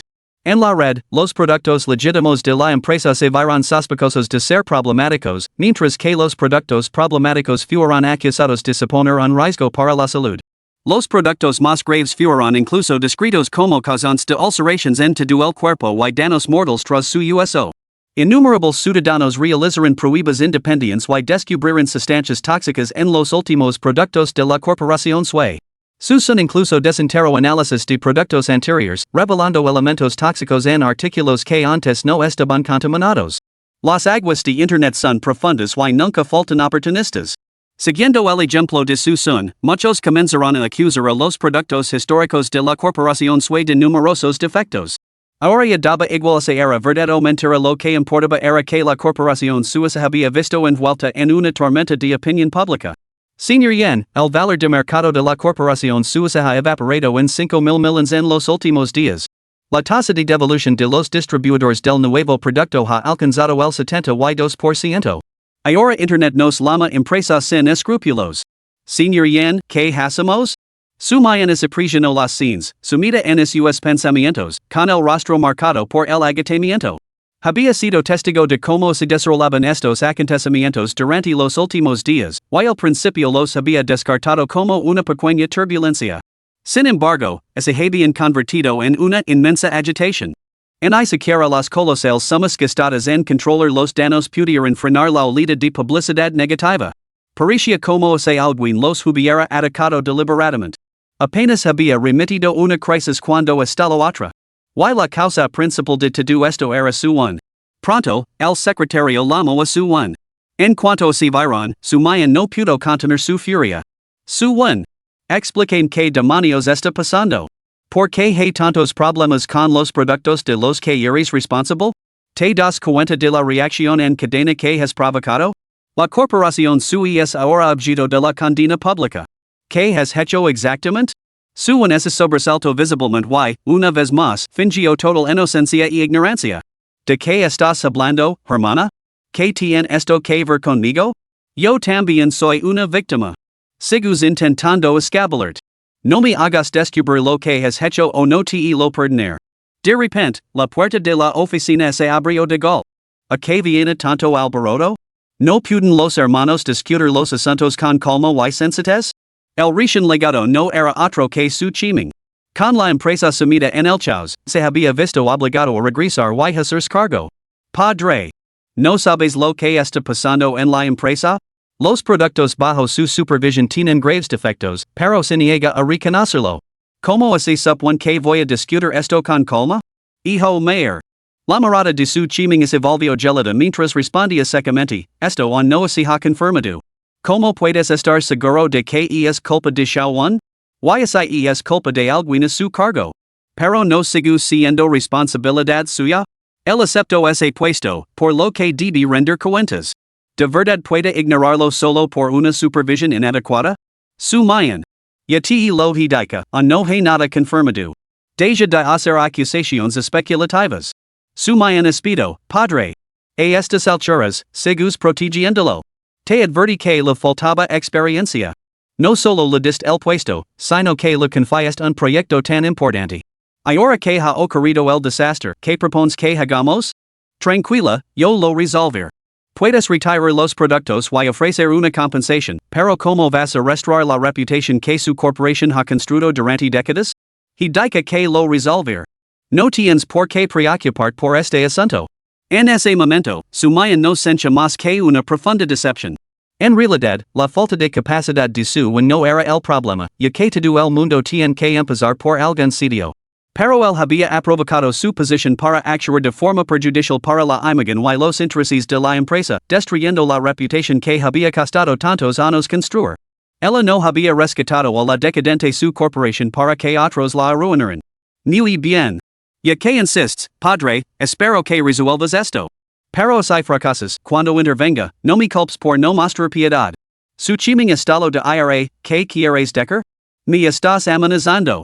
¿De verdad quieres que tu hermano acabe en la cárcel? Ten por seguro que no llegará a eso. Pero así le debe imponer el castigo necesario. Hija desagradecida. Y es tu propio hermano.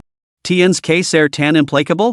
Precisamente porque es mi hermano debo evitar que se desvíe por el mal camino. Debe comprender sus propias limitations. La conversación entre padre y hija terminó en discordia. Su chiming sintió que su autoridad había sido cuestionada. Su mayan no toleraría que nadie pisara el trabajo de toda su vida. La corporación su fue fundada por su padre, pero había alcanzado su apoyo bajo su dirección. Nunca permitiría que nadie destruyera sus esfuerzos. ¿Dónde está el asistente su? No lo vio. Que venga inmediatamente. Solo después de que padre y hijo se hubieran marchado, su mayan se dio cuenta de que su son no estaba por ninguna parte. El secretario tartamudeó, pareciendo reacio a hablar. Bueno, yo, intento llamarlo antes. Dijo que todavía estaba durmiendo. Un pasado silencio se apoderó del ambiente. Finalmente, su mayan solo pudo suspirar profundamente y despedir al secretario. Mientras tanto, su son seguía profundamente dormido en casa. Su mayan no había regresado la noche anterior, así que, al no tener quien lo llevara al trabajo esa mañana, su son simplemente se quedó en casa. Después de todo, no tenía por qué soportar sus miradas de desaprobación. Justo cuando dormía profundamente, la puerta del dormitorio se abrió con un crujido. Alguien entró sigilosamente de puntillas. Justo cuando el intruso estaba a punto de cubrir la cara de su son con la almohada, abrió los ojos de repente. Enroló el edredón, atrapando el atacante en su interior y sujetándolo firmemente en su sitio. Un ladrón se atrevió a robarme. Espera a que te dé una paliza. Su son se sentó a horcajadas sobre la figura envuelta en el edredón, propinando un puñetazo tras otro. Los golpes no eran especialmente dolorosos, pero la humiliación era inmensa. La persona que estaba dentro casi se asfixió y prefirió un grito ahogado que le resultaba familiar. No soy un ladrón. Soy yo. Soy tu querida Nyen Nyen. Nyen Nyen. Nunca he oído hablar de ella. Toma eso. Subanian grito desesperada, soy Subanian. Deja de pagarme. Solo quería despertart. Subanian? ¿Por qué te haces pasar por esa tonta? Ni siquiera te pareces a ella es fagosa, no tan dócil. Di tu verdadero nombre. Las defensas de Subanian se derrumbarán. Lucho desesperadamente, maldito su son. ¿Qué crees que estás haciendo? Soltame te arrepentert. Así está mejor. Así que realmente eres tú. En el momento en que su son se incorporó, Subanian salió disparado de debajo de las mantas, arenando y mordiendo. Su son no era de los que toleraban ese tipo de comportamiento. Rápidamente lo agarró las muñecas y la inmovilizó con firmeza. Escucha, pequeña ñen, ¿has desarrollado últimamente alguna constitución peculiar? ¿Solo te sientes bien después de que te ha dado una buena paliza? Capítulo 34, Otra tormenta en la mansión se ve su mayan obligada a abdicar? Deja de decir tonterías. No es así. Sí? Entonces, ¿por qué últimamente siempre estás tan cerca de mí? Te golpean y sigues adelante. ¿Es que te he quedado bien? Maldito bastardo, deja de decir tonterías. Creo no, te arenaré. Creo que sí. Después de todo, no somos precisamente incompatibles. Si permites comportarte a partir de ahora, estoy dispuesto a darte una oportunidad. Cabrón, vete al infierno. Susan prisionó a Subanian mientras ella intenta baratar para alejarse, observando su expresión hinchada y furiosa y sintiendo una maliciosa diversión agitarse en su interior. Resulta que intimidar a los demás es bastante divertido. Si lo lavaba demasiado lejos, podría asustar a este pequeño tanto despistado hasta hacerlo llorar? Perdido en sus pensamientos, los ojos de su son se volvieron vidriosos. Una mano presionó el hombro de Subanian mientras la otra levantaba su pálida barbilla. Sus miradas se cruzaron mientras él bajaba lentamente la cabeza. Subanian estaba realmente adorada, con el corazón latiendo con fuerza. Tartamudeó tímidamente, no hagas nada precipitado. No podemos hacer esto bajo ningún concepto. Soltame ahora y fingeremos que no ha pasado nada. Si no, cuando la hermana mayor se entere, no te lo perdonará. ¿Qué hay de malo en eso? ¿Acaso somos parientes? ¿Compartimos el afecto entre hermanos? ¿Ni siquiera somos familia ahora? ¿Qué hay de malo en ello? Subanian temblaba por todo el cuerpo. No bromes así. Tengo mucho miedo. ¿Solo tienes miedo ahora? Antes nunca dudabas en intimidarme. Susan soltó una serie de risas frías, luego se elevó en mechón de su cabello a la nariz y lo olisqueó ligeramente. Este gesto sencillo y sugerente hizo que el rostro de Subanian se sonrojara al instante. Ella suplicó repetidamente, perdóname. Nunca más me atreveré a desafiarte. Cuando era pequeña, no lo entendía. Mamá y papá no me dejaban hacer amigos con gente de fuera, así que tú eras mi único compañero de juegos. Tenía miedo de que me ignoraras, así que intentaba llamar tu atención. Más tarde, cuando crecí un poco, ya no era. Sus palabras se interrumpieron abruptamente. ¿Ya no eres qué? Preguntó su son, desconcertado. Subanian apartó la cabeza, evitando su mirada. Nada. ¿Qué tontería es esa? Hablar con acertijos y no terminar tus pensamientos es muy irritante, ¿sabes? Parece que tendré que darte una lección después de todo. Mientras hablaba, su son giró la cabeza de Subanian hacia atrás para que lo mirara. Había que admitir que Subanian estaba verdaderamente bendecida por los cielos. Incluso como mero adorno, podía atraer innumerables hombres que acudían a ella como abellas a la miel. Sus rasgos exquisitos y vivos, su piel impecable y delicada como la porcelana, tan fina que parecía que un soplo podría perforarla, y esos labios rojos cereza. Cuando adoptaba esa expresión de enfado y agravio, despertaba una compasión infinita, pero también despertaba el deseo. Sin embargo, su son no albergaba tales pensamientos, solo quería intimidarla. Lo que no había previsto era que Subanian dejara de resistirse y cerrara los ojos en señal de rendición. ¿Qué es esto? ¿No te resistes? Sin abrir los ojos, Subanian respondió apresuradamente, ¿de qué serviría resistirse? Acaba de una vez. Piensa que es como si te mordiera un perro. Por alguna razón, su son detectó un atisbo de entusiasmo. ¿Era una ilusión? Sin embargo, no lo parecía. Pero él no era de los que sacaban conclusiones precipitadas. El comportamiento habitual de Subanian aún estaba vivo en su memoria. ¿De verdad no te resistirás? Aunque probablemente este no sea tu primer beso, así que no perderás mucho. Al resto, subanian abrió los ojos de gol. ¿Qué has dicho? ¿Quién dice que no soy virgin? Nunca he tenido novio, y mucho menos una amiga. ¿Cómo te atreves a difamar mi verdad? Ah, sí. Bueno, entonces eso es una suerte para mí. Si te preocupa la incomodidad, solo tienes que cerrar los ojos. Yo continuar. Al resto, subanian cerró los ojos. Pero después de esperar ansiosamente durante una eternidad, no pasó nada. Cuando volvió a abrir los ojos, su señas estaba vistiendo junto a la cama. Recordando la humiliación que acababa de sufrir, subanian estaba furiosa. Aprovechando el momento en que Susan no miraba, saltó sobre su espalda y la mordió con fuerza el hombro. ¿Cómo te atreves a morderme? Ante sus intentos por detenerla, subanian se encogió de hombres con indiferencia. ¿Por qué no me atrevería? ¿Quién te ha dicho que me tratas así? Adelante, mi dim. A ver si no te hago nada. ¿Quién te tiene miedo? Te morderá. Subanian hincó los dientes. Pero el dolor que Susan había anticipado no se materializó. Es cierto que la había mordido, pero solo fue un ligero pinchazo. Susan sintió una punzada de diversión. El orgullo obstinado que conduce a la miseria autoinfligida, claramente aterrorizada, pero mordiendo para demostrar que no tenía miedo. Como se sintiera el destino de Susan, subanian mordió varias veces más, como un perrito que ataca.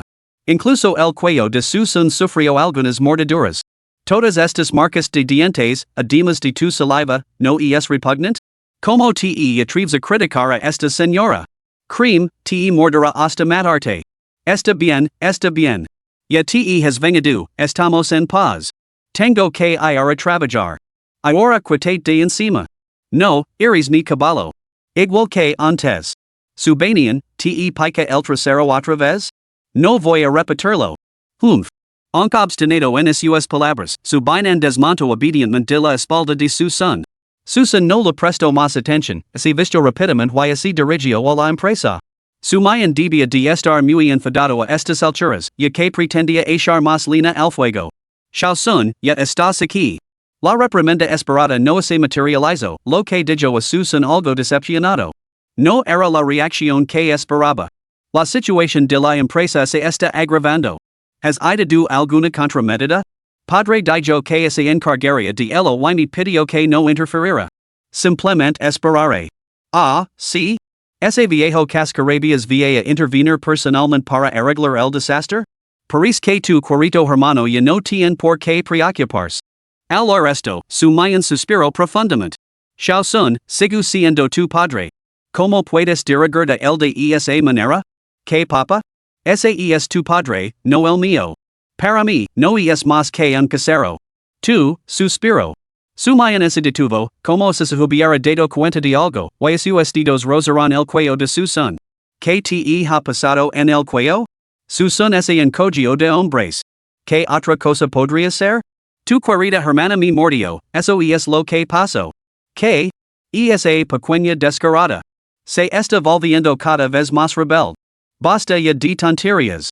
Será mejor que nos preparemos para la tormenta que se avecina. Subanian no entendió muy bien el significado, pero una sensación de aprensión se apoderó de ella. No sabía que Susan no había hablado sin motivo, el verdadero drama no había hecho más que empezar. Durante los días siguientes, la familia se vio de nuevo en el punto de mira del público por otra noticia. El grupo se operaba en múltiples sectores.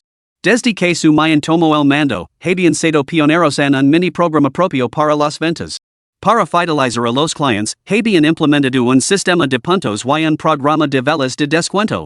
La noche anterior, se detectó un fallo crítico en el mini programa. Su coupon de descuento de mayor valor, de 200 yuans, podía explotarse a través de un error del sistema, lo que permitía a los usuarios generarlos infinitamente. De la noche a la mañana, los pedidos se acumularon hasta superar los 1,000 millones de yuans. Aunque los productos no enviados podían recuperarse para minimizar las pérdidas, los artículos ya despachados eran irrecuperables. Para agravar la crisis, muchos clientes habían recargado monedas virtuales créditos para juegos y créditos para móviles, lo que hacía casi imposible la recuperación.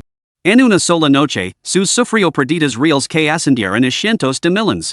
Y esto fue solo el principio. La reacción en cadena posterior resultó mucho más difícil de resolver. A los clientes que habían aprovocado el fallo para realizar compras no les importaban en absoluto los tecnicismos.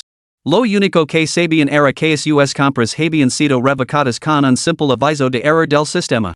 ¿Quién podría tolerar que lo arrebataran algo que tenía asegurado? Muchos comenzaron a boicotear sus, denunciándola como una empresa fraudulenta. Junto con el recién escándalo de los cosméticos tóxicos, las acciones de su corporación se desplomaron en cuestión de días, reduciendo a la mitad su valor de mercado.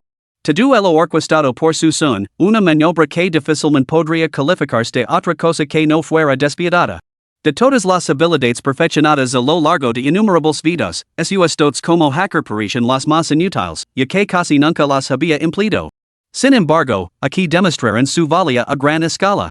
Aunque no era capaz de burlar todas las defensas, crear un pequeño error en el programa era como usar un mazo para cascar una nuez. Su mayan fue la que sufrió las consecuencias de este error. No solo tuvo que render cuentas ante varios accionistas veteranos, sino que también tuvo que soportar la ira de su padre. Había luchado con unos dientes para sacar adelante este mini programa, tras garantizar que sería impecable. Ahora, con un desquito tan importante el descubierto, estaba completamente indefensa. Joven maestro.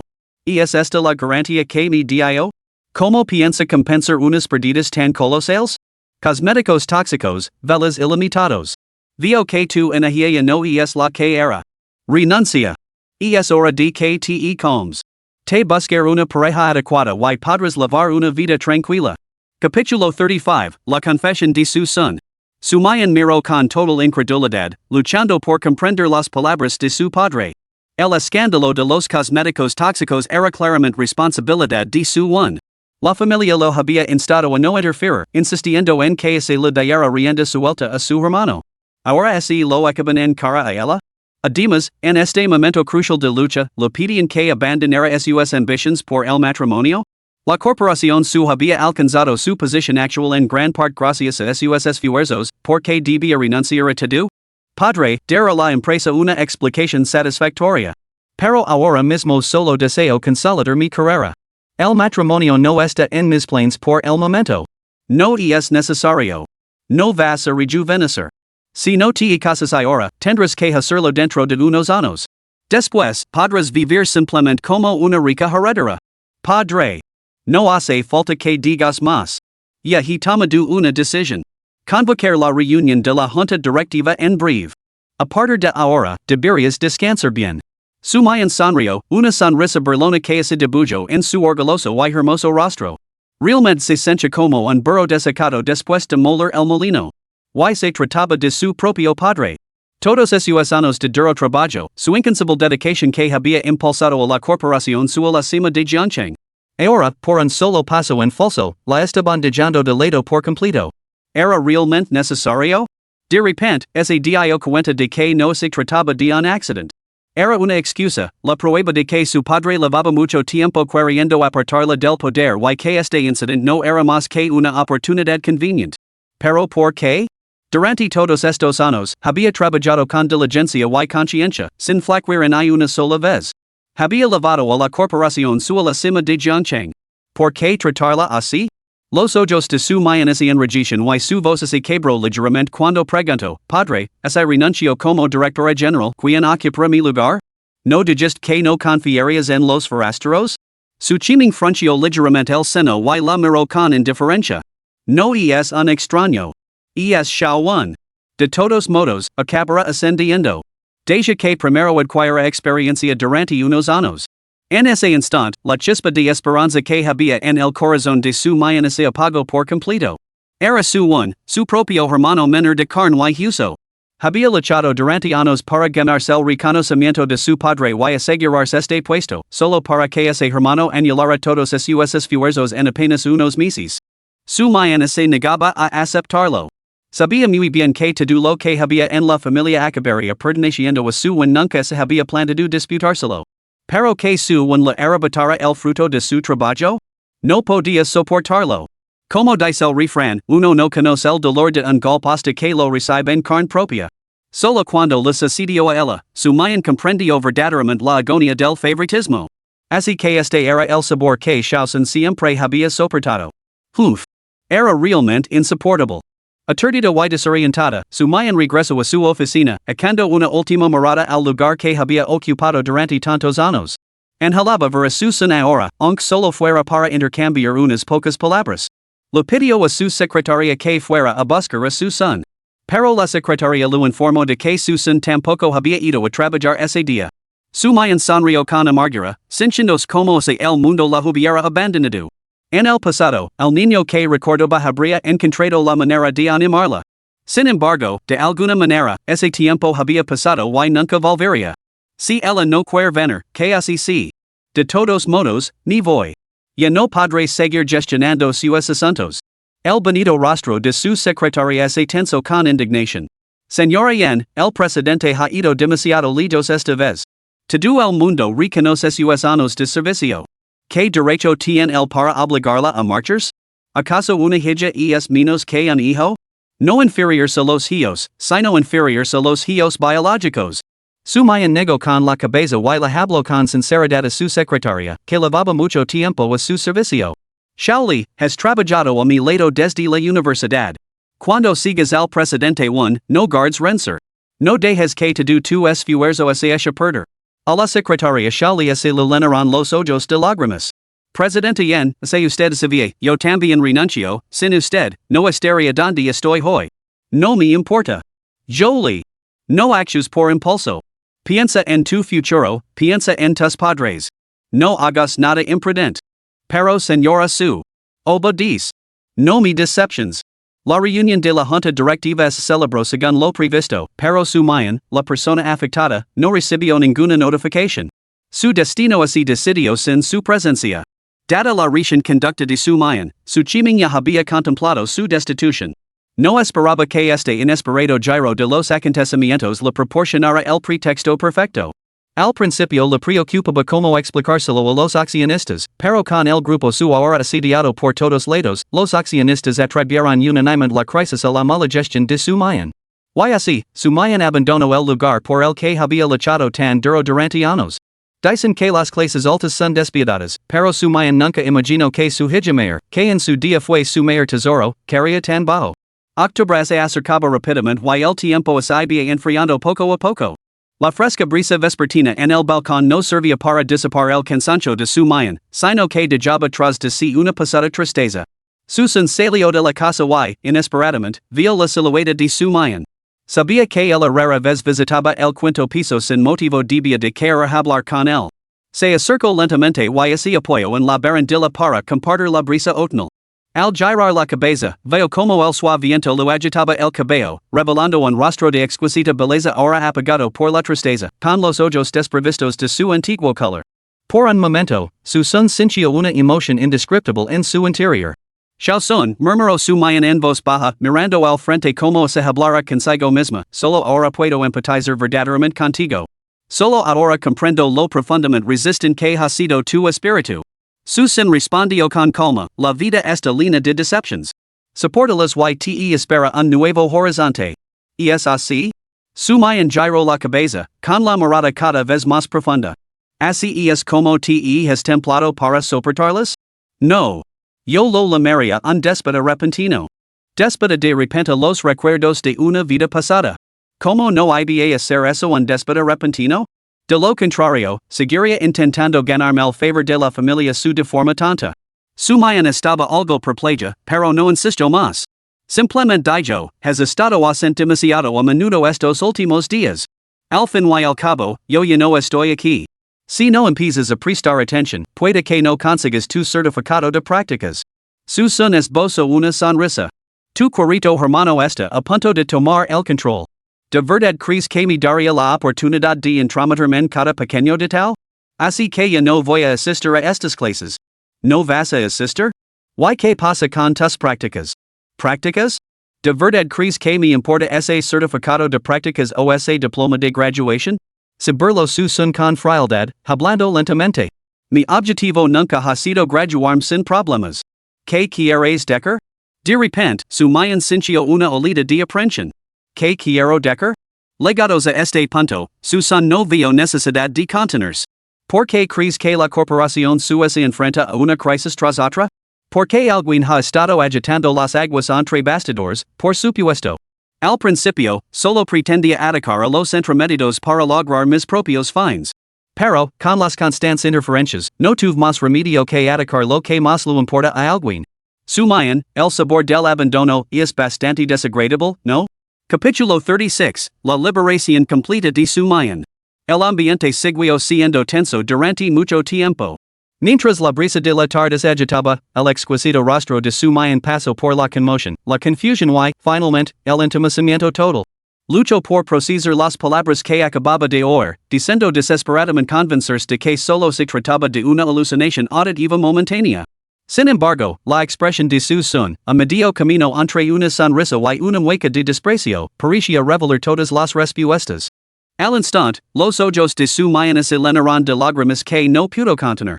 Su rostro, antes radiante y hermoso, estaba ahora completamente desolado y desconcertado.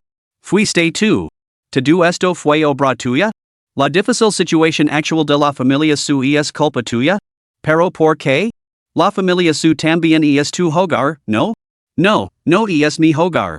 Mi hogar nunca ha estado aquí. Con esas palabras, Sumayan, que estaba llena de innumerables preguntas, pareció encontrar sus respuestas en ese momento. Lo entendió. Sintió que había descubierto el motivo de su son para todo esto. No era solo venganza, era romper el delicado equilibrio que ambas partes habían mantenido. Él estaba decidido a marcharse. No me mires así. Tú me obligaste a hacerlo. Mi propósito original era sencillo. Tú me obligaste a hacerlo, especialmente tú, Sumayan. Que desagradable debe de ser traicionado por alguien en quien confiabas. Al fin y al cabo, destruí tus perspectivas de futuro. ¿Cómo lo conseguiste? Preguntó Sumayan de repente. Su son se quedó paralizado. ¿Qué? ¿Cómo lo conseguiste? Podrías haber denunciado los cosméticos tóxicos para crear revuelo. El error del mini programa también fue obra tuya, su son se quedó algo desconcertado. Fiel a su reputación de mujer poderosa y ambiciosa, Sumayan no solo no se inmutó, sino que buscaba activamente respuestas. ¿Pero por qué no decírselo? De todos modos, nunca había tenido intención de ocultárselo. Así es. Puede que no lo crees, pero me interesan los ordenadores.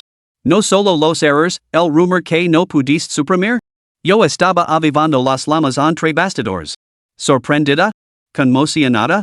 Ahora debes despreciarme, ¿verdad? Su son anticipó la reacción histérica de Sumayan al descubrir la verdad. Sin embargo, a medida que pasaban los segundos, ella permaneció completamente paralizada. Justo cuando su confusión se intensificaba, ella habló. Y con esas palabras, desmontó cada fibra de su plan.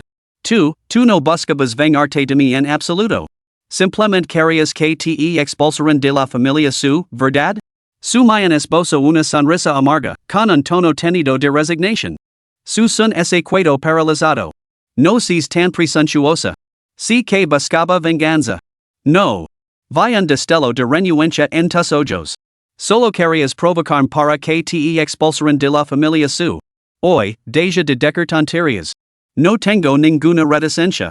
Su son comenzó a perder la compostura. ¿Por qué Sumayan no seguía las reglas habituales? No hace falta que ni de explications. Sé que quieres utilizarme a mí, o a cualquiera de esta familia, para romper definitivamente tus lazos y abandonar la casa Su.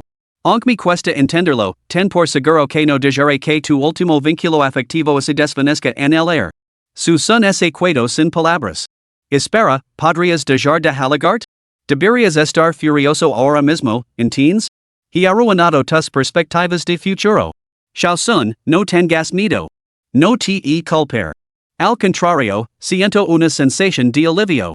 Después de todo, incluso sin ti, este resultado era inevitable, solo era cuestión de tiempo. Mamá y papá se han vuelto cada vez más incomprensibles para mí. Pero al final del día, seguimos siendo los desecados. Siendo así, quedémonos juntos para darnos calor a partir de ahora. De ahora en adelante, déjame ser yo quien te proteja. Espera un momento. ¿Estás loca? La expresión de su son se ensombreció. Algo iba terriblemente mal.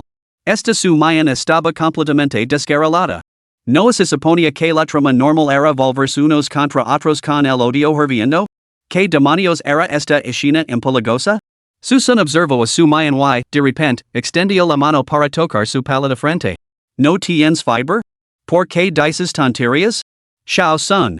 Su mayan abrazo de repente Susun, con una imperceptible y serena sonrisa en los labios. Susun ese estremeció y levantó las manos alarmado, completamente desconcertado por la mujer que tenía delante. No hay nadie acercándonos, ¿verdad? Esperando a que grites agresión para que puedan correr hacia aquí y sigtarm? Su mayan empujó rápidamente a Susun, con los ojos llenos de exasperación. Sus esbeltas unas golpearon ligeramente su frente. Que tontería. Deja de leer esas novelas. Casi nunca las leo, ¿de acuerdo? Cuando lo hago, solo son historias de Root Mountain. Pero ¿por qué no me han echado como a los protagonistas de sus libros? Su mayan sonrió, y con esa sonrisa, pareció que todas sus preocupaciones anteriores se desvanecieron. Dejar atrás el cansancio, luchar por un reconocimiento que nunca llegó, parecía inútil. Quizás una vida más tranquila era bastante agradable después de todo. La luz de la luna banaba su rostro, haciéndola brillar radiantemente.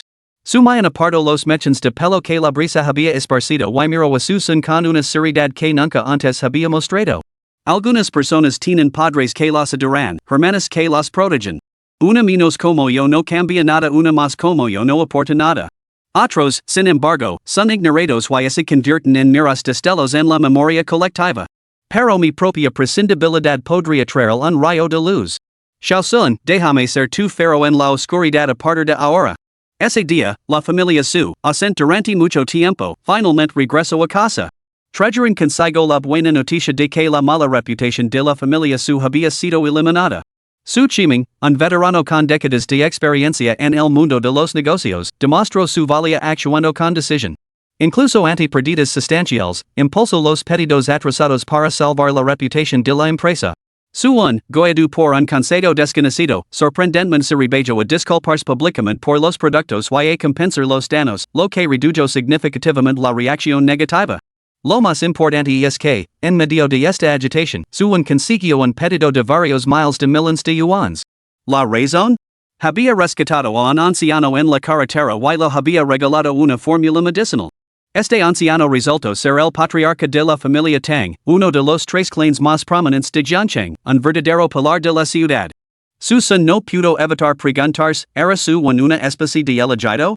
Pero incluso un elegido no recurriría a tácticas tan deshonestas, ¿verdad? A decir verdad, Susun no había estado halbizaneando en la corporación Su. Aprovechando su perspicacia comercial, había estado siguiendo de cerca los últimos acontecimientos en diversos sectores. Su agudo instinto lo había alertado de los planes para construir una nueva escuela y un centro comercial en los suburbios del este de Jiangcheng. Inicialmente, tenía la intención de invertir algo de dinero extra, pero al carecer de los fondos necesarios para comprar el terreno, buscó un socio.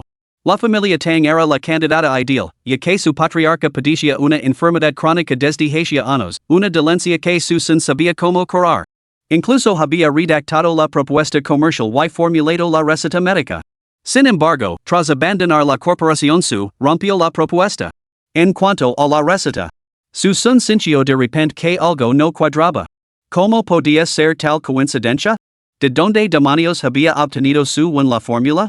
Desde luego, no era suya, ya que esa fórmula siempre había permanecido a bien recado dentro de la funda de su teléfono. Su parecía poseer una extraña capacidad de previsión, anticipando siempre a sus planes. Una o dos veces podrían descartarse como casualidad, pero ¿cuántas veces había ocurrido esto ya? Susun se sumió en sus pensamientos, y una inquietante sospecha se arraigó en su mente. Si sus sospechas resultaban ciertas, la familia Tang volvería a llamar a su puerta inevitablemente. Pero eso era una preocupación para otro día. Por ahora, el rostro de Susun es ensombreció. Por el amor de Dios, Su mayan. Estoy tratando de pensar. ¿Podrías dejar de darme de comer? No hay problema. Tú piensa en lo tuyo, yo pensar en lo mío. Su mayan. ¿A qué demonios estás llegando? Capítulo 37, Su Baiyang, imperturbable. Solo deseo cuidar de ti. Ahora que por fin tenemos mucho tiempo juntos, solo quiero tratarte bien, para compensar los errores del pasado. Susun se quedó sin palabras. No necesito tu amabilidad. El efecto tardío vale menos que la mala hierba. Ya no necesito esas cosas. Solo dime que me vaya, ¿quieres? Una sombra fugaz cruzo el rostro de su mayan, pero ella esposa una sonrisa forzada y la diario a su son un trozo de sandia con un palillo. Su voz era de bil, tenida de tristeza, chanson, se que on te afereza ese último vestigio de esperanza. De lo contrario, no insistirias en que te equeramos. Pero ten por seguro que, aunque no puede cambiar la opinión de los demás, nunca te abandonaré. Mi promesa es firme. Ay, Dios mío. ¿Qué estás haciendo? Ya. Su son es esencia completamente impotent, al borde de las lágrimas. Debo confesar que solo tu expulsión activa me permitirá completar mi misión y regresar a casa? No soy de este mundo. Solo si me expulsan podré volver al mío. Pero ¿quién me creería? Probablemente pensarían que estoy loco. ¿En que me equivoco? ¿Cómo es que su mayan vio de repente la luz? Lo único que quería era volver a casa. Xiao Sun. Basta, no hables. Necesito estar sola. Su son apartó la mano de su mayan y cambió de posición para mantenerla a distancia. Su mayan quería acercarse, pero temía provocar la ira de su son, por lo que se quedó sosteniendo su cuenco mientras miraba fijamente al vacío. Hermana mayor, En ese momento, ese odio un ruido a su derecha. Su mayan frunció el seno a su banian, que estaba boquiabierto a su lado. ¿Qué te pasa? Hermana mayor, dame de comer. Él es un desagradecido, pero yo lo aceptar con gusto. Comerá lo que me dé. Al instante, la bandeja de fruta de su mayan cayó ruidosamente sobre la mesa de café. Ahora toda su cara era un reflejo de disgusto. Si quieres comer, serví tú mismo. Ya eres lo suficientemente mayor para comer solo. Pero ¿por qué le das de comer a él? Hermana mayor, estás haciendo distinciones. Su banian señaló a su son indignado, con el rostro retorcido por el resentimiento. ¿Y que es hago distinciones? On no he terminado de lidiar con tu incident de los mordiscos, así que deja de armar jaleo. Con un resoplido frío, su mayan se levantó y se marchó. Su bañang parecía completamente afligido, convencido de que su hermana mayor había cambiado y no lo quería. ¿Qué tipo de poción para alterar la mente lo has dado a la hermana mayor? Desde que se retiró, es como si fuera otra persona. Su son giró la cabeza, confundido. ¿Me estás hablando a mí? Por supuesto que sí. ¿A quién más podría estar hablando? Oh, bueno, yo tampoco lo habría sabido. A mí también me está sacando de quicio. Susan hizo una pausa antes de añadir, además, no es jubilo, la despidieron. Eso podría explicar su repentino cambio de temperamento. Imposible. Su Binan seguía escéptico, e incluso se atrevió a hacer una audaz suposición. No habrás encontrado algún trapo sucio de mi hermana mayor y lo habrás utilizado para que haga lo que tú quieres, ¿verdad? Estás loco. Cuando la conversación se atasca, lo mejor es cortarla por lo sano. Susan simplemente la ignoró. Sin embargo, su banian siguió parlateando sin cesar. Él había dado por sentido que ella estaba defendiendo a su hermana mayor. No sabía que ella también quería encontrar trapos sucios de su mayan. ¿Lo tienes o no? Si lo tienes, dímelo. Prometo no decirle nada a nadie. Su son se quedó completamente sin palabras en ese momento, teniendo de comentar la profundidad del vínculo entre las hermanas. Pero entonces se le ocurrió algo y una sonrisa se dibujó instantáneamente en sus labios. Pequeña ñen, ¿de verdad quieres trapos sucios de tu hermana mayor? Solo preguntaba, ¿por qué de repente te pones tan espeluznante? Su banian se apartó ligeramente, con aspecto bastante disgustado. Su son se acercó. Mi querida ñen, te contaré los trapos sucios. Solo tienes que ayudarme con una cosa, no, solo con una palabra. ¿Qué te parece? Su banian parecía recelosa, con los brazos cruzados en actitud protectora. ¿Qué estás tramando? Te lo advierto, no se te ocurre nada. Deja de leer esos cómics basura, mocosa. Solo di, su son, larga de la familia su, y te contaré el secreto. ¿Qué me dices? Su son la persuadió, y el corazón de su banian se aceleró. Después de lo que pareció una profunda reflexión, finalmente habló. Su son, largat. Sí. Eso es. La animó su son con expectación. Fuera. Vamos, no te entretengas. Fuera de la familia su. Eso es, solo te queda una palabra. Suéltala. Fuera de la. No lo voy a dejar. Chisparoteo. La sonrisa de su son desapareció, sustituida por la furia. Su banian, ¿estás loca? Termina lo que has empezado. No lo dire. Solo estoy bromando. ¿No quieres tener influencia sobre tu hermana mayor? No, gracias. Aunque la tuviera, no podría usarla contra ella. Solo me daría un sermón. No soy tan estúpida. Su son ese cuento sin palabras. ¿Que la había pasado a su banian? No, que lo había pasado a toda la familia su? Había acudido a su mayan, pero, naturalmente, no había podido decir nada sobre el hecho de que lo hubiera negado. También había buscado a su wanchin, pero ella recordó la advertencia de su mayan y se negó a hacer la mala. Incluso se había acercado a su chincha, pero ella lo había descartado como una rabieta y, sintiéndose culpable por el incidente anterior, seguía evitándolo. Su son incluso lo había pedido a su wan que lo expulsara, pero su wan confundió esta inusual petición con una conspiración, sospecho y desvió el tema. Su banian estaba más allá de las palabras, imposible de engañar, se negaba a ceder. Los dos viejos parecían objetivos decentes, pero cada vez que su son se enfrentaba a ellos, su mayan inevitablemente se quedaba cerca, como si temiera cualquier percance. Había peleado, había maldecido, se había vuelto loco, había hecho de todo menos lanzarlos a estirkel. Sin embargo, esa palabra que tanto ansiaba, nunca llegó. El camino a casa era realmente largo y arduo. Su son, adoptando una actitud despreocupada, se acercó a su bañang y le suplicó, pequeño ahora ser sincero. La verdad es que no pertenezco a este mundo. Soy un viajero del tiempo, que recorre innumerables reinos para completar misiones. Esta vida ha sido mi prueba más larga, atrapado aquí durante más de 20 años. Te lo ruego, solo dime que me vea. En cuanto pronuncies una palabra, ser completamente libre. Antes de marcharme, puedo conceder cualquier deseo. ¿Riqueza y prestigio? ¿O alcanzar el amor verdadero con el hombre de tus sueños? ¿O crear tu propio reino? ¿Puedo hacer que todo eso suceda? ¿Y bien? ¿Te tienta? Mejor actuar ahora que arrepentirse después, una vez que esta oportunidad se ha ido, no volverá. La expresión de su bañang se volvió grave y frunció el seno. Su mirada se fijó en su son, línea de escrutinio y asombro, como si estuviera perdida en profundos pensamientos.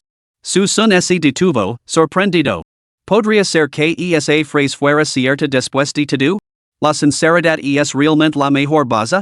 A juzgar por esta reacción, había esperanza. Esperanza real. Bien, después de todos los años que me has oprimido, ¿me consideras este único deseo? ¿Podemos satisfacer mutuamente nuestras necesidades? Finalmente, su bainan se movió, retrocediendo hasta llegar al borde del sofá, sin ningún lugar donde retirarse. Con una expresión llena de terror, se levantó en silencio y subió corriendo las escaleras con un silbido, gritando mientras corría. Hermana mayor, he descubierto la razón del drástico cambio de temperamento de su son. Se ha vuelto loco. Maldita sea, de tanto he mismo. Su son rugió exasperado, a punto de perseguirla, cuando de repente se oyó una voz extraña en la puerta. Disculpe, ¿está el joven maestro su en casa?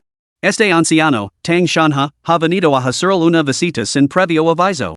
Capítulo 38, solo es el hijo de mi chofer. Joven, ¿también es usted de la familia su? ¿Podría estar su en casa? ¿Su one? Está aquí, respondió su son antes de girarse para subir las escaleras, con la intención de ignorarlos. Esta actitud destinosa provocó inmediatamente el descontento de la joven que acompañaba a Tang Shanha. ¿Qué clase de actitud es esa? ¿No has oído la pregunta de mi abuelo? Shuyu. Muestra un poco de respeto. ¿Qué manera es esa de gritar en casa de otra persona? Intervino Tang Shanha, claramente molesto. Pero tú eres, después de todo, un anciano. ¿Qué manera es esa? Elias es después de todo, un miembro de la familia su. Hemos venido a daros las gracias. Así es como tratas a la familia de tu benefactor? Aunque su son había subido las escaleras, su conversación legó claramente a sus oídos. Este Tang Shanha demostró ser un hombre agradecido y cortés, desprovisto del air prepotente de una familia prominente. Tang Shuyu, sin embargo, daba la impresión de ser bastante malcriada y autoritaria. Incluso su banian, a pesar de ser mamada, controlaba su actitud de niña malcriada cuando trataba con extraños y se comportaba con educación. Tang Shuyu, claramente, había sido completamente malcriada por su familia, actuando con altivez incluso hacia los forasteros. Pero, ¿qué le importaba todo eso? Él no era más que un espectador que observaba cómo se desarrollaba el espectáculo. Ese maldito idiota. Es un maleducado, no así de cuenta de que hay invitados en la casa, no solo familiars?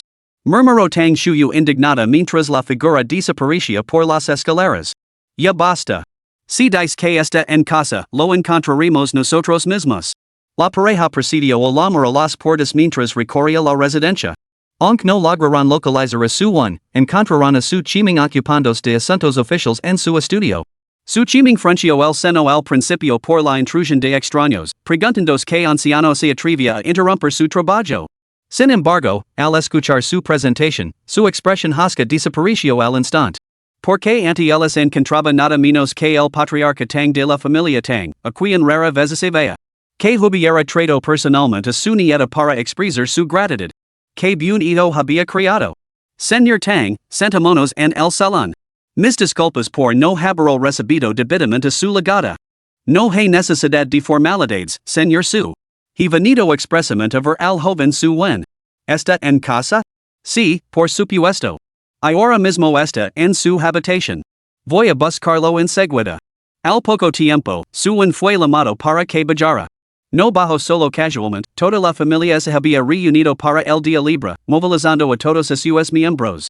La familia Tang superaba con creces los su en importancia con la visita del patriarca, no se podía tolerar ningún deser. Al observar a las hijas de su salida dándolo una tras otra, Tang Shanha sonrió con satisfacción y se rió de buena gana. Querido sobrino Su, tus hijas son cada una más hermosa que la anterior y, lo que es más, todas son excepcionalmente capaces. A menudo he oído hablar de la ilustre señorita Xiao Yan. Nunca imagined que la famosa estrella Su Qingxia también fuera de tu lineage Su. Y es cierto, realmente notable. Has criado bien a tus hijos. Su chiming sintió un inmenso orgullo. Después de todo, ¿qué elogio podría ser más satisfactorio que ser alabado por la crianza de los hijos? Viejo Tang, ni halagas. Y es su propia diligencia lo que las ha llevado hasta aquí. Aunque mi hijo Su Wen es una excepción. Después de haber vagado desde su infancia, inesperadamente demostró un talento extraordinario al regresar, incluso salvándolo a usted, viejo Tang. Si no lo hubiera mencionado usted mismo, habría asumido que simplemente le llevó al hospital. Al saber que ese muchacho realmente le proporciona una receta para curar su enfermedad crónica, bueno, eso realmente me sorprendió. Tang Shanha ese quedó paralizado. ¿En serios? ¿No me ha dicho nada de haberme dado una fórmula?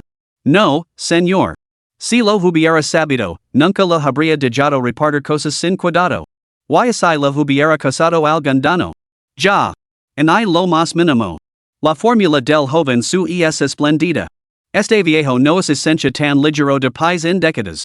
Tang Shanha miró al silencioso Su Wen, y su admiración creció. El joven no era ni precipitado ni impatient, era humilde y modesto, y nunca buscaba reconocimiento. Un carácter así era poco común entre la generación más joven de hoy en día. Joven maestro Su, ¿puedo preguntar dónde obtuvo esa fórmula alquímica? Lo pregunto por pura curiosidad, este anciano no tiene segundas intenciones. Si le resulta incómodo compartirlo, no tiene por qué decir nada. Su Wen sonrió levemente. No hay nada que no pueda compartir. A decir verdad, me la dijo mi maestro. ¿Maestro? La multitud se quedó en silencio. Sí, mi maestro. Crecí en la pobreza. Mis padres adoptivos fallecieron cuando era joven y, básicamente, me criaron personas desconocidas que me trataron con bondad. Pero depender de los demás durante tanto tiempo inevitablemente genera cansancio. Sin alguien que me protegiera, dudo que hubiera sobrevivido tanto tiempo. Esa persona era un charlatán famoso en todos los pueblos de los alrededores, un maestro al que todos consideraban un fraude. Aunque los demás lo tachaban de charlatán, yo sabía que poseía habilidades genuinas. Con los años, aprendí algunos trucos superficiales por osmosis, pero nunca llegué a dominarlos de verdad. Temiendo que tuviera dificultades más adelante en la vida, mi maestro me dijo varias fórmulas alquímicas antes de morir, con la intención de que las vendiera para ganar la vida. Pero entonces mis padres me encontraron, así que ya no tuve necesidad de venderlas. Así que pensé en pesar estos tesoros que me dejó a aquellos que realmente los necesitan, honrando su vida de bondad y verdad. Al final de su relato, los ojos de Qin Shinlun se llenaron de lágrimas y su corazón se llenó de dolor. Su preciado hijo había soportado dificultades mucho mayores de lo que ella imaginaba, sufriendo tales pruebas. Shawan, mi querido hijo, ¿por qué nunca me lo contaste? Me duele el corazón por ti. Su en tomo la mano de chin shinlan y le dedico una sonrisa tranquila. Madre, de du eso ya es pasado. Guard silencio para no causar dolor. Lo pasado, pasado está. Cuanto más hablaban, más crecía la compasión por la difícil situación de su one. Incluso su chinxia comenzó a cuestionarse si había sido demasiado dura. Después de desahogar su frustración, se dio cuenta de que su one seguía siendo su hermano. Era hora de romper el hielo entre ellos. Tang Shanha también se impresionó cada vez más a medida que la conversación se profundizaba. Contemplaba al joven modesto y sin pretensiones que tenía ante sí con auténtica admiración. Aunque no había dominado las verdaderas habilidades de su maestro, su amplitud de carácter estaba fuera del alcance de los hombres comunes. Su nieta, Tang Shuyu, también estaba genuinamente impresionada. Sencha que su no se parecía en nada a los niños ricos y mamados que conocía. Soportar tantas dificultades y aún así mantener tal optimismo. Realmente estaba a la altura de sus expectativas, a diferencia de ciertos sinvergüenzas maleducados. Como dicen, lo que piensas se hace realidad. En el mismo momento en que ese pensamiento cruzó la mente de Tang Shuyu, una figura bajo las escaleras y se dirigió hacia la cocina. Al poco tiempo, esa misma figura regresó por donde había venido, con una lata de cola en los labios, aparentemente llena el grupo que conversaba en la sala de estar. Tang Shuyu resopló con frialdad antes de hablar en voz baja, Tío Su, esa persona con la cola también es miembro de tu familia Su? Su chiming miró hacia atrás y su expresión se ensombreció de repente. Ese hijo ingrato mío. ¿Por qué tiene que aparecer en un momento tan embarazoso? Tang Shanha también preguntó con curiosidad, querido sobrino Su, ¿qué pasa? ¿Ese joven también es tu hijo? No, solo es el hijo de nuestro chofer, que se aloja aquí temporalmente, respondió Su chiming con una sonrisa forzada. Al arresto, Su mayan puso cara de decepción. Padre. ¿Qué estás diciendo? Calate. Capítulo 39, ¿Quién puede curar mi enfermedad? Ya veo. Así que solo es el hijo de un serviente. Sin embargo, incluso siendo un serviente, muestra tal audacia en la casa del amo. El tío Su debería disciplinarlo adecuadamente. Su chiming asintió con una sonrisa. La sobrina Tang tiene toda la razón. Sin duda, necesita más disciplina en el futuro. Su mayan no pudo soportarlo más y salió furiosa de la habitación. Ahora entendía por qué Xiao Sun había perdido la esperanza en esta familia. ¿Quién no se desesperaría después de presenciar esa escena? Xiao Sun, sabemos. Su mayan extendió la mano para coger la de Su Sun, con la intención de alejarlo de los comentarios hirientes. Su Sun pareció intuir algo, esquivó sutilmente su mano y se dirigió directamente hacia el sofá. Finalmente, se sentó en el asiento original de su mayan, incluso empujando a su banian hacia su lugar al levantarse. Este repentino giro de los acontecimientos sumió la sala en un silencio glacial. El rostro de Su chiming se volvió tan agrio como si hubiera tragado algo repugnante, con la mirada fija en Su Sun y rebosante de furia. Ya estaba molesto por la repentina aparición de Su Sun, y ahora esta descarada interrupción del estado de ánimo de todos solo aumentaba su furia. Este mocoso miserable. Xiao Sun, sabemos arriba. Necesito hablar contigo. Su mayan extendió la mano para tirar de Su Sun, pero en lugar de moverlo, terminó tirándolo a su lado. Está bien. Podemos hablar aquí. Seguid charlando. Haced como si no estuviera aquí. Aunque dijo esto, el ambiente en la sala se había congelado. Olvidé de charlar, incluso abrir la boca parecía imposible. Al ver como las expresiones de los dos ancianos se ensombrecen por segundos, Su Sun se sintió completamente satisfecho. Si lo dices que venga, no viene. Si lo dices que se vía, se niega. Como si fuera posible. Hoy estaba decidido a humillar a Su chiming, para ver si se atrevía a volverse contra el delante de los extraños. Tang Shanha, que había vivido tanto tiempo, no era tanto. ¿Qué era lo que no podía ver? Recordó los rumores recientes, las noticias sobre los herederos auténticos y falsos de la familia Su en la ceremonia de bienvenida a los nuevos alumnos de Jiangda. En ese momento, la noticia no se podía encontrar en internet, y él la había descartado como un simple chisme. Ahora parecía que la información había sido suprimida deliberadamente. Ya. Su, mi querido sobrino, este muchacho tiene espíritu. Si dice cuidarse, déjalo cuidarse. Pero. No pasa nada. Cuanta más compañía, más diversión. Cuando el viejo maestro Tang habló, quedó claro que el asunto estaba zanjado. Sin embargo, el ambiente había cambiado irremediablemente, y el silencio incómodo era tan denso que nadie sabía qué decir. Tang Shuyu detestaba esa tensión, especialmente la audacia de los servientes al tratarse a sí mismos como amos. Con un resoplido frío, declaró, hay personas que simplemente no pertenecen a ciertos círculos. No os impongáis. Los anfitriones han sido amables, pero no confundáis su amabilidad con una invitación a dar los órdenes. El comentario era prácticamente una acusación directa. Su son serio entre dientes y se volvió para levantar una ceja a su banian, que estaba a su lado. Vaya, quien diría que alguien podría ser un más obstinado y imperioso que tú. La verdad es que nunca se sabe lo que nos deparará la vida. El rostro de su banian es ensombreció. ¿En qué momento he sido obstinado o imperioso? Ojo, que te puedo morder. Está bien, está bien. No eres turco ni arrogant en absoluto. Una bofetada es afecto, una reprimenda es amor, esa es tu forma de mostrarme afecto, ¿de acuerdo? Humph. Deja de decir tonterías, aunque es más o menos la misma idea. El rostro de su banian se enrojó con un toque de orgullo mientras cogía la cola que tenía en la mano y se la bebía de un trago. Sigo estando helada. Espera, ¿no? ¿De dónde he sacado esta Coca-Cola? Su son ese encogio de hombres. Y es la Coca-Cola que me cuidaba de antes. ¿Cómo ha acabado tu Coca-Cola en mis manos? Hace un momento, cuando estabas distraída, te la dais en la mano. ¿Qué? ¿Eso significa que nos hemos bebido una botella de Coca-Cola? ¿Tu saliva? No solo eso, también escupí dentro. Su banian perdió la compostura al instante. Cabrón. Te matar. Al ver que su son la ignoraba y empezaba a jugar violentamente cerca de ella, la expresión de Tang Shuyu se ensombreció aún más. Nunca en su vida la habían despreciado tan descaradamente. No era de extrañar que estuviera tan segura de sí misma, contaba con la protección del quinto hijo de la familia su. Pero los forasteros seguían siendo forasteros.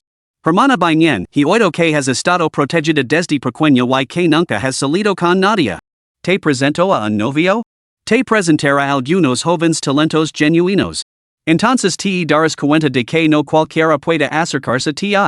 Su bañan se detuvo en medio de un pellizco y la miró como si fuera una idiota. ¿Qué reliquia antigua eres? Jugar con quien me dé la gana. Hermana Bañan, algunas personas simplemente están en el lugar adecuado en el momento adecuado. Como no tienes amigos varones, vuestra relación se ha vuelto naturalmente íntima. Pero, en última instancia, pertenecías a mundos diferentes. El resto, Tang Shanha frunció en más el seno. Incapaz de contener su irritación, espido, basta, Shuyu. ¿Qué te pasa hoy? Estás hablando demasiado. No, abuelo, hablar. Me temo que la hermana Bañan está siendo engañada y quiero advertirlo. El resto, su Bañan es equado sin palabras y espido, estás loca. Tang Shuyu se quedó estupefacta al instante. ¿Qué acababa de oír? Su bien intencionado consejo se había tapado con una declaración de locura? No esperaba que su Bañan fuera tan irrespetuosa. Solo intentaba ayudarla. Hermana Bañan, ¿qué quieres decir con eso? Solo te estaba dando un consejo. ¿Cómo puedes hablarme así? Se me ha escapado. Pero olvida el consejo. Nombra a su son directamente. Si quieres criticarlo, hazlo directamente. No hace falta andarse con rodeos. De todos modos, no voy a defenderlo. Su son es equado completamente sin palabras, a punto de reírse. Algunas personas se quedan calladas hasta que hablan, y entonces causan una gran impresión. Apretó con fuerza la pequeña mano que se había acercado a su garganta, esbozando una sonrisa que no ligaba a sus ojos. Si eres tan elocuente, habla más. Me encanta escucharte. Ah, why tú? De repente, su son dirigió su mirada a Tang Shuyu, que había sido implacablemente conflictiva. Señorita, no creo haber hecho ningún daño. ¿Es realmente necesaria tanta hostilidad? Sería mejor que te preocuparas por la salud de tu abuelo, en unas horas, sus viejas dolencias volverán a aparecer. Cabrón. ¿Cómo te atreves a maldecir a mi abuelo? Maldecido o no, el anciano sabe lo que hace. Puede que finja indiferencia, pero su cuerpo no miente. Mientras hablaba, su son agarró la mano que había intentado golpearlo, sujetándola con fuerza con ambas manos y doblándola lentamente hacia arriba. Sigo así y te romper la muñeca. No, no. Lo siento. Me duele. Hermana Mayer, salvame. La pareja continuó como si no existiera nadie más. Tang Shanha, sentido en el sofá de enfrente, se sumió en profundas reflections. Porque su son había dicho la verdad, se sentía considerablemente más ligero que antes. Su visión era clara, su cabeza ya no daba vueltas y su cuerpo poseía un vigor renovado. Sin embargo, esa sensación de fragilidad aún afloraba en ocasiones, y la apreciaba pesadez en su pecho seguía sin resolverse. Su propósito al venir aquí había sido ver si su un poseía algún medio para curarlo por completo. Desafortunadamente, más allá de sus fórmulas de elixirs, su un no tenía conocimientos médicos. Entonces, ¿cómo lo sabía este su son? Esos ojos claros y penetrantes parecían capaces de ver a través de todo. 2. Shuyu, calate. Tang Shanha interrumpió el arrebato de Tang Shuyu y le dedicó a su son una sonrisa amable. Joven, por lo que ha dicho antes, ¿podría ser que comprendiera mi dolencia? Bueno, eso podría decir que sí. La debilidad cuelga como una soga, el corazón se siente oprimido y desgarrado. El cuerpo existe, pero parece no tener alma. Su son sonrió levemente, recostándose perezosamente en el sofá. Y es una lástima, sin embargo. Solo se trata la superficie, no la causa raíz. Nuestros caminos no están destinados a cruzarse. No puedo ayudarte. Tang Shanha no recordaba cómo salió de la residencia de su. Desde que escuchó las palabras de su son, había estado aturdido. Por nada más, su son había descrito su condición a la perfección. De repente, una chispa de esperanza se encendió en su interior. ¿Podría ser que este su son pudiera curar su afección? Todos los hombres aprecian la vida, y Tang Shanha, a pesar de sus muchos años, no era una excepción. Fuera cierto o falso, tenía que intentarlo. Pero justo cuando se disponía a enviar a su nieta a buscar a su son para que volviera a la residencia Tang, su terrible enfermedad volvió a atacar. Abuelo,